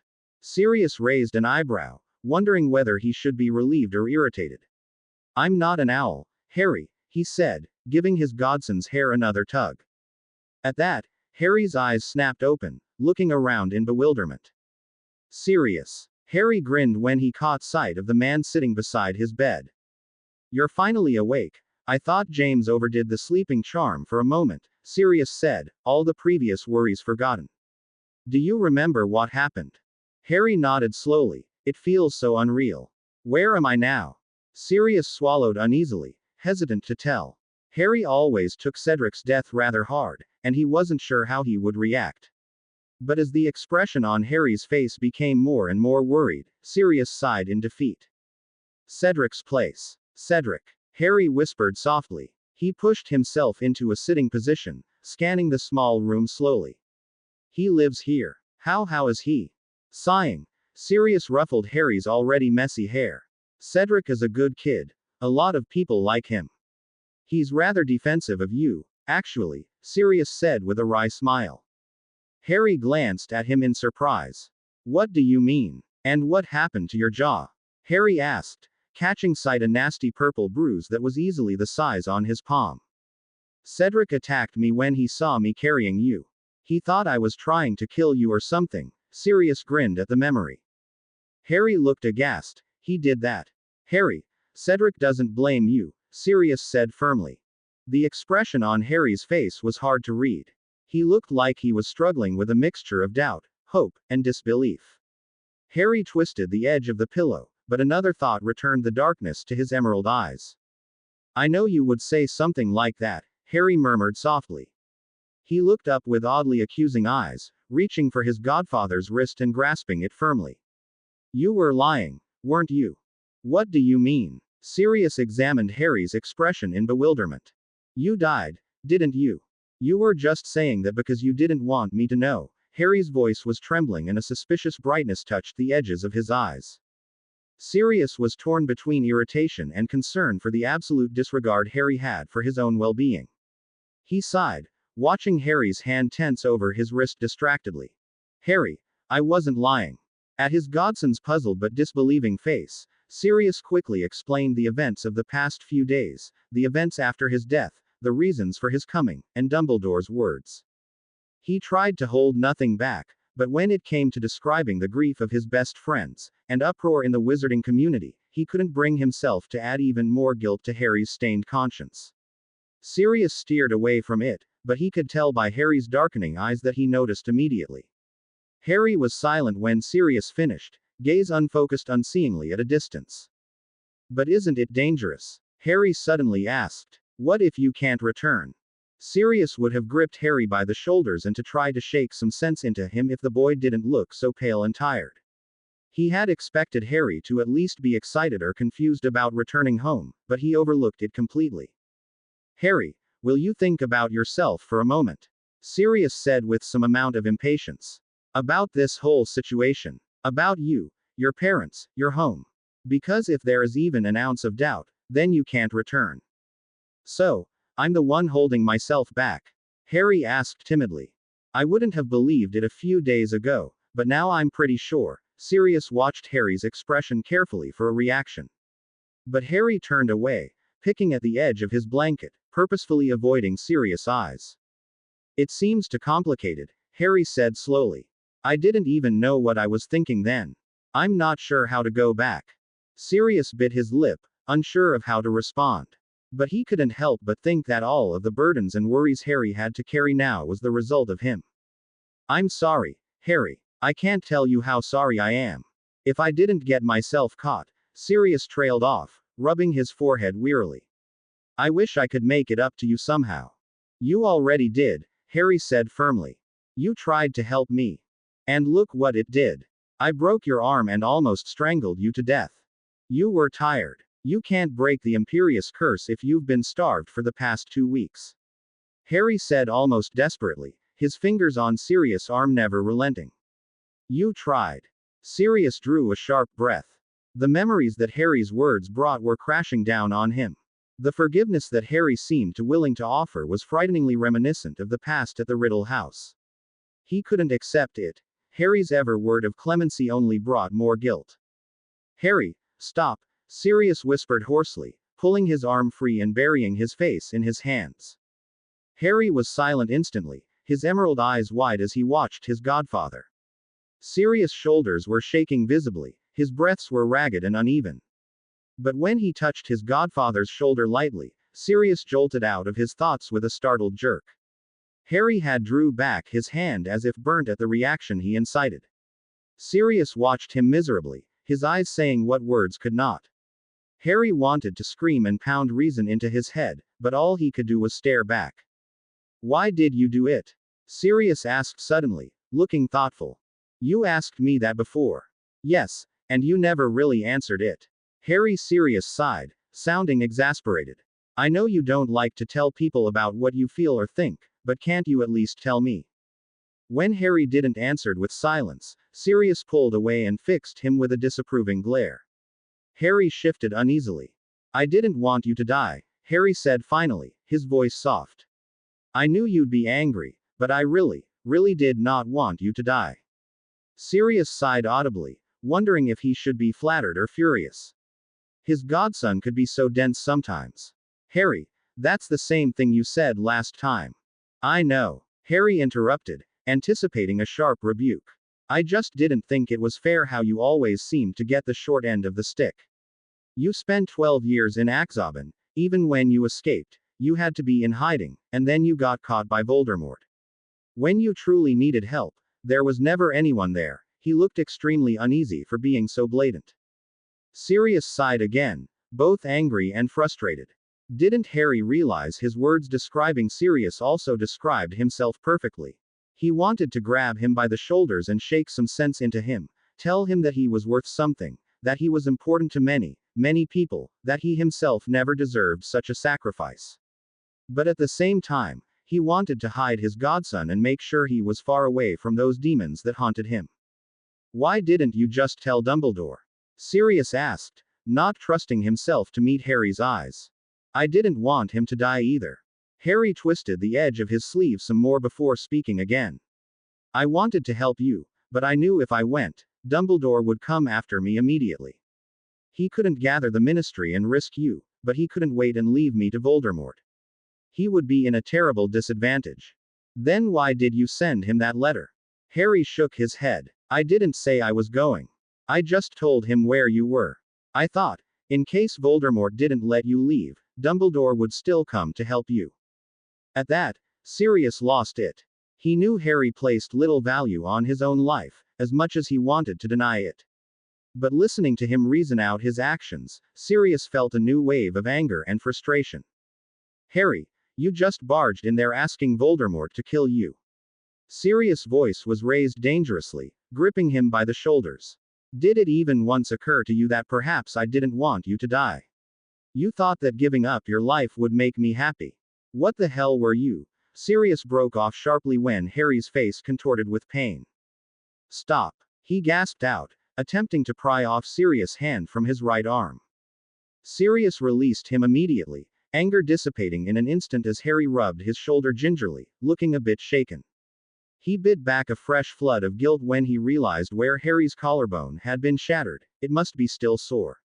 Sirius reached out to examine Harry's arm, but hesitated, afraid that he would inadvertently hurt him again. There was a pause, before he withdrew his hand quickly and ran his through his hair. I'm sorry, I didn't mean. I know, Harry interrupted him, looking at Sirius firmly. It wasn't your fault. None of this is. Sirius was silent, unsure of how to respond, and not trusting himself to. Harry had matured again. Somehow, over the past month since the third task, he suddenly grew up, too fast for Sirius' liking. Harry, tell me, do you want to go back? Sirius asked carefully. Harry didn't answer right away, eyes focusing on a frayed end of the blanket. Yes, he whispered. The truth, Harry. Harry's shoulders slouched in defeat, turning towards Sirius with a worried and slightly fearful expression on his face. I'm not sure. I miss Ron and Hermione, but I want to meet my parents too.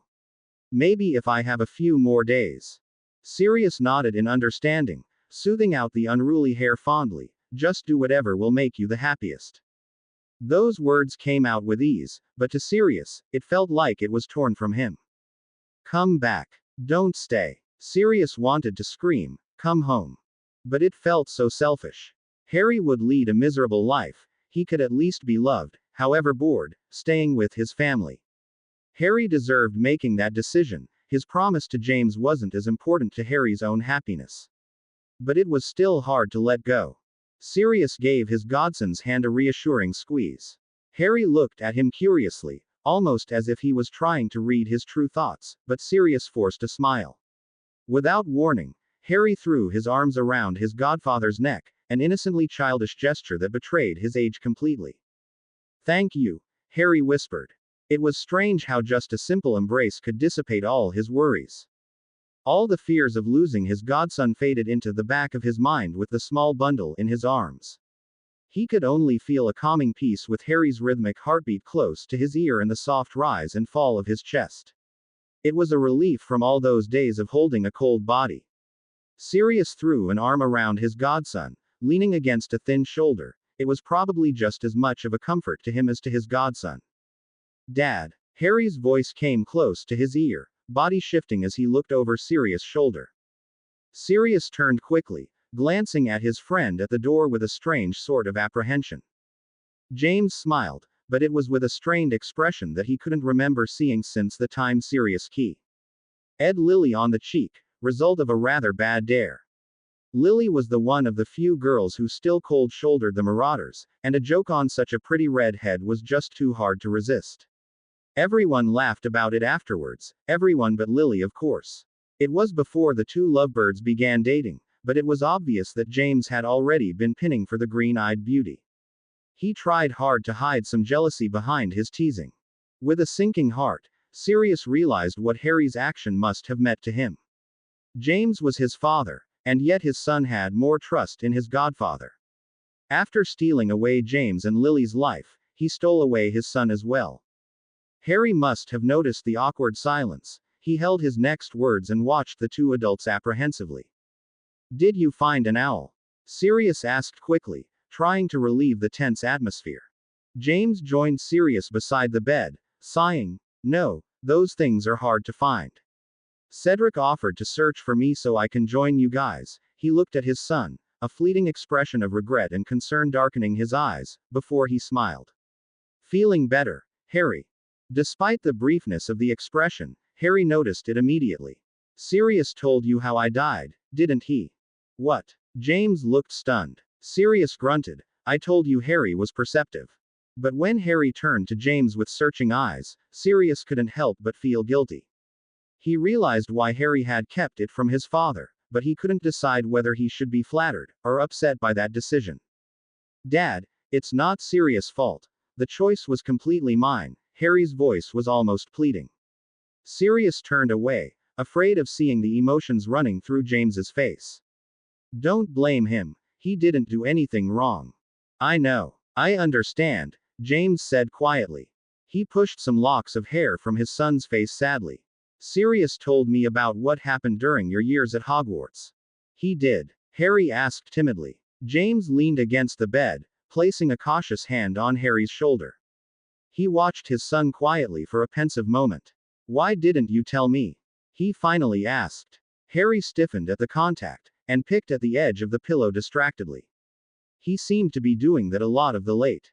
"I'm not sure. I guess I didn't want it to bother you."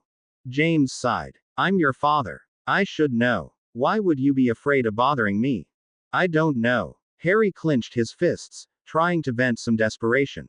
He twisted the fabric cruelly between his fingers. "I didn't want you to feel guilty for not being there. I didn't want you to feel obligated to make it up to me." Sirius couldn't suppress a bitter smile at Harry's words.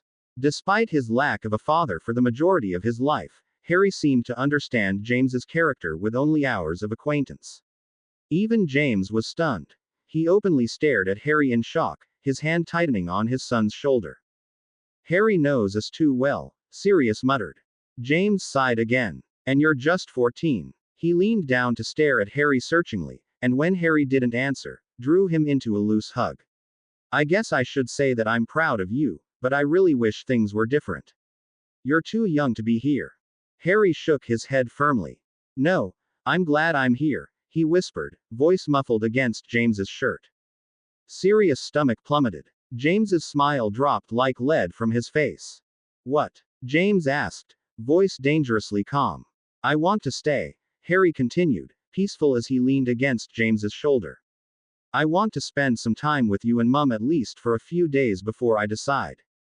James turned to Sirius with a mixture of confusion and anxiety. "Padfoot, you said you're going to bring Harry home." Harry asked to stay for a few more days. "James, let Harry decide what'll be best for him. It was his choice to begin with. I can't force Harry to go home if he really doesn't want to," Sirius said, forcing himself to meet his friend's gaze unflinchingly. But he almost faltered under the look of utter betrayal in James's demeanor. "Harry can't stay in this place. It's a prison. He should at least have a chance," James said angrily. "And be on the top of Voldemort's hit list when he comes back." James, that place is hardly any better, Sirius grumbled, equally irritated.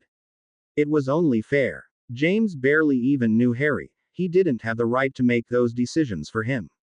He's too young. He's seen much more than you or I will ever see. Harry has the right. Sirius could feel the ringing silence of the room, James's words and his own echoing in his ears.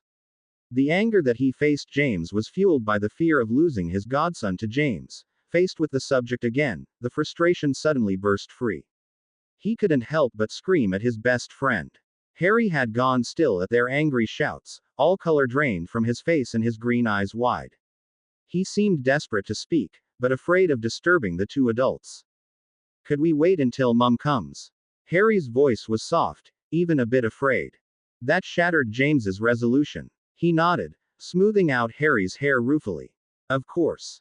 Thirsty. Harry jumped in surprise, turning towards the figure by the door with eyes wider than he even thought humanly possible. Cedric. He choked out. Cedric smiled warmly, lifting the tray that carried 2 steaming mugs for Harry to see. I thought you'd be thirsty, so I brought some tea. Would you like some? He held out the tray to the younger boy, but Harry was pale and silent. His eyes were turned to Cedric's face searchingly and took the proffered cup with unsteady hands. Thank you, Harry said finally.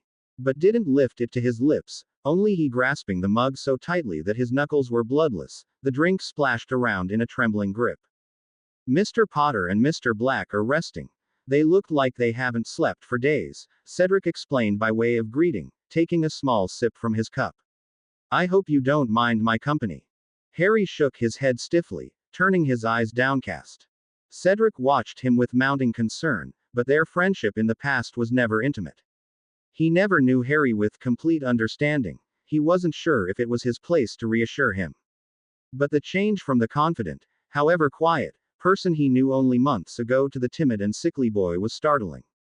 I'm sorry, Harry suddenly whispered, bowing his head to hide his face. I'm so sorry. You must hate me so much. Harry, what are you talking about? Cedric asked, alarmed. The cup, the portkey, the third task. If I hadn't asked you to take it with me, then you'd still be alive. Cedric was astonished, all words logged in his throat. Harry was visibly shaking, his entire body slumped limply against the pillow, clutching at the mug so tightly that he looked like it would surely crack. This was what haunted him, Cedric realized. Harry, Cedric began, sitting slowly in a chair. Harry stiffened, as if bracing himself for a verbal assault. I was going to thank you. Harry jerked around to face him, eyes wide. What? Why? Cedric grinned, placing the empty tray on the side of the bed. For helping me with Crumb and that spider. If you didn't, I probably would have died. But you did die, Harry whispered, looking away again. It shouldn't have been you at all. Cedric frowned. Are you saying you should have died? You had a family, Cedric. You had people who would mourn for you. I made so many people miserable, Harry choked out, bringing an unsteady hand to cover his face. Cedric inwardly winced when Harry's oversized sleeve pulled away, revealing a thin, one arm coated with angry bruises. It was so strange, watching a 14-year-old boy just recovering from a mass of broken bones tear himself apart about how he made others unhappy. But Cedric couldn't help a flicker of rage at those words. My family blamed you. Harry jumped slightly at the anger that leaked in his tone, shaking his head quickly. No, they didn't. But they should have. Harry, they should have. You died because you were there. You never asked for any of it. It was completely unfair. Harry burst out. Cedric frowned again. Those words would have described Harry perfectly as well, if the boy hadn't been so selfless and stubborn. He sighed, searching his mind for a different route. Harry, do you blame Mr. Black? Cedric asked slowly. Harry looked surprised at the sudden change of subject, but he shook his head firmly. It wasn't Sirius' fault. Exactly. At Harry's inquiring gaze, Cedric sighed, shaking his head. The living takes dying a lot more seriously than the dead. I don't blame you, you don't blame Mr. Black. Yet he blames himself just the way you do. Do you mind dying? Not really, Harry admitted slowly.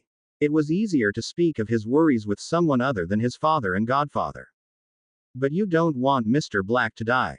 Of course not. Sirius has a lot to live for. And Professor Lupin needs a friend, Harry shot back desperately. Cedric nodded. That's exactly how your father feels about you, and how you feel about me. But I don't mind dying all that much either. Let's just forget about what happened, alright? Let's be friends without all the pressure of competition for the tournament lying between us. He offered his hand to the younger boy with a bright smile. Harry's expression was impossible to discern. He looked worried at the thought of his godfather still weighed by guilt, and confused at the same time. But at Cedric's hand still waiting for his answer, Harry couldn't dwell on those thoughts for long. Slowly, he raised his hand and shook it, smiling weakly. Cedric smiled, taking a small sip from his cup. It was a relief to see Harry finally free of some guilt that plagued him. He couldn't imagine what those nights were like after the third task, especially from what he heard from Sirius. He couldn't help but admire the bravery of such a young boy, but as he listened to Harry's words, it occurred to him that Harry never wanted any of it at all. He was just a 14-year-old without a family, driven to extremes just to try and stay alive. To learn that Harry had chosen death at such a young age made him wonder what thoughts lurked behind those clear green eyes. There was a Death Eater who came around the time as you did and started gathering all the men to attack you. I got wind of it from Thomas and tired to see if I could find you before they did, Cedric explained. Harry blanched at the mention of the name, but Cedric didn't seem to notice. It must be really frustrating to have people trying to kill you both dead and alive. Ever since your first year in Hogwarts, Cedric muttered sympathetically. But when Harry's expression sobered even more, he quickly raked his brain for a distraction. What really happened to Professor Lockhart? I remember Dumbledore saying how he was in an accident in the Chamber of Secrets and they had to ship him off to St. Mungo's. Oh, that, Harry said, looking sheepish. But nevertheless, there was an amused smile on his face. He didn't really go down in the chamber at his own will. Ron and I forced him by wand point, and when he tried to escape, the wand backfired. At Cedric's even more confused look, Harry quickly added, "It's a long story." It soon occurred to everyone that returning to the Potter's home was not the best idea. With the Death Eaters still out for Harry's blood, their residence would be the first place they would target. The travel would take more than 4 days at least, and by that time, Harry's location would travel like wildfire. It was finally decided that they would keep a low profile in Cedric's small cottage, and Cedric would escort Lily from her home. Harry was annoyed with the precautions they had to take. It seemed to worsen since his time with the Dursleys, at least there, they never spoke openly about his well-being, if at all. But he kept silent, seeing that both James and Sirius would be furious if he suggested anything remotely dangerous. Harry was embarrassed for having to put Cedric through so much trouble, but the older boy was insistent. He seemed to feel guilt from the very idea that Harry had tortured himself for weeks over his death. Harry seemed to realize right away he was causing friction between James and Sirius. He was torn between wanting to spend time with his newly found father and become better acquainted with his godfather, and wanting to stay out of their way to keep the object of their dispute as far as possible. He had always imagined the reunion of the two best friends to be nothing short of a fairy tale. Never in his dreams would he imagine James and Sirius to come to a disagreement over him. He hid in his room as much as possible, sometimes watching the pair with a tinge of remorse. James and Sirius were still best of friends. They spent hours in each other's company reliving the past, but the tension was still there. They both ignored it as much as possible, trying not to waste the precious time they had together. But I barely know him, James admitted to Sirius, squinting his eyes against the sun as he laid against the grass outside Cedric's small cottage. They were on the subject of Harry yet again. It always came up, no matter how hard they tried to avoid it.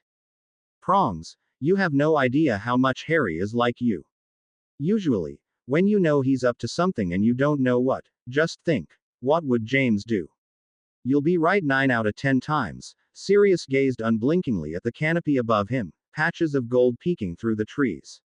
It was a while since anything was as peaceful as this. James looked incredibly flattered. Really? Yeah, that was how Remus found us at the Shrieking Shack Harry's 3rd year. He doesn't play any pranks though. Sirius grunted. The Weasley twins already give everybody a handful. Besides, I don't think Harry wants any detentions. There's always a possibility he'd get Snape. James made a strange gurgling noise, almost as if he was trying to choke, laugh, and vomit at the same time. He sat up, coughing and spluttering incoherently. Sirius laughed, patting his friend on the back good-naturedly. I still haven't gotten over the shock of him being a professor, James spluttered. Oh, he hates Harry's guts. Or I thought he did, Sirius added as an afterthought. At James's inquisitive gaze, Sirius tried to put his thoughts into words. At the Riddle house, he was the first one to see Harry. He told him to leave, but evidently, Harry refused. He even visited once or twice after Harry died. Sirius trailed off, a shadow passing over his face as he recalled the days when he huddled in the small guest room with Harry's lifeless body. It seemed such a long time ago. But I don't know that much about Harry at all either, Sirius said suddenly. We've only met each other face to face 5 times, and all of those meetings were never more than half an hour. The longest was probably our first conversation at the Shrieking Shack, he sighed, raking a hand through his long hair. James stared at Sirius in surprise. It hardly seemed possible to him. After watching their interactions, however brief, it was obvious the two shared many deep bonds. He's sort of like Moony, in a way. You can speak to him for hours and not have learned a piece of information about him personally.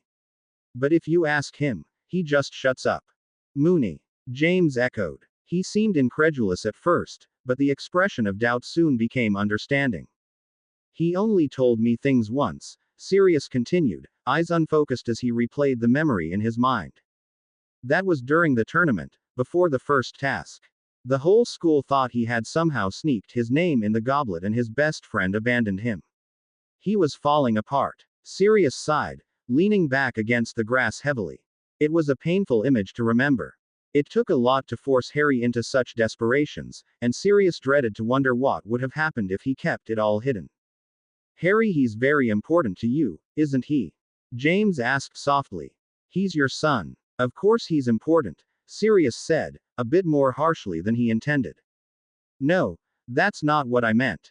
It's like, Harry's become something of a lifeline to you. James glanced at Sirius tentatively, traces of regret in his eyes. Sirius was silent, crushing a small weed with a finger as a distraction. When you're at Akzobin, you need a goal, he finally said. Otherwise, you'll forget and get lost. Harry was your goal. No, Sirius smiled bitterly. It was Wormtail. I wanted to avenge your death. I didn't really start focusing on Harry until after the Shrieking Shack, and I realized what growing up without loving parents did to him. He paused, trying to steady his trembling hands. James looked at him quietly, but Sirius couldn't bring himself to meet his eyes. He told me he heard you and Lily dying every time he came near a Dementor. He said it was my fault. He wanted to kill me. James drew a sharp breath, covering his face in his hands. He couldn't seem to find the words to speak. It was like seeing you, Sirius continued, in Akzobin blaming me for your death. Sirius, James cut in sharply. You did it, he kept saying over and over. You did it. Sirius couldn't suppress a shiver as he recalled the memory. Sirius. James gripped his friend's arm firmly. Sirius paused, turning to look at his friend questioningly. But under James's reassuring gaze, and eyes that held not a trace of accusations against him, Sirius couldn't seem to keep his doubts. He turned away again, unable to meet his friend's eyes, tracing the outline of the distant mountains. He couldn't do it, Sirius said softly. James raised his eyebrow in confusion. Harry had that wand in his hand. He stood there for well over a minute. You could see that hate and anger in his eyes, but when he pointed it at me, he couldn't do it. Sirius swallowed past a constricted throat, eyes fixed at the canopy above. Harry's too kind for his own good, just like you, James. Harry sat up with a jerk, gasping for breath. He glanced around shakily, the nightmare still vivid in his mind, a hand reaching blindly for his glasses. He didn't relax even when the room came back into focus. A dream. Harry touched his quiet scar out of habit. Harry shut his eyes, trying to hold the flimsy images. The voices were slipping away rapidly, and he was left with a lingering feeling of unease.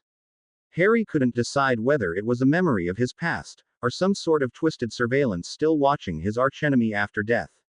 He sighed wearily, rubbing his eyes. It was still hard to believe that he was dead. Everything seemed so real, so simple. Looking outside was like looking into a tamed forbidden forest. There was nothing unusual about it. Harry sighed when his mind drifted to his awkward situation. Both James and Sirius expected him to miraculously return a few days after he becomes reacquainted with Lily. Did they realize it wasn't that simple? He didn't even know how he was held back after his run-in with Riddle. He was pretty sure his one wish right then was to go back to Sirius, but it obviously wasn't right. Frankly, Harry didn't even know what was going on in his own mind. He wondered if he'd ever be able to make it home. The sound of laughter shattered his concentration. Looking out, Harry smiled as he caught sight of the two best friends, laughing as they sat on the grass. Sirius seemed years younger, the life back in his face and his eyes gleaming. Harry sighed wistfully. If only none of this had happened.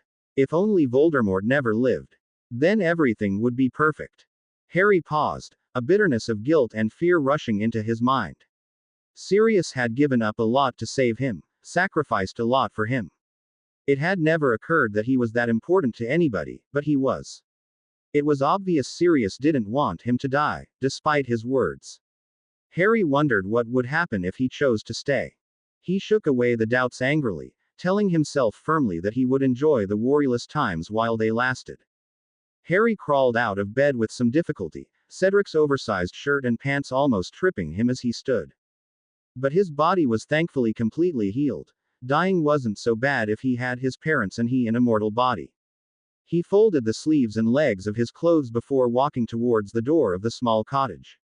He hesitated when he stepped outside, afraid that he would cause another dispute between the two. James and Sirius looked so happy, so carefree. He didn't need to shatter it from them. Child. Harry jumped, looking around sharply. The soft whispered voice was almost inhuman in its melody, and sent a shiver down his spine. Who's there? He called uncertainly, backing towards the door.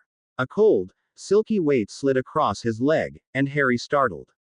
Looking down, he was shocked to discover a small, common grass snake, scales catching the shimmer of the afternoon sun, wrapped loosely around his ankle. They know. What are you talking about? Harry asked, reaching for the wand hidden in his pocket. He glared at the snake suspiciously, but couldn't summon fear or hatred against such an ordinary animal. The animal lifted his head, black eyes boring into his. Those men with the human skulls know. They're coming for you. Sirius. Sirius jerked straight up from the grass when Harry's voice cut through the clearing. Instinctively, he reached for his wand. The years as a fugitive had honed his responses. Harry was running towards them, looking awkward and close to tripping in his borrowed clothes. Sirius. They know. The Death Eaters they know we're here. We have to leave right now. Beside him, James stiffened. Harry's reaction had caught him completely off guard, having never been acquainted with his son's uncanny perceptions and odd revelations. They intercepted one of our owls to Mum yesterday, and they're coming here as we speak. Harry seemed amazingly calm for someone convinced of danger. We have to leave right now. They coming. Harry, are you sure about this? James asked sharply, sparing Sirius a few questioning glances. Harry nodded as he drew several breaths. He seemed unusually winded after such a short run, but he was still weary from the injuries 2 days before. But when he spoke, his tone was firm and unwavering. I'm sure. It can't be lying. That would make no sense. None of the Death Eaters can speak with abruptly. Harry broke off, paling visibly. He turned to Sirius with an oddly desperate expression.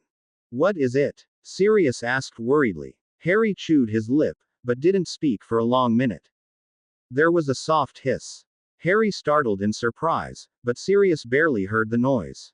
A snake slithered through the grass at Harry's feet, its tongue flicking against his cloak. The boy took several steps back almost fearfully, and Sirius' expression darkened in understanding.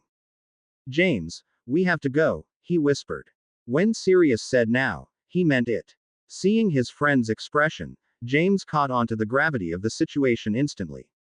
He asked no questions as he packed their few possessions, plotting the quickest way to intercept Lily in their travels. Harry found himself gasping for breath as he half jogged half walked after the two taller men, a good foot or so taller than him, trying to keep from tripping over his long traveling cloak. 2 days was not nearly enough to recover from his previous injuries, but even so, Harry was forced to admit the ability to instantly regenerate for the dead was much more helpful than spending a week in the hospital wing. Sirius and James glanced around nervously as they walked, face hidden in dark hoods that made Harry shiver every time he glanced at them. They looked too much like the Death Eaters they were evading for his liking. At a fallen log, snagged his foot and threw Harry against the grass hard. He had seen it, but he couldn't seem to find the strength to drag his leg over. James helped him up quickly, concerned when Harry leaned against him heavily, breath coming in short gasps. Sirius, we should take a break. Harry's not going to hold out much longer. Harry shook his head quickly, leaning against a tree to catch his breath. He was eager to see his mother, and delaying them would be the last thing he wanted. I'll be okay. Sirius was doubtful. He had learned long ago not to trust Harry's word when it came to matters like this. Harry, stop lying. You look ghastly. James, can we spare a few minutes? I don't know. I thought I heard footsteps a few moments ago, but I could be imagining it, James said softly, scanning the area quickly. The trio held their breaths for a second, listening intently. Dead silence met their ears. Not even a bird song shattered the air, no rustle of the wind. James frowned. Something's not right. Let's get out of here. Sorry, Harry, but you'll have to deal. Harry nodded, straightening and forcing his legs to stay steady. He was surprised when James grabbed him around the waist and lifted him easily. Instinctively, he squirmed in the hold, feeling awkward. He had never been held like that even as a boy, or if he had, he certainly couldn't remember it. He was used by such an open display of affection, considering the only time Sirius or James held him was when he was unconscious. But James held him still. You don't seriously want to walk, he murmured, staring at his son pointedly.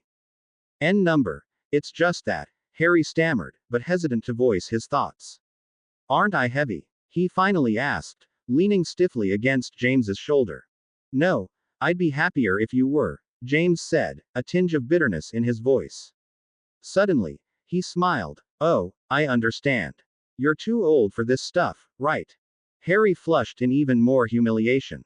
No, I was just saying.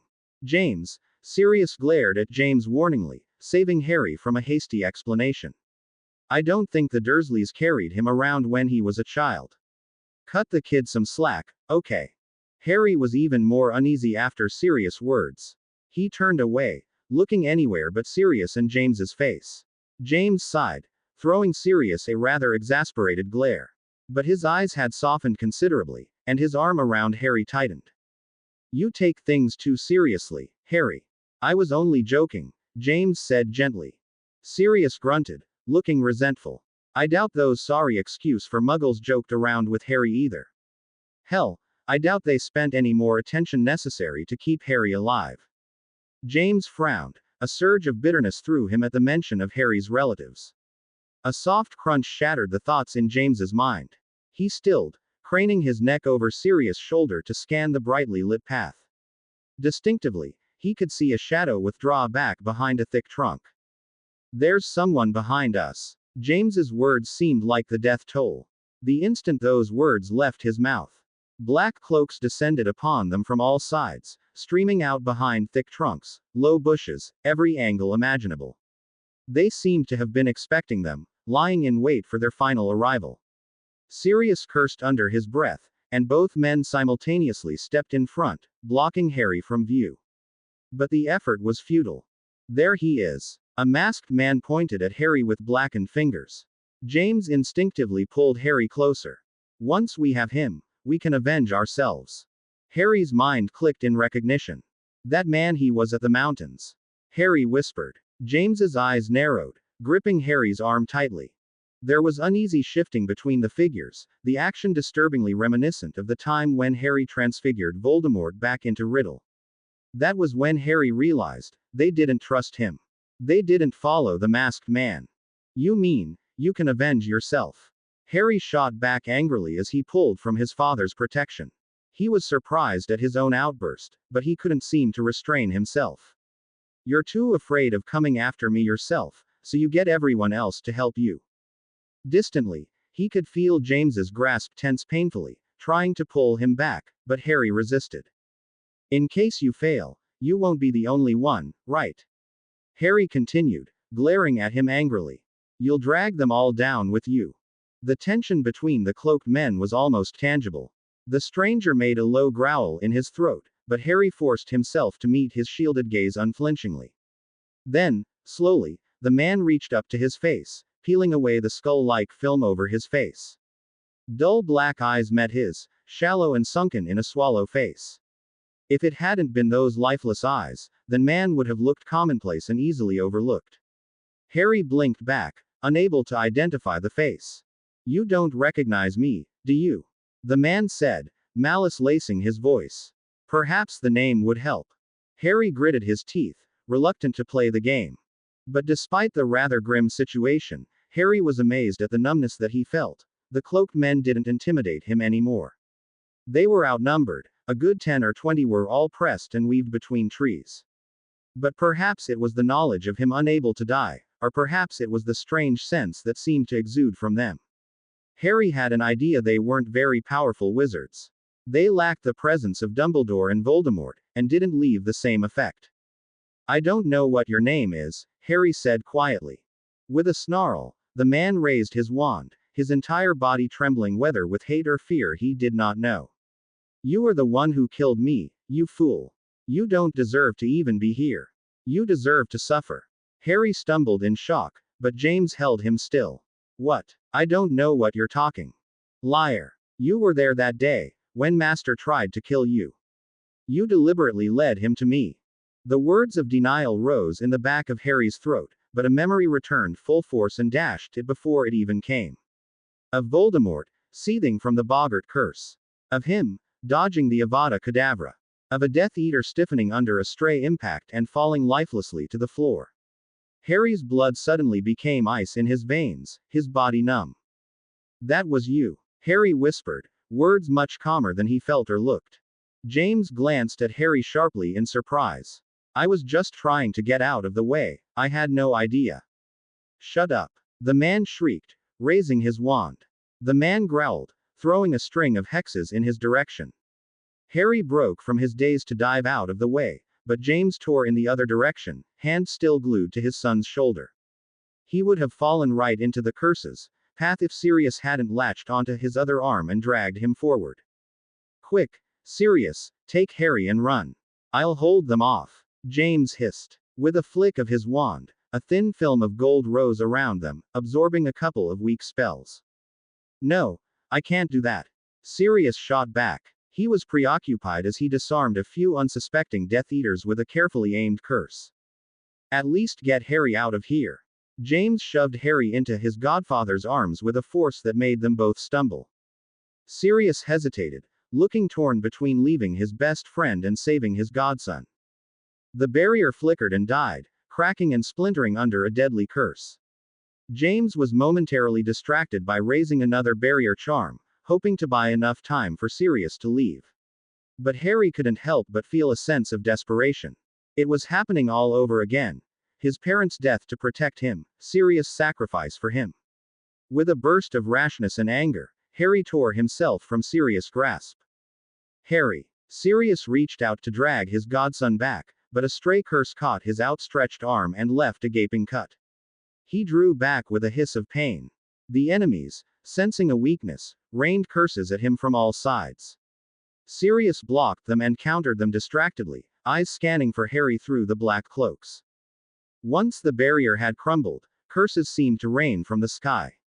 Harry blindly avoided a few stunning spells that came his way. He forced his mind to focus, trying to think despite the onslaught. Harry couldn't help but feel a flicker of guilt. The men were after him. That man hated them because Harry had killed him. He was the guilty one. James and Sirius were dragged into this unfairly. Perhaps if he led them away. Led them away.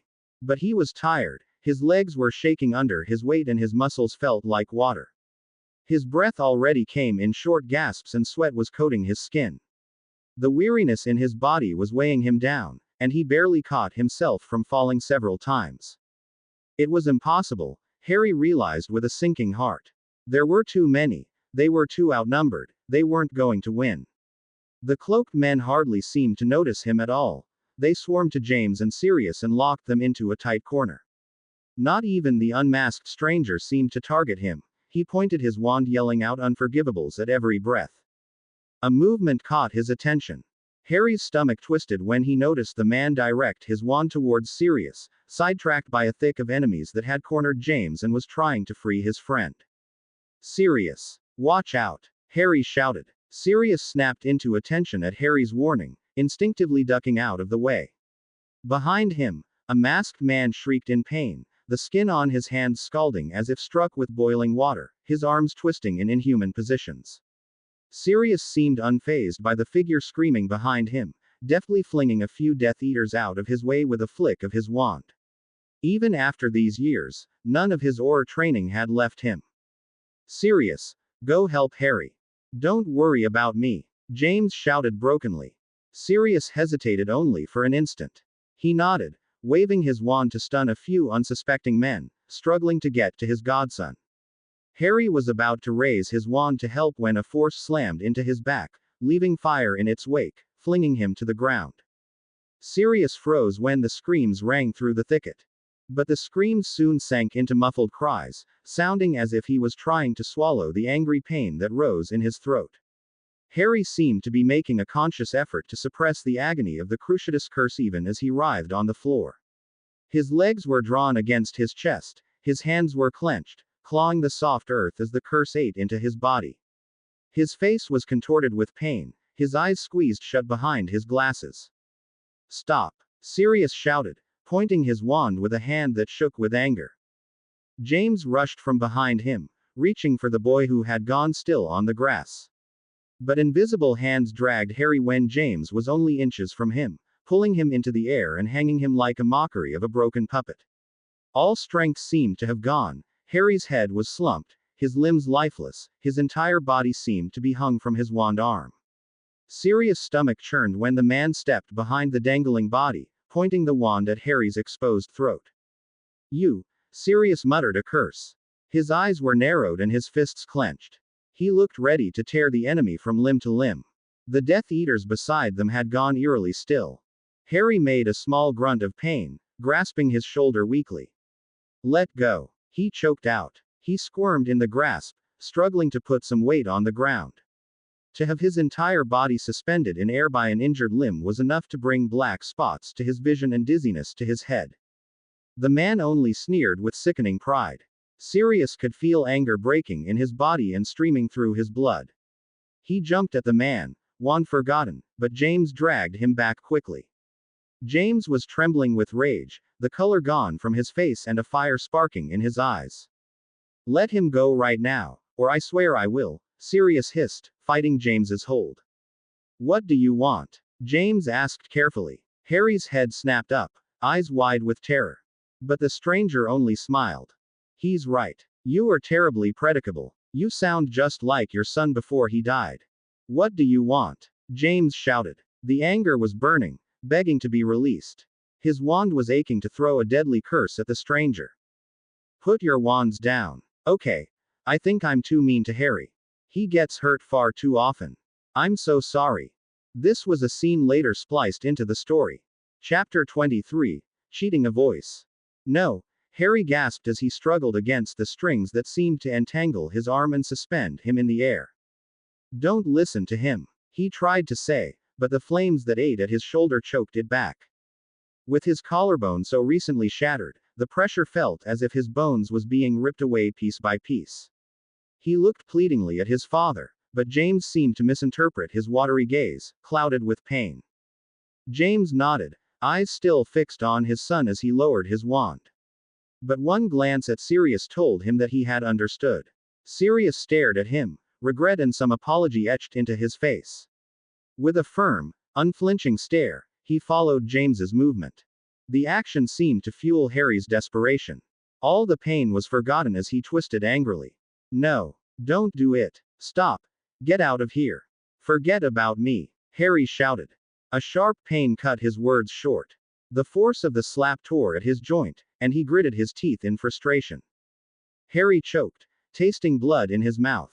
But the anger at the injustice of it all made him rash.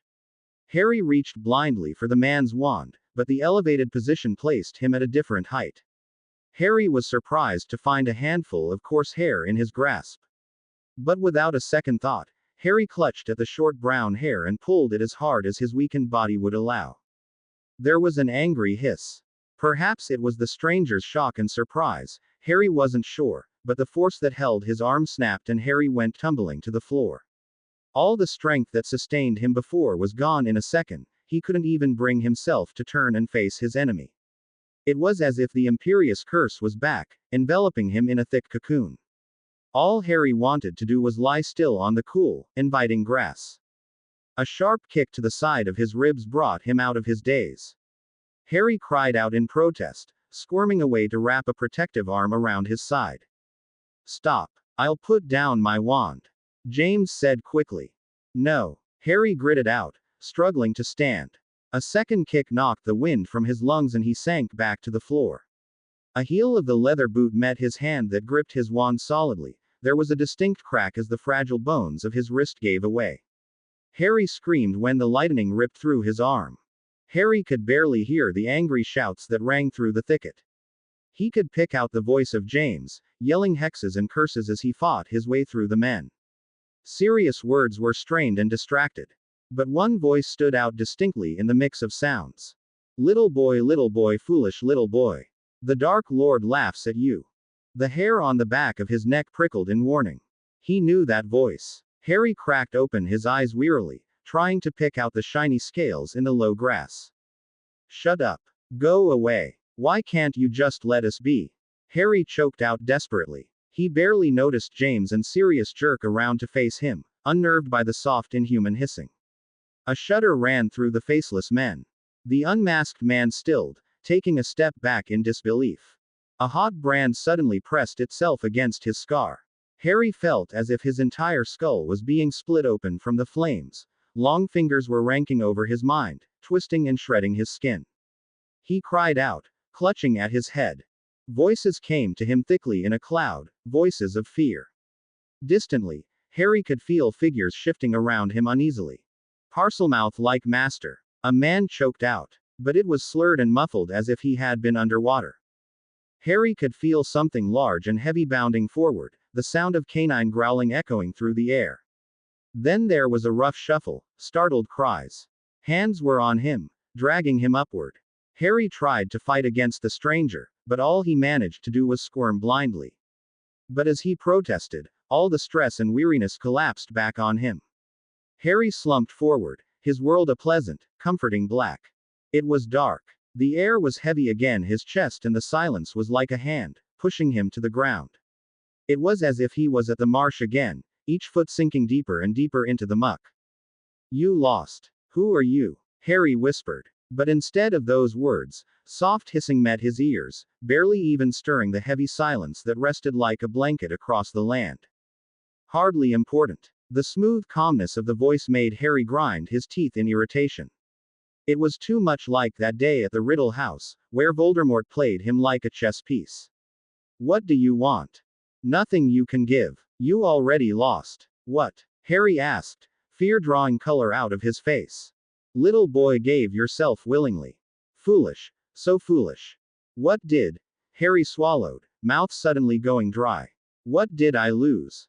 "Yourself." Harry's breath caught as if a cold hand clenched his chest and squeezed the air from his lungs.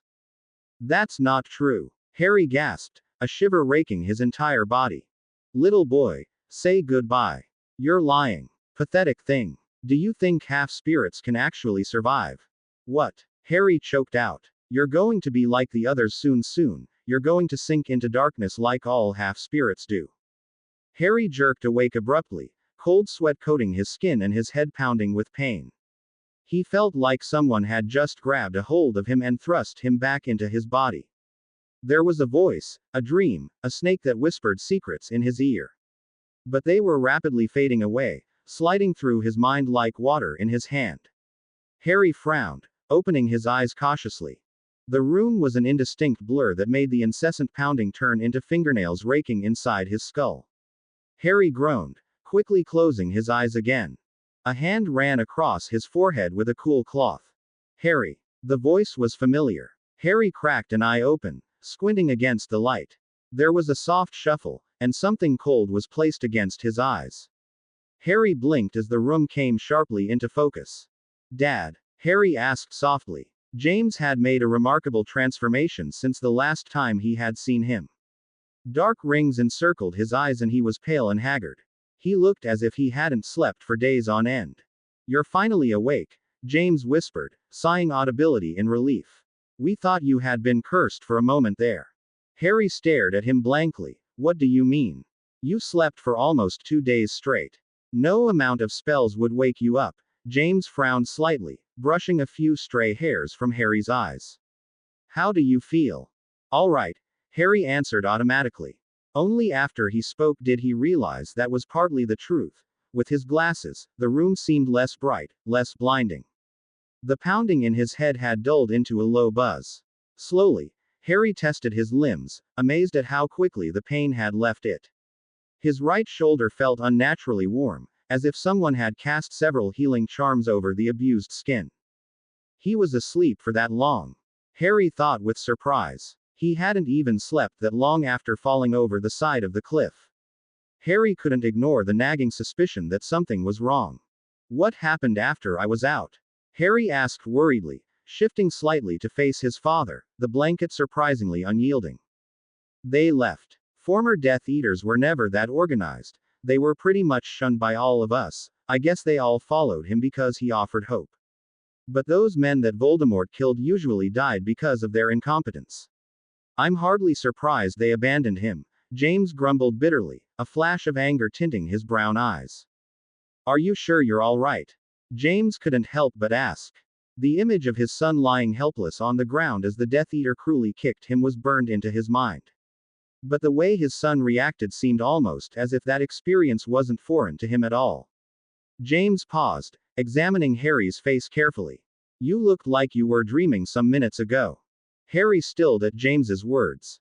The dream. Harry couldn't suppress a pang of panic. All the words came back in acute detail. Was it the Dark Lord that held him back, and not himself? Harry still couldn't hide a shiver that ran down his spine. Another Dark Lord. This was too much. Harry, what's wrong? James asked, breaking into Harry's thoughts. Harry paled, turning to his father with searching eyes.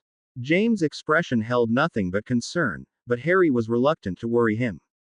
James had been so excited about having Harry finally meet his mother, he was afraid of destroying every chance at happiness. Should he tell? No, nothing's wrong, Harry said quickly. It had came a lot from a subconscious decision. Years of lying made it seem natural to him.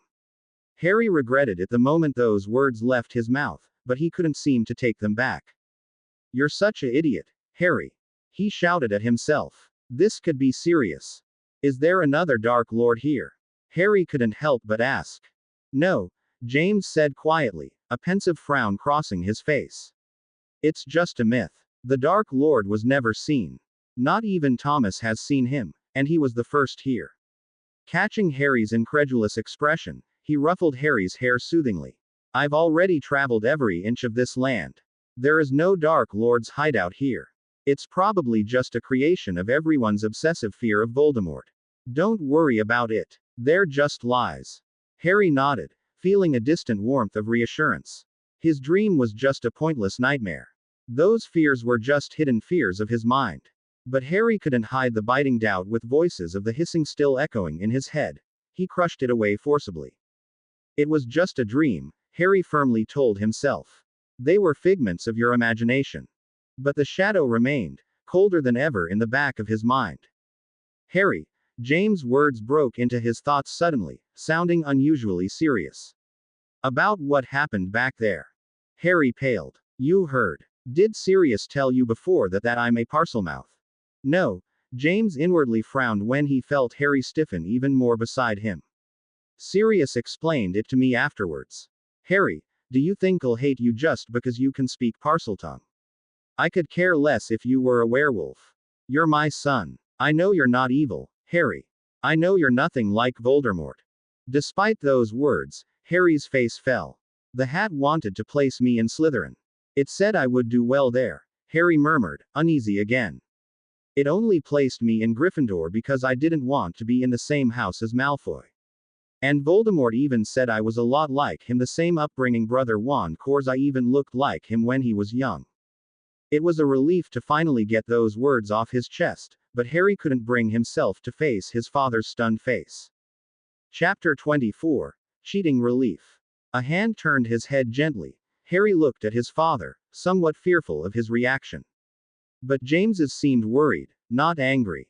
Harry, if you were like him, you would have never forgiven the Dursleys. You would have never died for Sirius, James said firmly. But that's different, Harry wanted to say. What if I learn to hate later on? What if I do become like him one day? That had been his greatest fear since second year, when so many parallels between him and Tom Riddle were established. They were too frighteningly alike. What if one day, something happened, and Harry found himself going down the same path? But it was still some amount of comfort to know that his father, the very figure that Riddle despised and was rejected by, had such faith in Harry. Harry smiled uneasily to reassure James, trying to distract himself from those nagging fears. Instead, he scanned his surroundings, surprised when a small room with peeling plaster and cheap, whitewashed walls met his eyes. Trees peeked through the window, dusty curtains shielding only a bit of light. But the austere room was fit with the largest bed-like sofa that he ever seen, supporting the three of them with much more room to spare. The edges brushed against the walls. They were fortunate the door opened outwards. It clashed with the plain and soft colors, the red and gold of the blankets glaring back.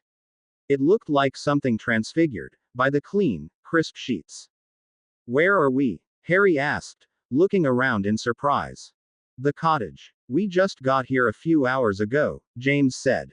Catching his son's inquiring gaze, he patted the bed with a smile. Transfigured it from an apple. This house is too small. This is the only bedroom. Sirius ate the other apples, so now we only have one. And I sort of forgotten the spell for transfiguring beds. James added sheepishly. Harry glanced around, relieved and surprised when he caught sight of Sirius in the far corner of the room. His godfather looked like he was trapped in a rather uneasy sleep as he leaned against an armrest. His brows were knotted and his breathing unsteady. Sirius hasn't been sleeping very much, has he? Harry softly asked. James's smile slipped several notches as he glanced at his friend. No. He was really worried about you, but the injuries he had before he came here probably caught up with him. He was really tired. Harry nodded, sinking back against sofa. His father's tone had been soft, but Harry caught a flicker in his expression that worried him. Dad, why do you want me to go back?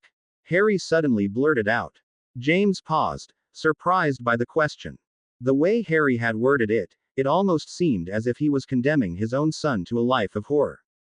James hesitated, searching his mind for an explanation. I want you to be happy, James slowly began. But what if I'm not happy there? Harry asked desperately. What if I get everybody hurt? James stilled at his son's words. Everything clicked into place. Harry was afraid of condemning those around him by association. James was unsure of what to say. He saw so little of his son's life. He sighed, placing his hand on Harry's shoulder, mindful of the injury. Harry, they must be very upset already. There was a brief flicker of guilt in his emerald eyes, and James quickly dropped the topic. You won't be happy here. You want to be with your friends. You want to be with Sirius. Harry wasn't sure what to say. He hated the thought of losing his parents again, but he couldn't help but feel that James was right. Ron and Hermione, if they knew he chose death because he wanted to protect them, they would never forgive him. And Sirius was like a father to him, and he dreaded to imagine life was like with someone who understood and accepted him was torn away.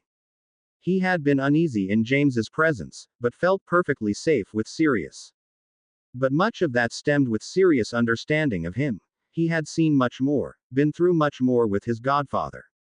James was a long-lost parent that offered warmth and comfort, but Harry was afraid of sharing his past with him. What if James treated him differently? What if his past got in the way of his future? He always wanted his family to live as if nothing ever came between them. He didn't want them hung on his past.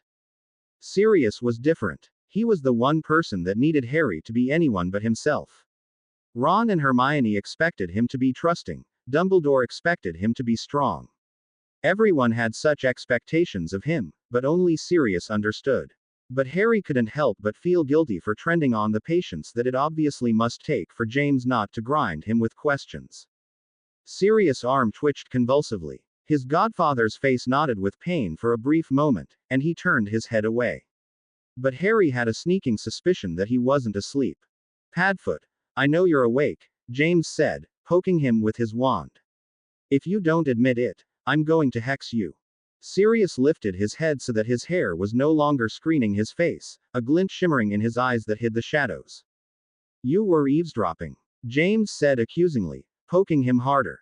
But much of that was a distraction for the guilt that Sirius tended to relive often. Sirius made a face. I was not. I just woke up a few minutes ago and was going back to sleep. Hey. Watch where you point that. He grumbled, ducking another attack. I was having a nice conversation with my son too, Padfoot. James shot back, giving Sirius a good-humored slap on the side of his head. But Sirius twisted away, holding Harry in front and hiding behind him as a safeguard. Harry flushed in embarrassment. Hey, James muttered indignantly. First, you hold Harry hostage for 4 hours and now you use him as a shield. I am not, Sirius snapped, quickly moving from behind him. He paused, turning to examine Harry carefully, cautiously touching his shoulder. Feeling better? Harry nodded. Everybody keeps asking me that. Sirius frowned. Well, if you didn't get into so much trouble, maybe we won't. You make it sound like I wanted trouble, Harry grumbled resentfully. Harry instantly regretted those words when Sirius fell silently thoughtful, a distracted hollowness in his expression. James watched the two with concern, but as the silence settled through the room heavily, he could no longer contain his exasperation. Perhaps it was to make up the years of childhood lost to his friend and shatter the reserve in his son's character, but without a word of warning, he gripped the edge of a rather padded pillow and flung it at his friend's head. Do the two of you ever loosen up? James grumbled irritably as he reached for another cushion. For a brief moment, Sirius only blinked back at him in surprise. But at the second blow, he caught on instantly, stopping the fluff ball in midair and using it to slam James repeatedly on the head. Laughing, James scrambled to safety, pushing his glasses more securely on his face as he reached for another object of war. The bed bounced and creaked under their weight. Sirius almost knocked his head against the ceiling several times as he ran on the surface. Soon, the two grown men were running around the room, feathers tangled in their hair as they flung pillows across the room.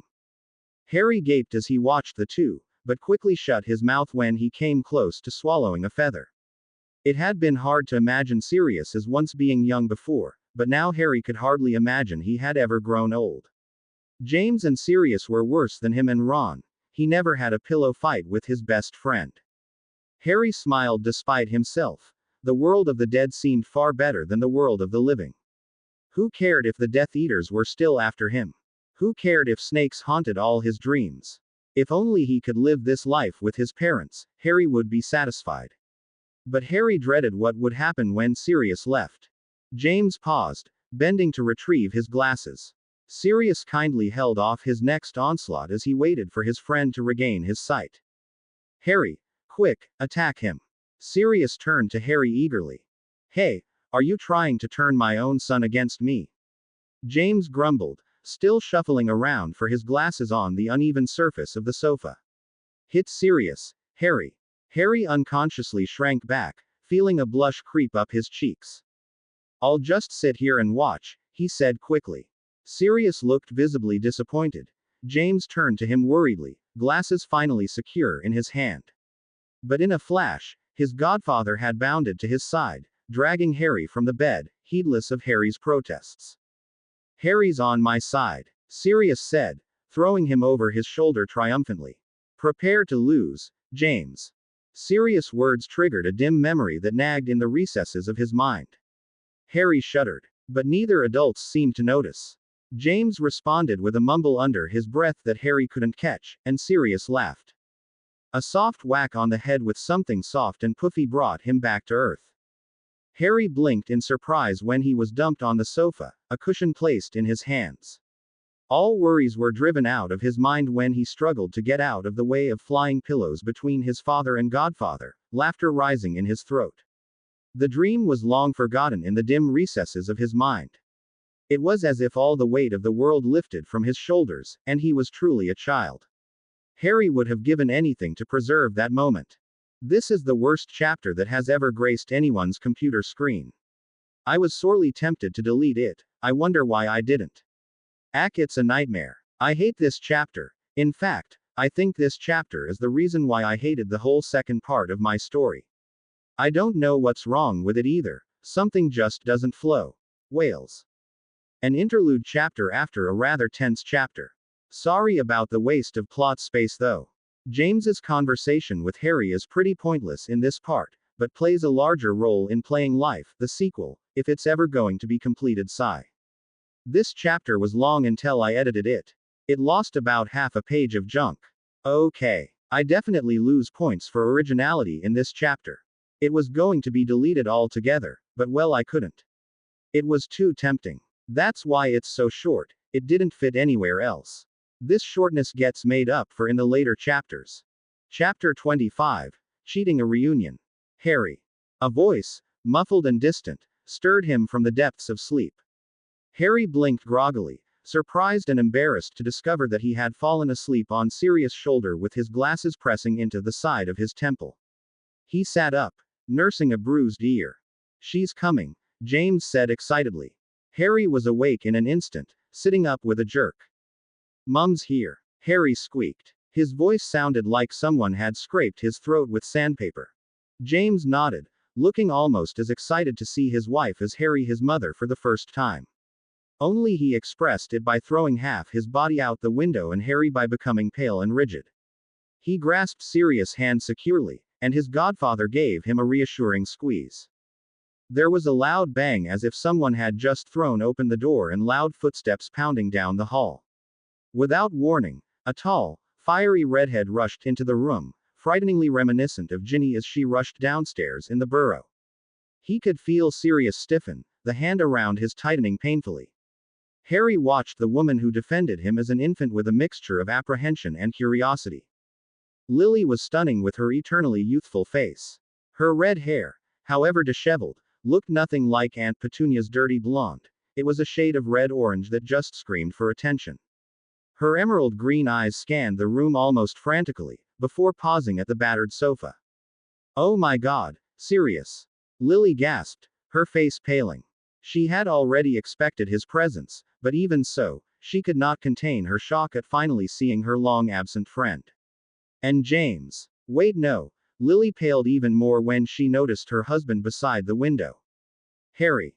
After so many years of dreaming, Harry was surprised to find himself almost fearful. He shrank back against the couch, clutching Sirius' hand in a death grip. But Lily didn't seem to notice. Harry, she choked out, approaching slowly on unsteady legs. With one fluid motion, she had him enveloped in a tight embrace. Harry, you have no idea how much we missed you. I wished I could see you for so long. Lily's words broke on a sob as she pulled her son closer. Harry could only stare back, dazed. Mum, he whispered hesitantly. Lily nodded as she pulled away, looking at Harry carefully. Oh my God, you look so much like James. You must have given the staff a heart attack when you appeared. I don't remember, Harry admitted timidly. I was too distracted by the sorting. Lily nodded, smiling despite the tears brimming in her eyes. You know, Harry suddenly asked, noting how her emerald eyes shimmered with regret and sadness each time she watched at him. Lily nodded. Cedric told me. She smiled wider, probably trying to relieve the tautness in her son's stature. If I started wailing and told you how proud I am of you, I'd fit into the role of the perfect stereotypical mother, so I'm not going to do that. I bet James already pestered you enough about it. James made a sound of protest, and Harry couldn't help but smile. His parents were still as playful and teasing as ever. He was pleasantly surprised to discover that Lily was nothing like Petunia, her carefree personality reminding him a lot of a rather mellowed James. Thank you, Harry whispered, his voice trembling. Lily watched him searchingly. What for? The protection you left me, Harry whispered shakily, trying hard to control the blurriness in his eyes. If it wasn't for that, I would have died long ago. Harry added silently in his mind, but he held it back, afraid the next words would betray him entirely. You're my son. Of course I wanted to protect you. I wish I could have done more. Lily trailed off, brushing her fingers across the curse scar with an unreadable expression. Harry shook his head angrily. No, it's all right. Lily made a soft gasp, choking him with another hug. Harry was stiff at first, the motherly affection completely foreign to him. But Lily didn't seem to notice, or didn't seem to mind. She just rested her head against her son's bony shoulder, finding comfort in his presence. It had been a shock to see her son so different, when the last time she remembered him was 13 years ago. The change from a spoiled 1-year-old to a shy and timid 14-year-old was such a rough transition. Lily couldn't hide a pang of pain each time she thought about what he must have gone through. And what happened to you, Padfoot? Lily pulled away and rounded on her old friend suddenly. Sirius jumped, looking almost afraid of Lily's wrath. I heard what happened to you, but you had a whole week to build up fat before you came. You're setting a bad example for Harry. Sirius fidgeted nervously. Harry isn't that young. Sirius. Okay. I promise I'll eat when I get back. Sirius said quickly.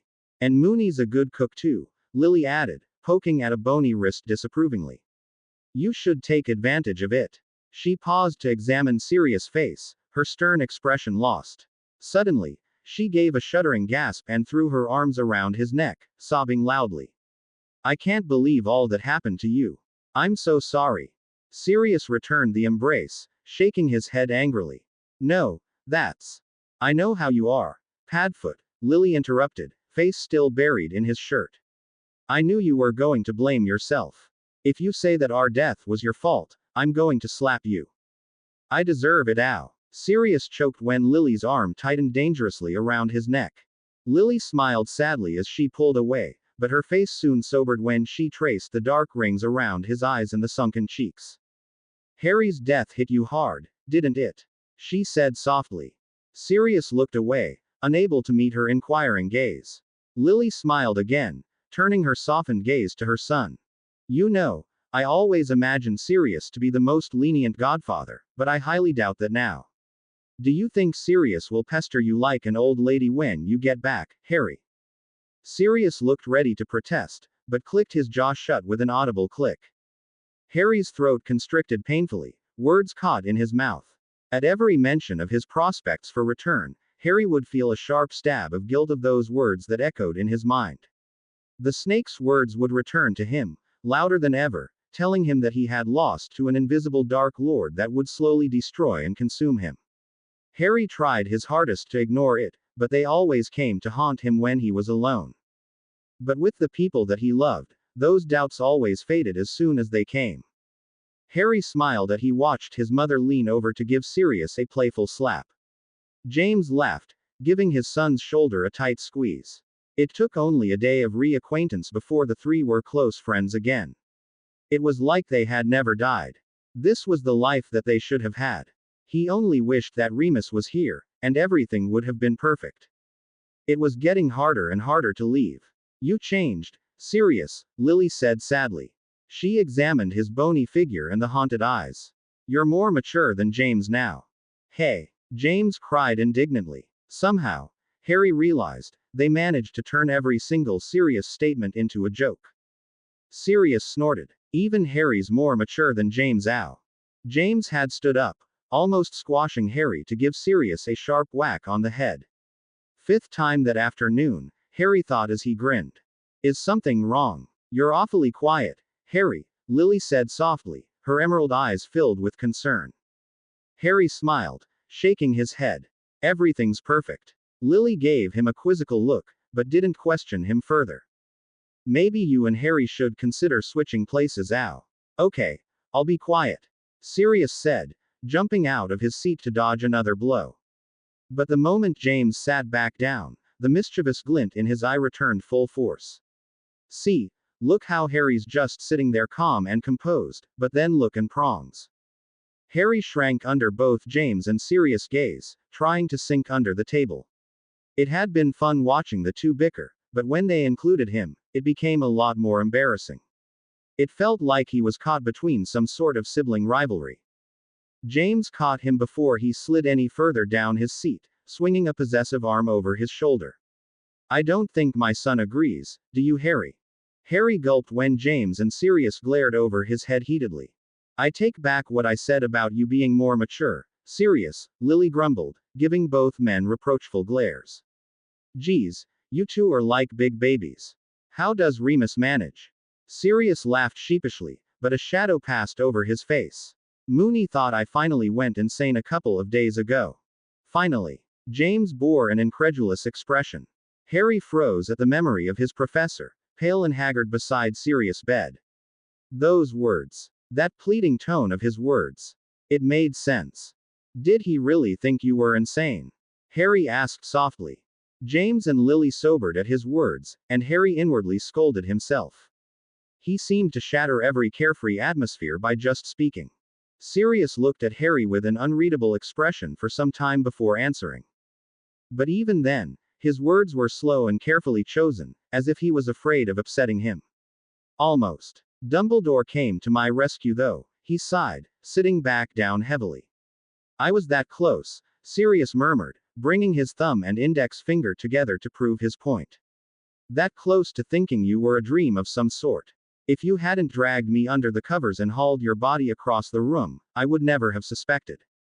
Sirius drew a deep breath, averting his eyes quickly. He looked shaken at the memory, his face had lost its color. Compulsively, Harry stood up, pulling away from his mother's loose embrace and reached for Sirius' hand, giving it a reassuring squeeze. It was an uncomfortable position, with the table that stood between them grinding into his stomach. He had to kneel on his chair to reach his hand. But Sirius didn't seem to notice. He stood up, pulling Harry into a hug that almost dragged him over the table, crushing his godson's head against the coarse robes. Don't you ever do that again, Sirius whispered angrily. Harry didn't trust himself to speak. He couldn't even imagine what those days were like for him. But Harry had never thought he was that important to his godfather. Harry hid his face, feeling the mistiness that clouded his eyes. If Sirius and Remus had taken it that hard, then what about Ron and Hermione? I'm sorry, Harry finally choked out. I'm sorry I made everyone so miserable. A gentle hand smoothed out his hair reassuringly, but Harry couldn't take comfort in it. He had meant to help everyone. He had meant it as a favor, to save them by leaving them. But it seemed that he always caused pain and misery everywhere he went. Harry bit his lip, twisting the edge of the tablecloth. Lily couldn't hide a smile at the bond that the godfather and godson shared. James watched Sirius thoughtfully, drawing a breath to say words that never passed his throat. He found it hard to comfort his friend on something he couldn't understand, and slightly envious of the bond that the godfather and godson shared. A soft tingling in the back of Harry's mind made him flinch. Harry pulled away, looking around in surprise, but Sirius didn't seem to notice. Harry frowned. The light pressure was still there, reminding him oddly of the protection wards he set off at the graveyard. He concentrated on it slowly.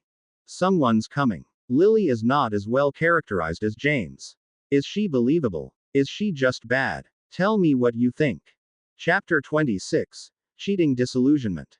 Harry paused the moment those words left his mouth, baffled. He didn't know how he knew, he just seemed to, almost as if the knowledge was buried within him. Lily, James and Sirius looked at him sharply in astonishment. What? Sirius whispered, pulling away as Harry climbed back into his seat. How do you know? There was tingling, kind of like what happens when you step into some protection wards, Harry explained slowly. Did you feel it? A sharp rap on the front door saved anyone from answering. James exchanged confused glances with Sirius and Lily before leaving the small living room. There was a tense silence. Harry strained to hear the visitor down the hall, trying to ignore the questioning look that Sirius was giving him. There was a soft whisper of indistinguishable voices, followed by footsteps that echoed down the hall. James stepped in slowly. Harry, there's someone who wants to see you. The brown-haired, brown-eyed man that followed bore a face that Harry would recognize anywhere. Thomas. This is a surprise, Lily said as she strode forward in greeting. Sirius tore her back harshly. From his narrowed glare and flushed face, it was obvious he recognized him as well. Tom Riddle, Harry hissed, reaching for the wand in his shirt pocket. Lily gasped and James placed himself in front of his son protectively. The man's stern face turned to him with a haughtiness that made Harry's stomach churn in disgust. I wish you'd make up your mind, Harry Potter. Harry stared back in bewilderment. What are you taking about? The man sighed impatiently. First you call me, now you don't want to see me. It's becoming irritating.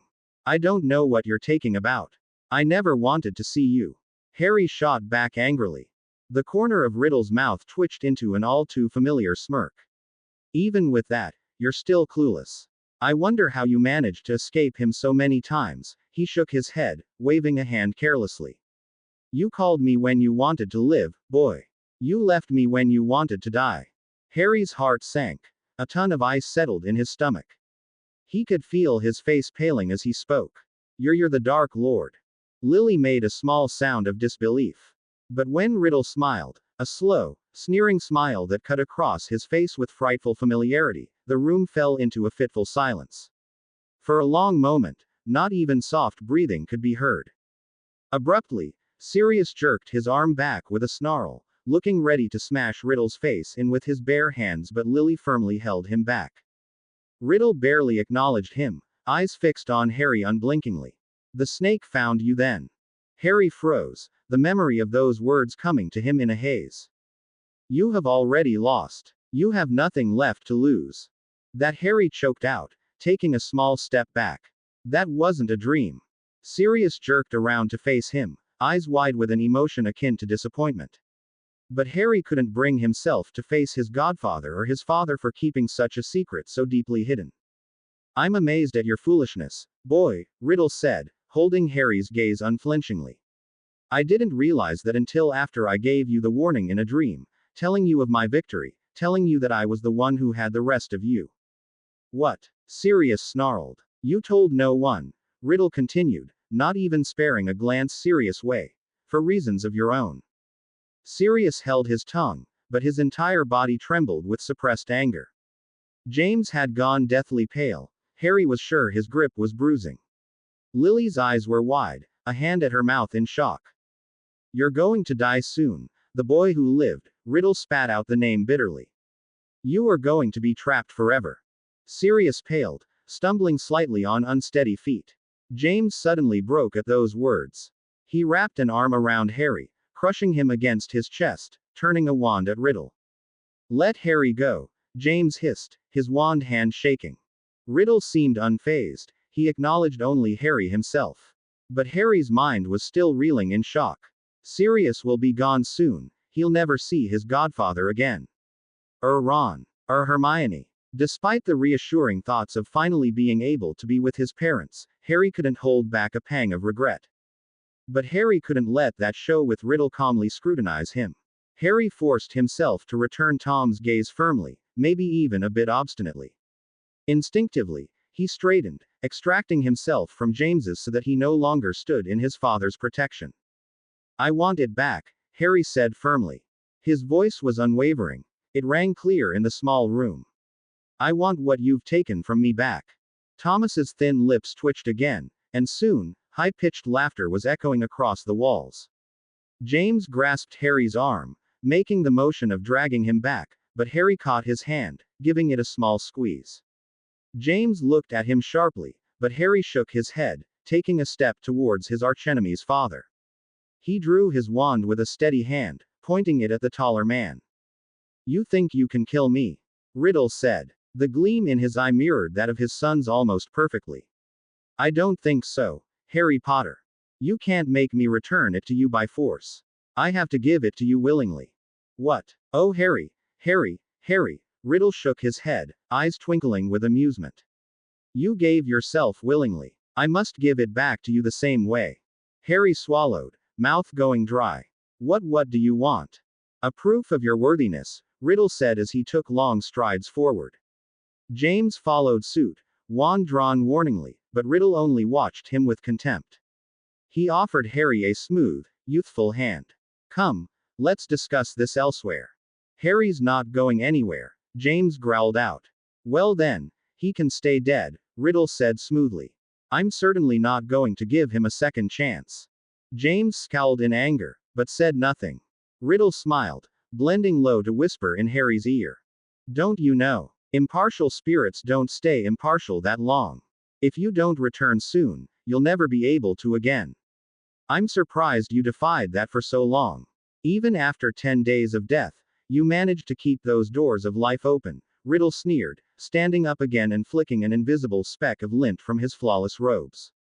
What do you say, Harry? Harry paled, his mind a whirlwind of emotions. A brittle silence settled in the room, with Lily wide-eyed, watching her son worriedly, James's hand trembling with suppressed fury, and Sirius straining under Lily's death grip. Harry swallowed nervously. It was his only chance. Besides, there was nothing to lose. It was the one chance he had to see Ron and Hermione again, the one chance he had against Voldemort. But what about his parents? He glanced at his father, but James's blatant concern and apprehension for him made him look down again. His brown eyes were openly apologizing, guilty for the times he couldn't be there, and would never be there. His mother looked torn for having to let go her newly found son, but they bore a hard determination. His parents didn't want him to die, Harry realized. But living would mean losing them again. But dying would mean losing everyone he knew.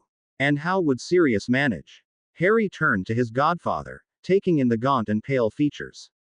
Harry had seen the toll his death took on him. He could hardly imagine the pain everyone else was going through. Sirius returned the gaze searchingly, as if trying to read his thoughts.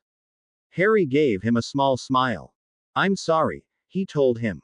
For making you miserable. For making everyone sad. If I fail, please go on your life without me. Taking a deep breath, he grasped the outstretched hand. Instantly, he shivered. The hand was like ice that spread cold water through his veins. Wind rushed into the room, whipping at his clothes and knocking plates to the floor. Distantly, he could hear the voices of crying out to him. He opened his mouth to answer, but no sound came out. The floor beneath him was soft and wet. It pulled at his leg like coagulated mud. Harry looked down and his stomach all but disappeared. It was the marsh. I can't believe this. Lily choked out, burying her face in her hands. All this time, it was Thomas. We never even suspected he didn't tell us, he just took his hand. It was his only chance, and Harry knew, James whispered softly, looking dazed. He has grown up, hasn't he? He doesn't need us anymore. Why didn't he tell us? Lily continued. James shook his head, taking off his glasses and rubbing his eyes wearily. I was there when he woke up. I knew something was wrong then, but... He stood up abruptly, and began to pace the room, trying to distract himself with the whitewashed walls. But even then, his hands shook, his face ghastly white. Sirius was silent, eyes still fixed on the floor where Harry vanished in a gust of wind and mist. He could seem to forget those green eyes that Harry turned to him with before gripping the hand of Voldemort's father.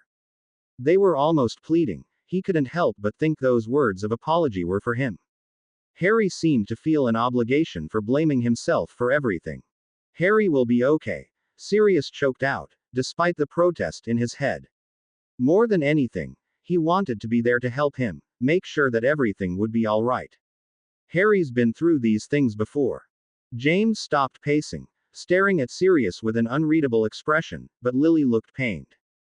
How can you say that? She said angrily, wiping tears from her eyes. Harry could be in pain right now. He could be tortured. At that, Sirius could feel the fragile walls crumbling away, an overwhelming rush of emotions flooding his mind. I want to be there too. Every time Harry's in trouble, I always have to watch. I've never been able to do anything. Don't you think I want to be there?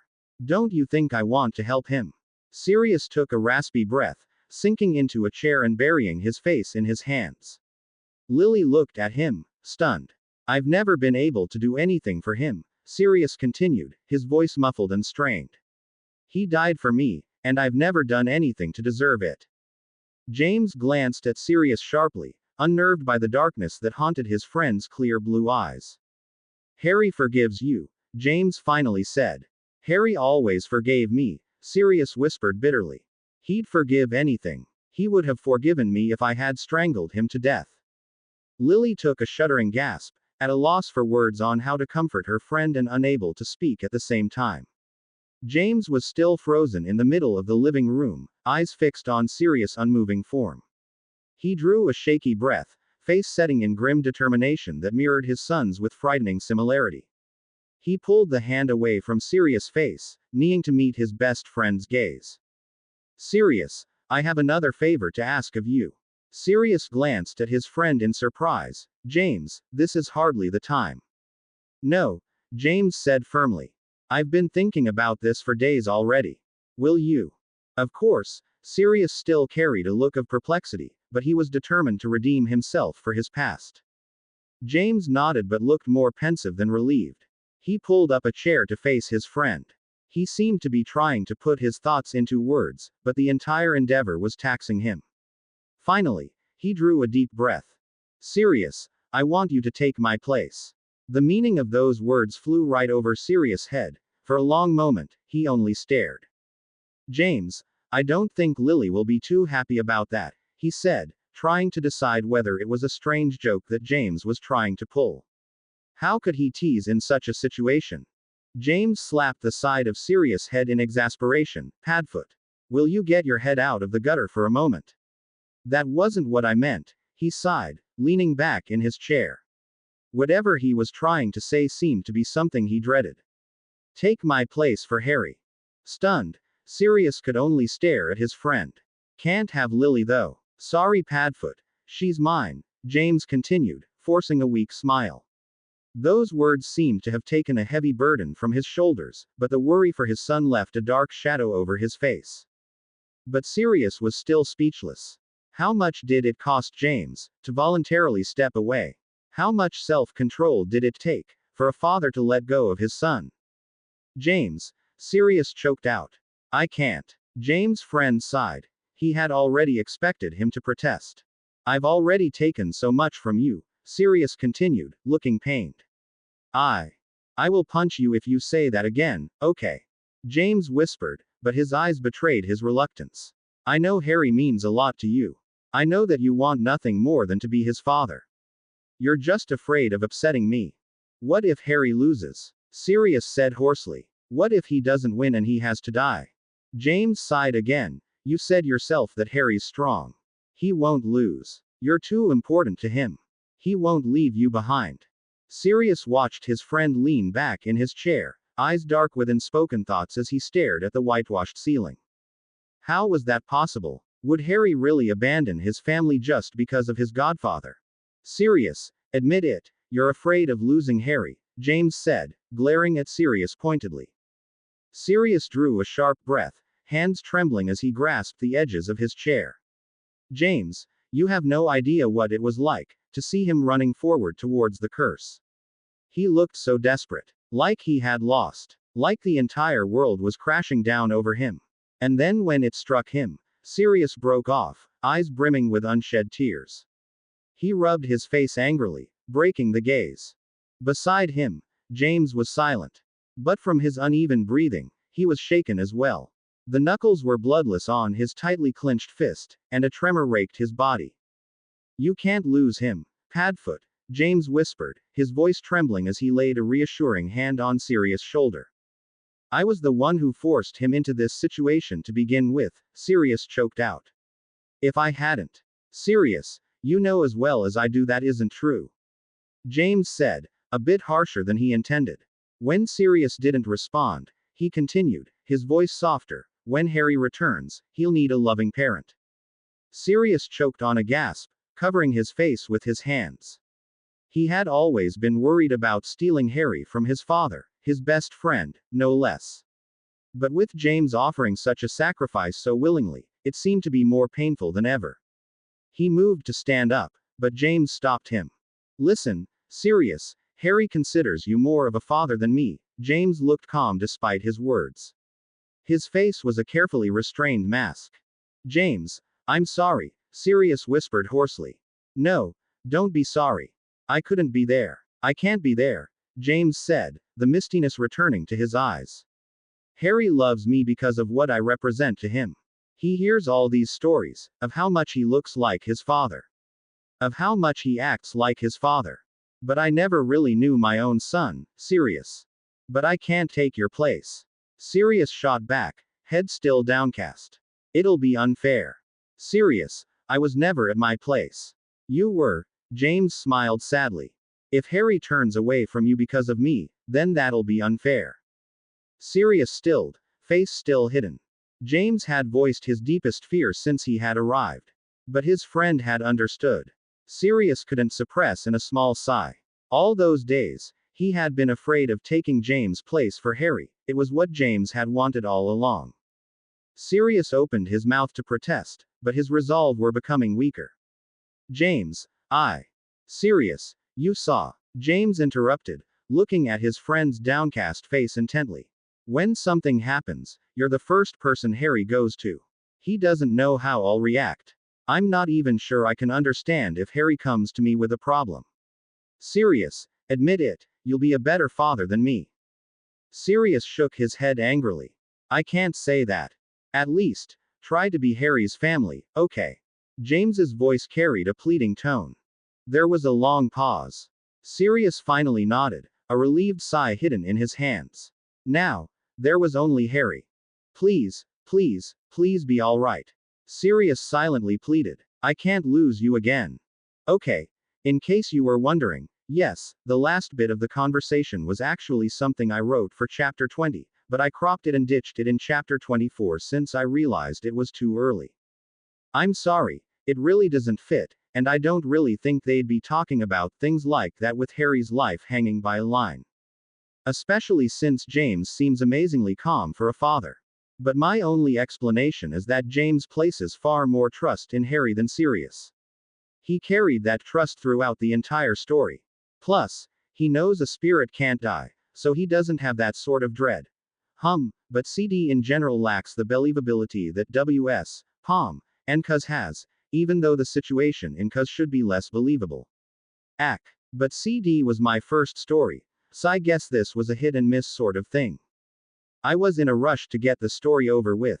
I thought I dragged it out way too long, any longer and I'd be in danger of never finishing it.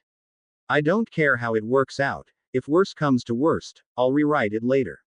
But right now, I'm itching to write the epilogue. Cackle Sirius, Remus, and Harry, plus more explanations, plus Ron, Hermione, and Snape. I've been waiting forever to get to that. Dances. Chapter 28. Cheating Defeat. Harry tugged at the muck swallowing his legs, but it felt like walking through thick sand. Every movement made his legs sink deeper. By the time the mud had pooled around his knees, Harry finally settled on staying still. He fished the wand out of his pocket. Lumos, he whispered, and lifted the light above his head. The dim glow illuminated the marshland like a small cloud. All around him stretched a sea of darkness. It wasn't a marshland, it was a muddy ocean, Harry noted with a sinking heart. Behind you, boy, came a cold draw. Harry spun around, swaying when his legs sank deeper. He twisted his neck awkwardly, unable to move the lower part of his body. Riddle stood above the muck as if he was walking on solid ground. The light threw dark shadows across his stern face, filling it with malice and mystery. What am I supposed to do with my legs stuck in this stuff? Harry asked angrily. The imagine of Riddle standing straight while half his body was sunken irritated him. Riddle sneered, bending down condescendingly to give Harry an amused stare. Duel. Harry couldn't contain his cry of shock, anger, and frustration. It was completely unjust. He was immobile, logged into some thick mud and barely able to see his enemy without turning, and Riddle expects him to duel. How am I supposed to know if I win? Harry asked, eyes narrowed in suspicion. You could be lying. I will disappear from your sight if you win. Riddle waved his hand carelessly. It was clear that he never expected it to happen. But as the man drew out a gleaming stick from the folds of his cloak, Harry's mind reeled in confusion. Wait, you're a muggle. Harry said, glanced up at the taller man. How can you use a wand? Riddle's face twisted in anger.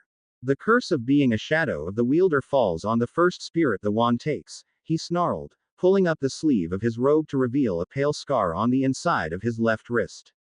It was a thin, barely noticeable brand of a snake, entwined in a circle engulfing its own tail. He held it as if it was the root of a disease. I was forced to spend my time with the freaks like you, sharing their abnormalities. It's disgusting. Harry could feel rage boiling in his mind at those words. He sounded so much like the Dursleys, it made him more angry than ever. He could almost see Uncle Vernon's face sneering back at him through riddles. The frustration hidden through all those years of neglect at his relatives cracked. Harry made an enraged snarl, gripping the edge of Riddle's robe and giving it a sharp tug. Caught by surprise, the man stumbled forward. The leverage freed Harry's legs, and he backed away quickly, trying to put some distance between them. Riddle growled, barely catching himself before he fell face forward in the mud. He pointed his wand just as Harry dashed out of the way. There was a burst of red light and the sky was filled with a shower of thick black mud. Harry could feel the brush of a hot iron just as the streak of light passed. He stared at Riddle in shock. No words or spell was spoken. How? A sharp scalding heat on his hand drew him out of his reverie. Harry cried out, grasping his left arm as flames licked at it painfully. Riddle didn't need to speak words for spells, Harry realized. There was no way for him to predict it. Stupefy, he shouted, biting back a grimace of pain. Riddle sidestepped the curse with ease. But something in his expression told him that Riddle wasn't even trying. He was playing with Harry the way a cat plays with a mouse before it swallows it whole. Harry didn't wait for the next curse to come his way. He just ran, but it was hopeless. There was no shelter. There was no portkey. There was no gravestone. It was just him, all alone. Even a couple of Death Eaters would be comforting, at least those were easy targets. A stream of light flew overhead, forcing Harry to duck to his knees. He spun around to meet Riddle's light brown eyes, shining with amusement. He had missed on purpose, Harry realized with a sinking heart. He was having fun. That made the bubble of anger inflate even more. Harry threw a couple of hexes his way, silently thanking all those tutor sessions with Ron and Hermione before the third task. But his rage rapidly became horror when the spells struck empty space and deflected in wild directions. Just as Harry was about to shout the disarming curse, the balls of light froze and hovered before changing direction in the mid-air. They all sprang towards him, even faster than before. Harry cried out, jumping aside to dodge. He managed to avoid most of them, but a stray ball of light the size of a marble struck him sharply at his side. There was a soft tingling when the world titled at a strange angle. Harry could feel his legs melting like rubber beneath him, snapping in odd angles. He stumbled to the ground, felled by his own jelly leg hex. Harry couldn't be more ashamed. Harry twisted into a sitting position, stomach clenching painfully when he noticed Riddle quickly advancing. He barely finished the counter curse before the man had raised his wand again. Harry scrambled to his feet and missed the attack by a hair. Harry hissed under his breath as he took advantage of the rain of muck to put some distance between him and the enemy. This was absolutely hopeless. What sort of spell reverses the opponent's hexes? As far as he was concerned, Voldemort's father was far more frightening than Voldemort himself. The only advantage that he could see was that his scar wasn't splitting his head open with pain. A sharp pain in his ankle made him stagger and fall. The force made his knees sink into the mud, but miraculously, his glasses remained secure on his face. He spun around, trying not to expose his back. One glance at Riddle's face told him he was enjoying himself immensely. "You bastard," Harry snarled, the anger in his voice surprising even himself. Riddle didn't respond or didn't hear. He raised his wand almost carelessly, and instinctively, Harry shouted a shield charm. The curse shattered his flimsy barrier with ease, but much of its power was lost. A sharp wind rushed into his face, leaving a shallow cut on his cheek, but the rest of the curse was destroyed. Before Harry could raise another shield, an invisible hand rammed into him and sent him flying. He landed on the soft ground soundlessly, ribs screaming with abuse. Harry bit back a cry of pain, all thoughts of resistance lost. Dimly, he noticed a burly figure approach, hand outstretched with a polished slab of wood clutched tightly in his fingers. Another flick of his wrist sent Harry sprawling on the ground again, the force burying him partly in the soggy soil. Harry barely had time to react before his body burst with pain. Fire gored in his bones, needles ran in his blood, all his organs felt like they were trying to tear from his body. Screams echoed in his ears, and it took a while for him to realize they were his own. The mud was plastering to his skin, his legs were sinking in the soft earth, but Harry didn't notice. All he felt was the fire eating at his body and the overwhelming sense of helplessness and defeat. Something's not right. Lily turned to him looking as if the world below her had been ripped away. James stiffened, the calm demeanor rapidly crumbling. How do you know? James asked softly, voice strained. Sirius frowned, shaking his head in confusion. He wasn't sure how he knew. It was just that growing unease that stirred in the back of his mind that bothered him to no end. Harry's in trouble, it kept whispering. He needs help. Help him. Sirius shuddered, gripping his wand tighter. I have to go to him. James shook his head, turning his eyes away sadly. Sirius, it's not going to work. Casting that charm a second time would probably kill you. No, you don't understand. Sirius hissed angrily, giving the dinner table a sharp kick. I have this strange feeling. Like Harry's trying to tell me something like. Sirius, fretting around isn't going to help him at all. James interrupted angrily, running a hand through his hair in exasperation. We have to do something. Sirius shot back. Like what? James yelled. The fear of losing his son and the sense of helplessness was driving his patience to a breaking point. Sirius, the only thing we could think of was the charm, and it doesn't work on spirits. You're going to die if you try it again, either that or get trapped at whatever place Harry is in now. Dying isn't going to solve anything. I don't care. Sirius, Harry will never leave if you die. Will you two just calm down? Lily interjected, looking just as frightened as the two men. Harry's in trouble and all you can. Sirius. Lily slapped her hand down on the table hard. We are all worried for Harry. But getting killed would be condemning Harry hundreds of times over with the same guilt that plagued you. The room fell into an uneasy silence. Sirius paced the small room quickly, looking ready to burn a hole through the wood. He seemed determined to take the risk at all costs. James clicked his wand, fidgeting with the edge of the tablecloth nervously. Lily suddenly gasped, eyes wide in shock. Sirius, your hands, she said hoarsely. Perplexed, Sirius glanced at his hands, lifting them to the light. James drew a sharp breath. His hands were translucent. He could see the ceiling through them. His fingertips were fading, as if someone had taken an invisibility cloak and threw small bits and pieces over them. The clearness was spreading slowly until his hands were no longer visible, and half of his arm was missing. What's going on? Sirius choked out. Strangely, the force left no pain, just a sense of numbness that spread in his veins. I'm supposed to have 3 more days. Sirius. James grasped his shoulder desperately, afraid of losing his best friend again. But his hand slid right through his flesh. Horrified, Sirius reached out to grab his hand, but he had no arms. He had no legs. He had no body. A muffled cry escaped his lips before the numbness overwhelmed him and darkness flooded his vision. The pain left as abruptly as it came. For a long time, Harry could only lean against the wet ground, gasping for air. But as the fog from his mind cleared and the world swam back into focus, Harry suddenly realized he was lying completely vulnerable against the ground. Gritting his teeth, he forced himself to stand. The ground swayed violently for a moment as Harry took several deep, steadying breaths. It was then Harry realized Riddle wasn't paying any attention to him at all. He was staring at something over Harry's head with an expression of shock. Not intending to let this opportunity slip, Harry raised his wand with a shaking hand. Stupefy. Oddly, the spell that escaped from his wand wasn't the stunning spell at all. It was a burst of raw magic that struck Riddle squarely in the chest, inciting a high-pitched scream of pain and disbelief. The force knocked his enemy to his knees, shoulders heaving as he caught his breath. Harry spun around to see what was behind him and nearly cried out in a mixture of relief and confusion. Sirius. Harry tried to say, but instead, a raspy cough escaped his lips. His throat was raw and grainy.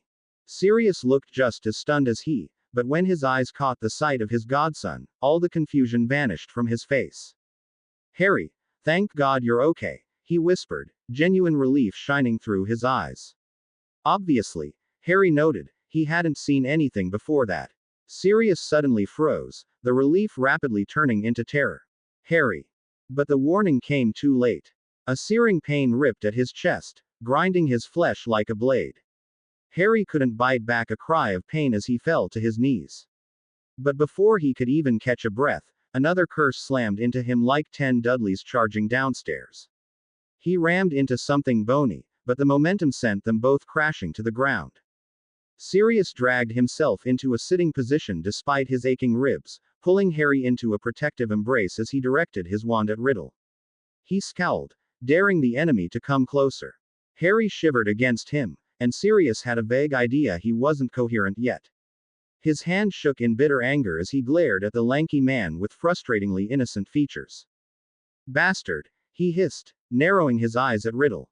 Don't you dare hurt him. Riddle recovered his shock of seeing Sirius rather quickly. Instead, he folded his arms, straightening in a haughty manner that was disturbingly reminiscent of his son.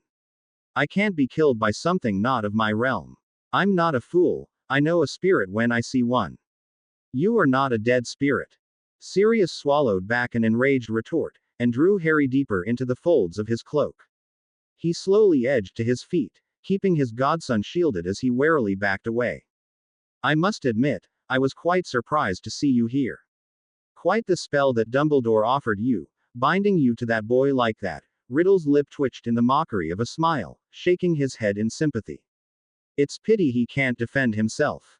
Harry's far stronger than you'll ever be, Sirius snapped impulsively, indignant rage building at Thomas's snide remark. Thomas remained impassive. Only a small twitch of his left eye signaled that he heard at all. He stood as firm and as stoic as before, and Sirius could feel his anxiety growing. Riddle was far more composed than his son, and it made him far more dangerous.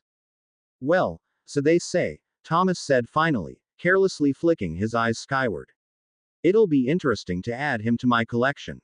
Sirius inwardly cringed in rage and disbelief.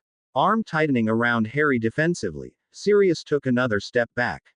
You're sick. You're worse than your son. He spat, hand gripping his wand so firmly that it trembled. Harry isn't something you can do this to. He's just like the rest of them, Thomas broke in, suddenly looking irritated. But even his anger burned cold in his eyes. A freak, a monster, a wandering spirit that just happens to lack the rest of himself. What difference does it make whether he dies or not? Is this a game to you? Sirius almost shouted in aggravation. If he hadn't defeated that snake, I wouldn't even bother with him, Riddle whispered without a flicker of emotion. But that boy, well, to say he's a disappointment is an understatement. Sirius inwardly seethed. Riddle looked almost amused.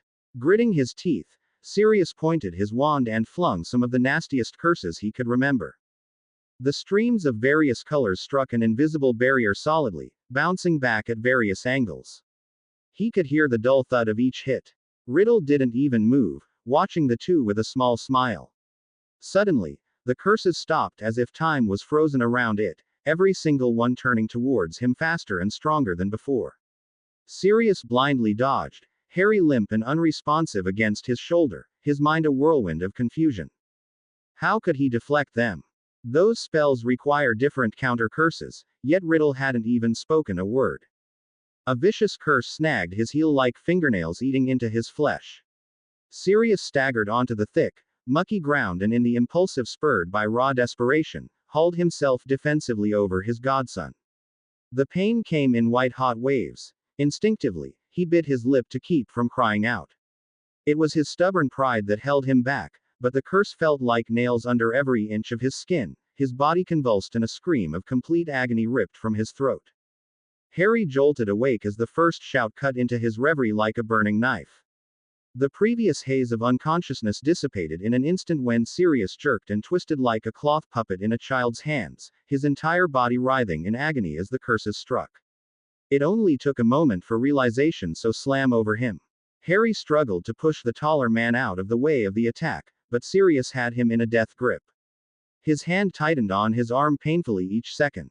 Stop. He wanted to say. Don't do this. Sirius' scream sank into silence, but Harry could feel the warm sticky blood running onto his arms and staining his robes. Harry trembled violently beneath the folds of the cloak. Stop. Harry screamed, squeezing his eyes tightly shut. Sirius fell limp, the grip around Harry relenting. He slumped to the floor weakly, eyes closed and breath raspy. He looked inches from unconsciousness. Harry squirmed out of his godfather's grasp, shielding Sirius as best as he could when he looked at Riddle apprehensively. He was shocked to discover a golden film between them. It was translucent, but gave everything a yellow hue of sunlight, and it wrapped around the two like a protective bubble. Riddle scowled, and oddly, didn't attack. It took a second glance for Harry to recognize the thin barrier as a shield, but as to how it came he was too distracted to care. Sirius stirred, face contorted in pain. Sirius. Harry whispered urgently, tentatively touching his shoulder. His blue eyes snapped open, trying to drag his sluggish limbs to move. Harry placed a restraining hand on Sirius' shoulder, but pulled away quickly when Sirius made a small hiss of pain. Harry. Sirius sighed in relief when he caught sight of his godson. Harry shook his head angrily, the fear and apprehension of the threat slipping away at the wave of worry. Why? Why are you here? You shouldn't be here. Sirius' glare was equally stubborn. I'm not going to let anything happen to you again. Sirius growled out, gasping as he fought to catch his breath. He sounded determined despite the extreme paleness of his face, and the blood running in rivers from his face. I'll be damned if he hurts you. No. Sirius, get out of here. Riddle doesn't want to fight you, Harry whispered. There were hints of plea in his voice that surprised them both, but Harry was too desperate to care. But Sirius' eyes hardened even more at the echo of Harry's words at the Riddle house. It was too similar, too frighteningly similar. Gritting his teeth, he forced himself into a sitting position, pushing aside Harry's restraining hand. A flicker of gold tore him from his thoughts.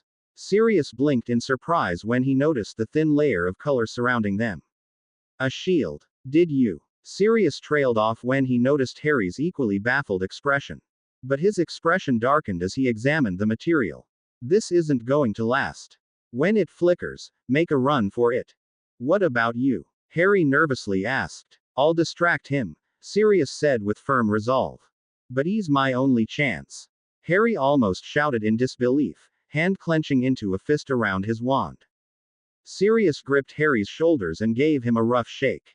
You aren't going to win against someone like him, Harry. It doesn't matter. Just get back safely. No. Harry shook off Sirius' hand almost angrily. I'm going to try.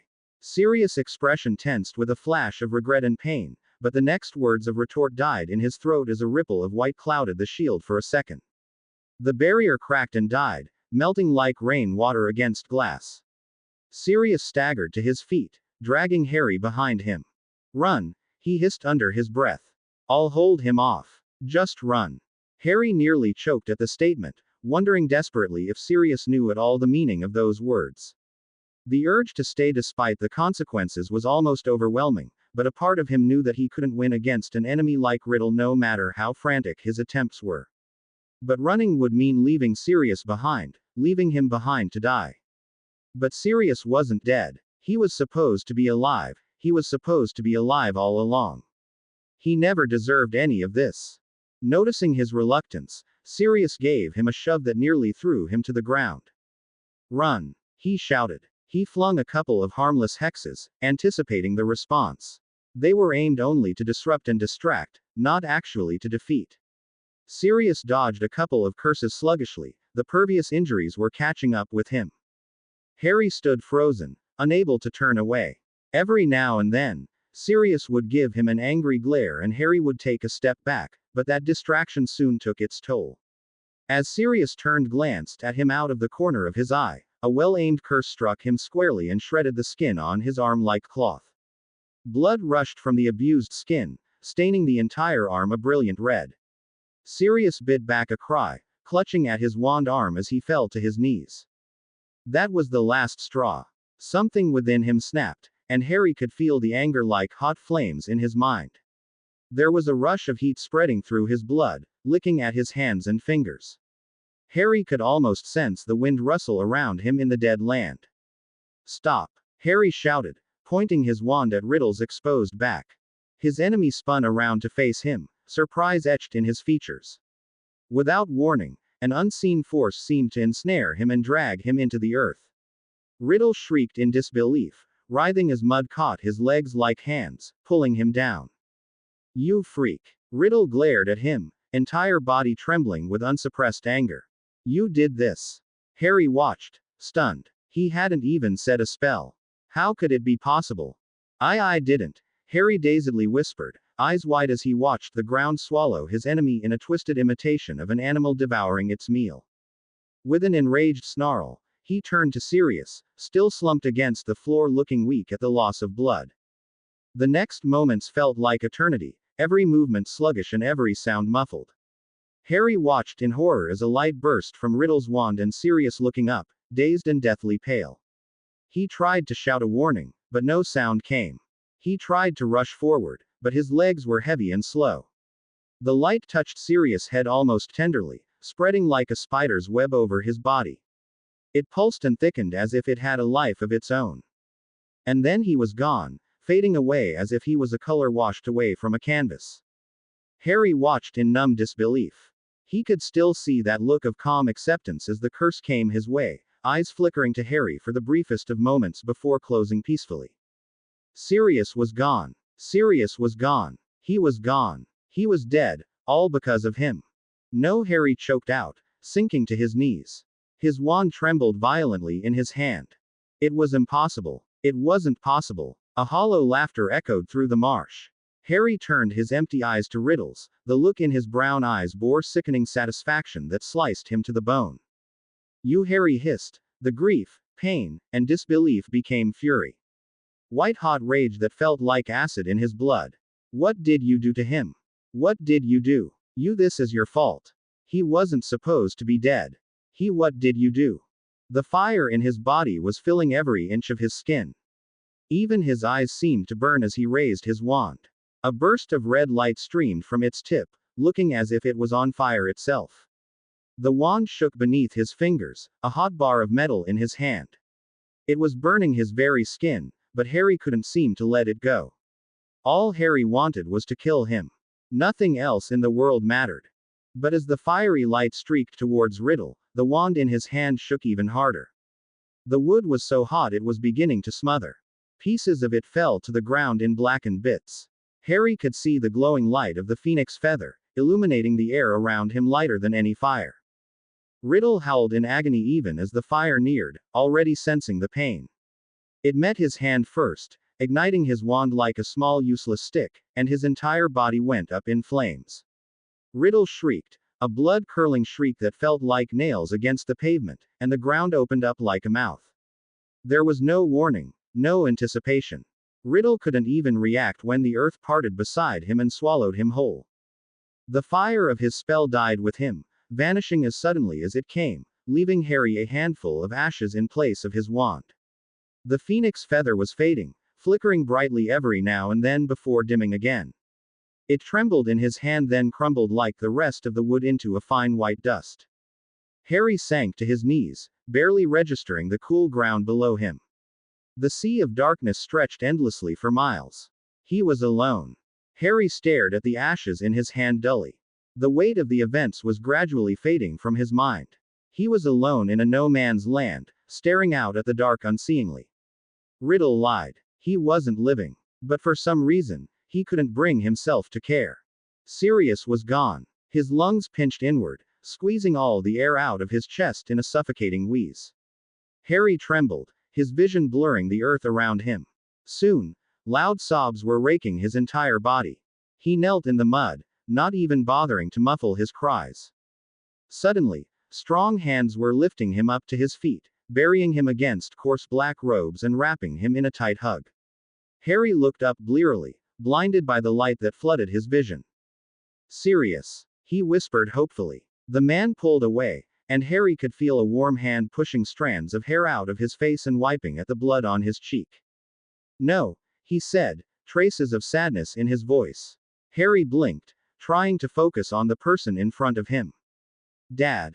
James's face sharpened abruptly. His lips were set in a thin line, concern clouding his brown eyes. Harry stared back at him numbly, still dazed. He took a step back, but at the slightest pressure, his legs buckled beneath him. James tightened his hold on Harry's body, guiding him quickly to a chair. It was then that Harry noticed his surroundings. The whitewashed ceiling of cottage stared back at him from above. Harry turned, his head feeling hollow and heavy, dimly noticing Lily standing beside him, desperately trying to hold her tears at bay. "How?" Harry croaked, too tired to put his thoughts into words. "You just appeared," Lily said softly.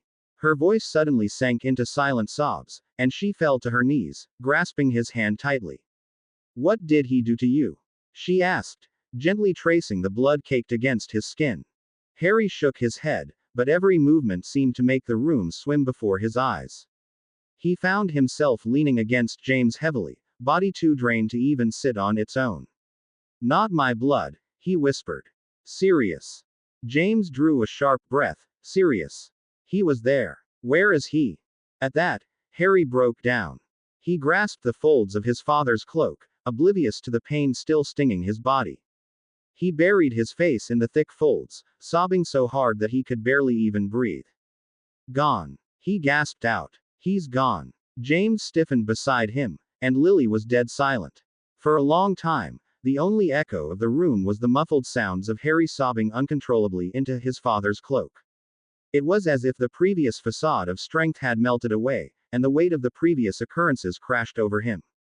He couldn't seem to dam the tears that blinded his eyes, or feel embarrassed at such a desperate display. The pain and loss was too overwhelming. Sirius was gone. He was gone. Even though his parents were at his side, it wasn't the same. They weren't there with him, constantly supporting him through his fourth year. Sirius knew. He understood. His parents just weren't the same. A reassuring hand touched his shoulder, but Harry flinched away. "Harry," Lily said gently, "what happened?" Harry shook his head angrily, refusing to meet anyone's eyes.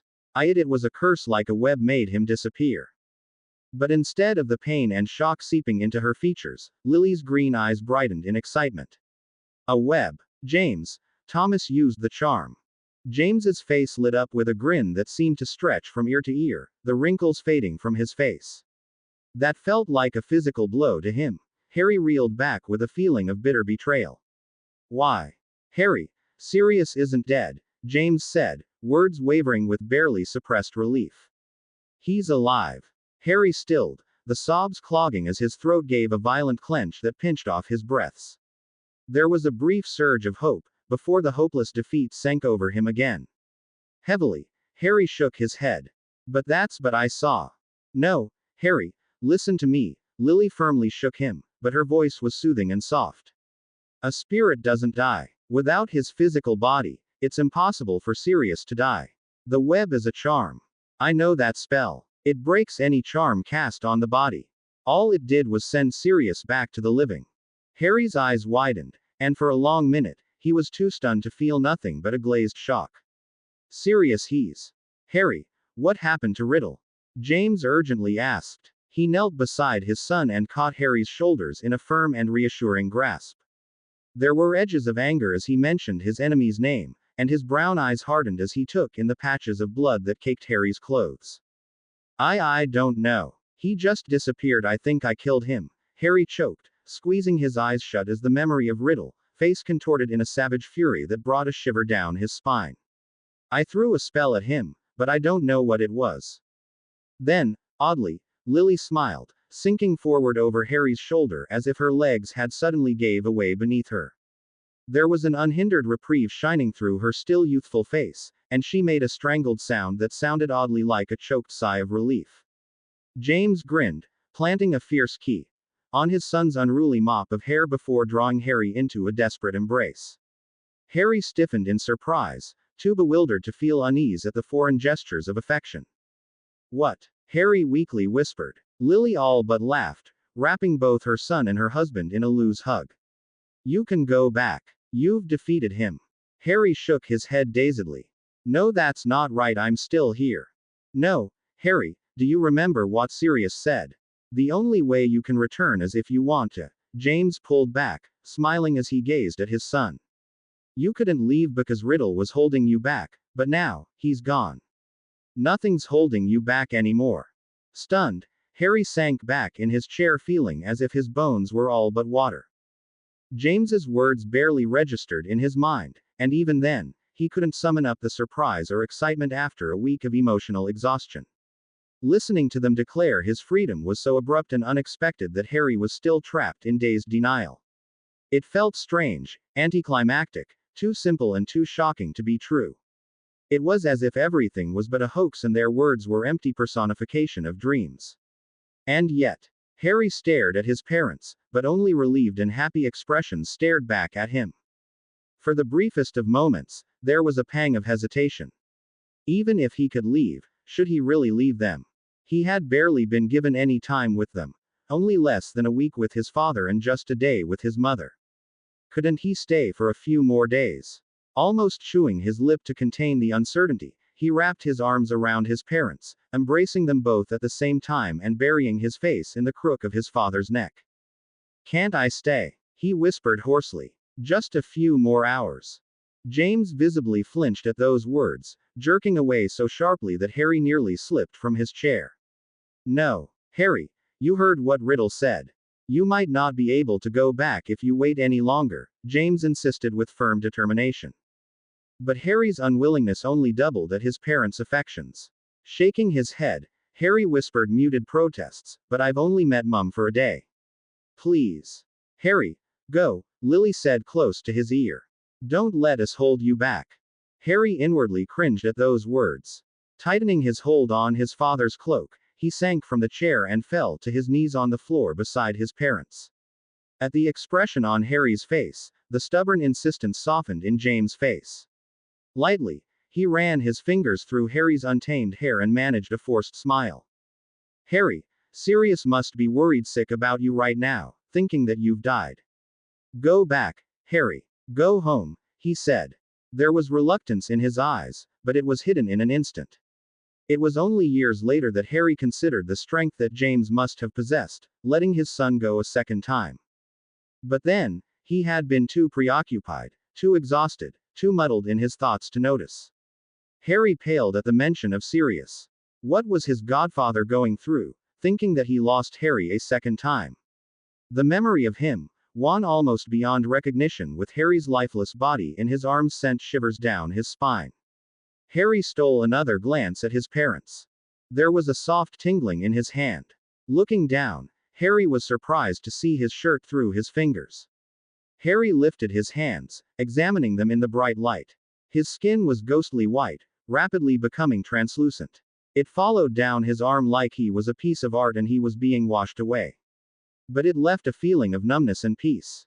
It was as if something deep in his subconscious had decided without his mind's consent, but Harry was too tired to fight for the fading desire to stay. If it had only been a week ago, he would have never given up a chance to be with his parents to anything in the world. But now, with Ron and Hermione grieving over him, Sirius sacrificing his life for him, and the understanding that his parents would have never wished that fate on him, he realized what he would have to give up. When faced with a fork in the river with the current carrying rapidly in an irreversible direction, he realized. He still didn't want to die. He gave his parents one last smile, trying to memorize every detail of his parents' face before they disappeared again. The softness of his mother's red hair, the gleam of light in his father's brown eyes, every tone of their voices. Harry wanted to remember them forever. His parents didn't look surprised at all, but grief washed into their features as they watched him. A tear slipped down Lily's cheek, but she wiped it away forcibly and gave him a shaky smile. James was taut and unmoving, but at the last moment, desperately reached for his hand in a frantic gesture. But then the world around him peeled away, and darkness engulfed him. A cold, wet land. Harry. Voices, resonating within his head. Harry. No, no, no, please. Don't die. Harry. Sirius voice, choked and strained, came to him distantly in the softest of whispers. A low, sad phoenix song. No, Harry. No, please. Then light, white light that seemed to burn with their very brightness. Harry gasped, feeling as if he had just been doused in cold water and then beaten with a ton of bricks. His chest was tight and his body heavy. Even breathing hurt. He tried to turn his body to find a more comfortable position, but he was too tired. Opening his eyes seemed to take years. There was a sound of someone crying near his ear. Crying as if the entire world had shattered around him and was swallowing him in pieces. There was a tight pressure around his body, and he could feel himself being rocked softly back and forth. Finally, light peeked into his vision. He squinted, trying to focus, but everything came as a wild streak of black. Sirius, he tried to say, but only a soft cough escaped his lips. But the sobs continued, the grip around his body never loosening. Harry could feel a hand smoothing out his hair gently. Low, indistinguishable whispers muffled against his head. Slowly, Harry forced his hand to move. It was stiff and heavily, feeling like it weighed hundreds of pounds. He touched the arm wrapped around his shoulders, giving it a slight squeeze. The body beside him froze. There was a shifting of weight. The darkness pulled away and morphed into the strands of Sirius hair, tangled and wild. His eyes were red and swollen, the lines were etched in his face. He stared at Harry for a long time, barely even drawing a breath, with a piercing stare that seemed to traverse right through him. Sirius, Harry choked out, leaning against his godfather's shoulder weakly. A long strained silence fell over the room. Harry's flawed vision was too poor to discern the expression on his godfather's face, but Sirius was so still that he seemed petrified. There was a shuddering gasp, and instantly, Harry was drawn into a warm embrace that seemed to swallow him whole. Harry. Sirius' voice was barely recognizable through the rawness of his tone. But Harry could hear the soothing resonation of his tone beside his ear. Harry, oh God, don't tell me this is another dream. Please. Harry smiled weakly, too tired to form any coherent words of his own. Weakly, he managed a slight shake of his head and tightened his grasp on Sirius' arm. Sirius made a soft sound in the back of his throat, burying his face in Harry's unruly hair and wrapping him so tightly that the boy had to force himself not to cry out in protest. Despite raw scratchiness in his eyes and his throat so dry it felt scarred, Sirius managed a grin that seemed to make him decades younger. He wanted to laugh, his body trembling with the effort of restraint. It was relief, all the worry and frustration he experienced after he returned to discover Harry still lying lifelessly beside him becoming distant fears. Harry was alive, and at that moment, he could have cared less if the house was burning down all around him and Voldemort was pointing his wand at his back. Harry was alive. Nothing else mattered. No, Harry whispered, his voice raspy and thick in his throat. I came home. The days that followed Harry since the moment he closed his eyes were myriads of dreams. He treaded through an endless sea of darkness, each step painfully slow as the earth itself seemed to swallow him.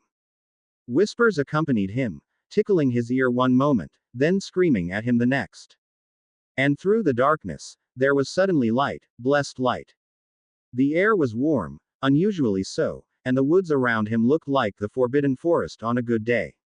The dream was fractured, or was it his memory? He never seemed to dream coherently. He would see darkness one moment, and then light the next. Quiet suddenly, the voices would silence, and he would be lost again. Other times, he would open his eyes and see darkness, and wonder if his eyes were truly open. He would see his father's face, then sometimes Sirius, blending together in his vision until he couldn't discern one from the other. Once he woke and saw a blurry face with pale brown hair, watching him with an expression that he couldn't see. He could hear fragments of words, convoluted and twisted into an indiscernible form when they met his ears. Harry squinted, struggling to focus his flawed eyes. The flaxen-haired man paused, his cloak rustling audibly through the room. Slowly, he drew closer and soundlessly knelt beside the bed. Harry, came a gentle whisper. The voice was familiar, but Harry was too tired to think much about it. He had a vague idea of the room becoming brighter, and a blurry shape move into his vision. His eyelids were fighting themselves again. He wanted nothing more to close them and sleep. Harry, the man said again, more urgently. Are you awake? The voice abruptly clicked in his mind. Professor Lupin. He tried to say, but the name came out in a dry croak. Remus slumped forward, and even through his blurred vision, Harry could tell he was smiling warmly. "Thank God you're okay," Remus said through a long sigh. He placed his hand tentatively on Harry's shoulder as he moved to sit on the edge of the bed. "We were so worried. I was so worried. Harry, don't ever do something like that again. Don't ever." Harry wasn't sure how to reply. Remus' hand shook slightly over the thin blankets, but his eyes were too poor to discern the expression on his former professor's face. He seemed so much paler, so much wearier. Harry couldn't imagine how Remus must have looked with his glasses. Remus ran his hand harshly through his light brown hair, and sighed again. "I'm sorry. I know you never asked for any of this. You never deserved any of this. But please, Harry, don't place yourself in this kind of situation." Remus broke off sharply. He turned away halting, shaking his head. "Please be careful, Harry. Sirius, Dumbledore, Ron, and Hermione, they care too much about you for you to be hurt." Harry swallowed, not trusting himself to speak with his parched throat, and managed a slight nod of apology. "Sirius?" Harry worriedly asked, struggling to turn his head to scan the room. "Resting. Don't worry." Remus patted his shoulder, some of his previous anxiety fading. He tried very hard to stay awake, but in the end, Madame Pomfrey's potions got to him first. He needed to recuperate, after all that's happened. "But Sirius is unhurt. Don't worry." Harry sank back against the bed with a small sigh of relief. Remus seemed to smile at his reaction. "Sirius was ecstatic when you returned. I had fallen asleep in the kitchen that night, and Sirius nearly hauled me, chairs and all, to see you. Do you remember?" Harry frowned slightly. That had happened. He had no idea. All he could remember was whispering vague and blurred words to his godfather before everything fragmented. But dragging Remus out of his chair, Harry smiled at the image. It seemed like something Sirius would do. But another thought slammed into the back of his head, and he jolted in response. "Ron, Hermione." Harry choked out. If Remus had been cracking under the load of the recent events, how had his closest friends reacted? His stomach clenched at just the thought. Remus pressed him back restrainingly, dragging the warm sheets to his chin. "It's okay. Don't worry." Remus was obviously trying hard to be reassuring, but Harry only became more apprehensive at his effort. As if seeing the expression on his face, Remus hastily continued, "They were very upset. But they were very excited when they heard of what happened. They're very eager to visit you." That was all he remembered of that conversation with Remus, although thinking back, he must have spent over an hour in his former professor's company. He must have drifted into consciousness countless times, but he could never recall any of those. But one memory stood poignantly in his mind. The day when he opened his eyes and saw two people he never thought he'd see again. It was hard to miss that flaming red hair and frizzy light brown curls even with that blurred vision. With the bright room, he could just barely make out the red head, slouched over the edge of the bed and watching him intently, and the long brown-haired girl sitting beside him. The taller boy shifted, sending a bright burst of light into his eyes, and Harry shut them quickly. "He looks so pale," the girl whispered. Harry could feel a hand brush against his wrist, searching for his pulse. There was a relieved sigh. "He's alive." "Well, of course Harry's alive. Did you really think Dumbledore would lie?" There was no reply. "Are the side effects of the killing curse really this bad?" "Harry looks like he's been ill for months," the girl said softly. "Lupin said something about having your spirit torn up and fit back together. This doesn't usually happen to people who survive the curse, but not that anyone survived it before." There was a shuddering sob. "I can't believe Harry was dead. It was like oh, I don't know." The crying sent stabs of guilt down his spine. Troubled, Harry opened his eyes, squinting to focus, and slowly dragged his head across the pillow.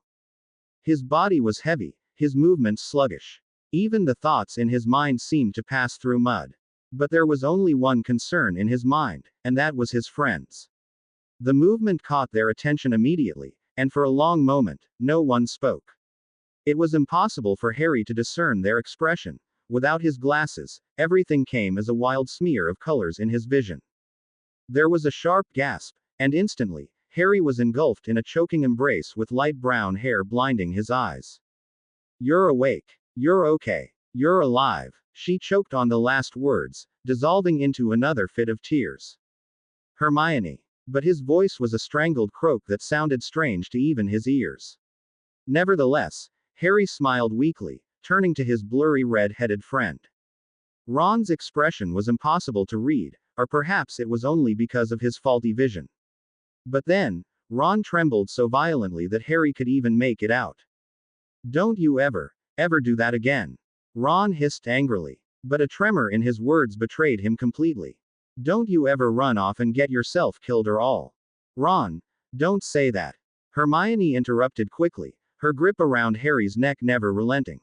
"I don't care. Harry, do you have any idea how miserable you made Hermione, and Ginny, and Fred, and George, and Mum, and," he trailed off, shaking his head. "Were you even thinking? Did you even care? If you didn't look so ill I'd throttle you right now." Ron turned away, unable to speak. But Harry could see the shudder in his shoulders despite his angry words.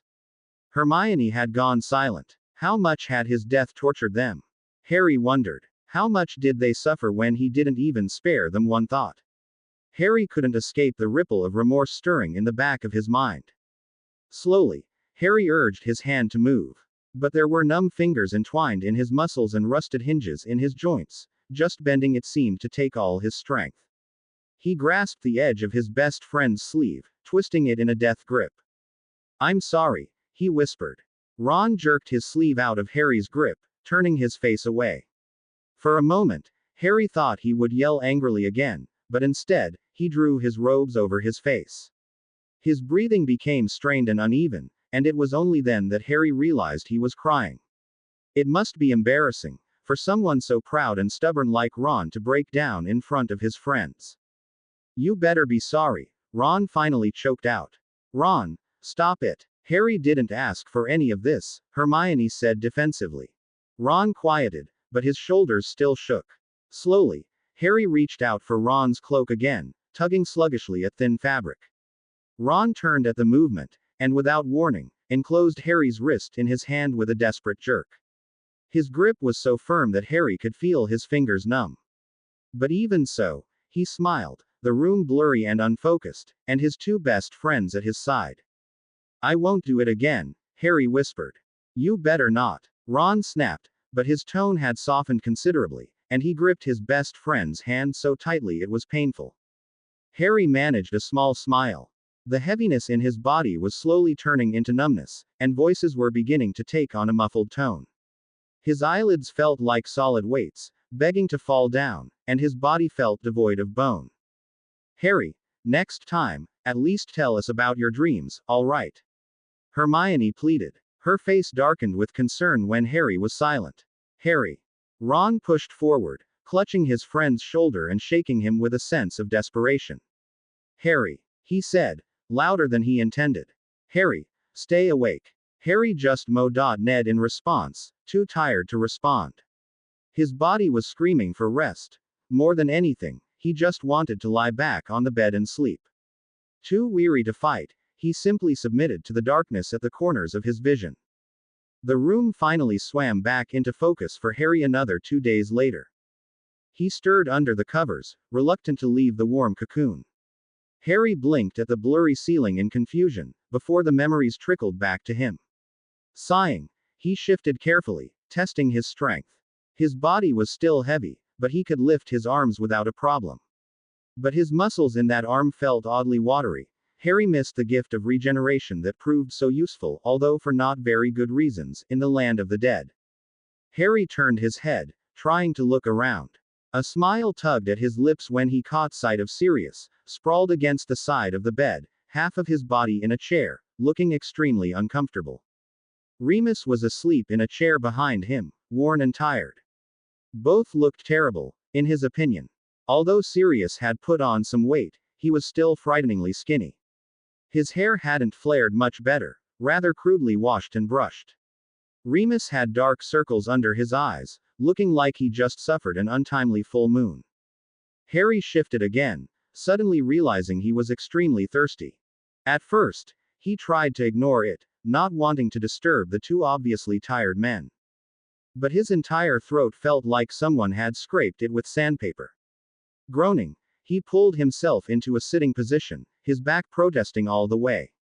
The oversized shirt and pants he wore weren't his, that was for sure. It wasn't wide enough for Dudley, but it was so long it reached his knees. The legs of the pants were cropped just short enough not to trip him. It probably belonged to Sirius or Remus, he decided. The air was cold, or were his blankets warm? Harry rubbed it between his fingers, noting how they seemed to radiate heat with traces of the warming charm.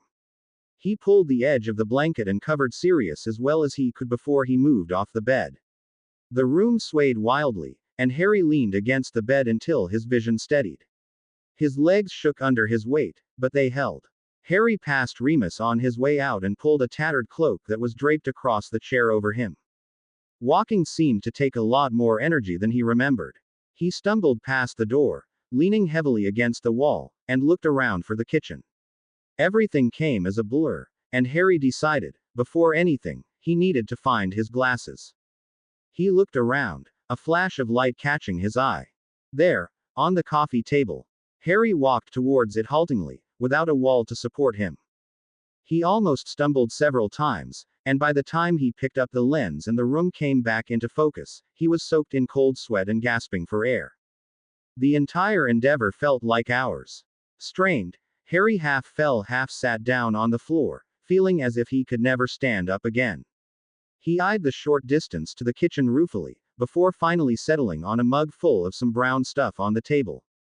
Harry drank in hungrily, coughing when cooling water ran down his parched throat, and made a face. Cold black coffee tasted awful on an empty stomach.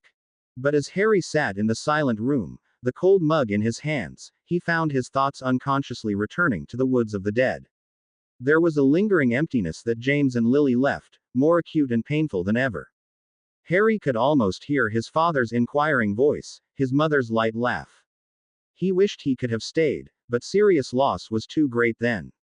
Harry couldn't bring himself to leave his godfather behind. There was a shuffle from the room he left, and muffled voices that sounded more and more frantic. Harry looked back at the door, wondering if Sirius or Remus was awake. Heavy footsteps. And then a loud, "Harry." Harry blinked in surprise at the desperate tone of Sirius' voice.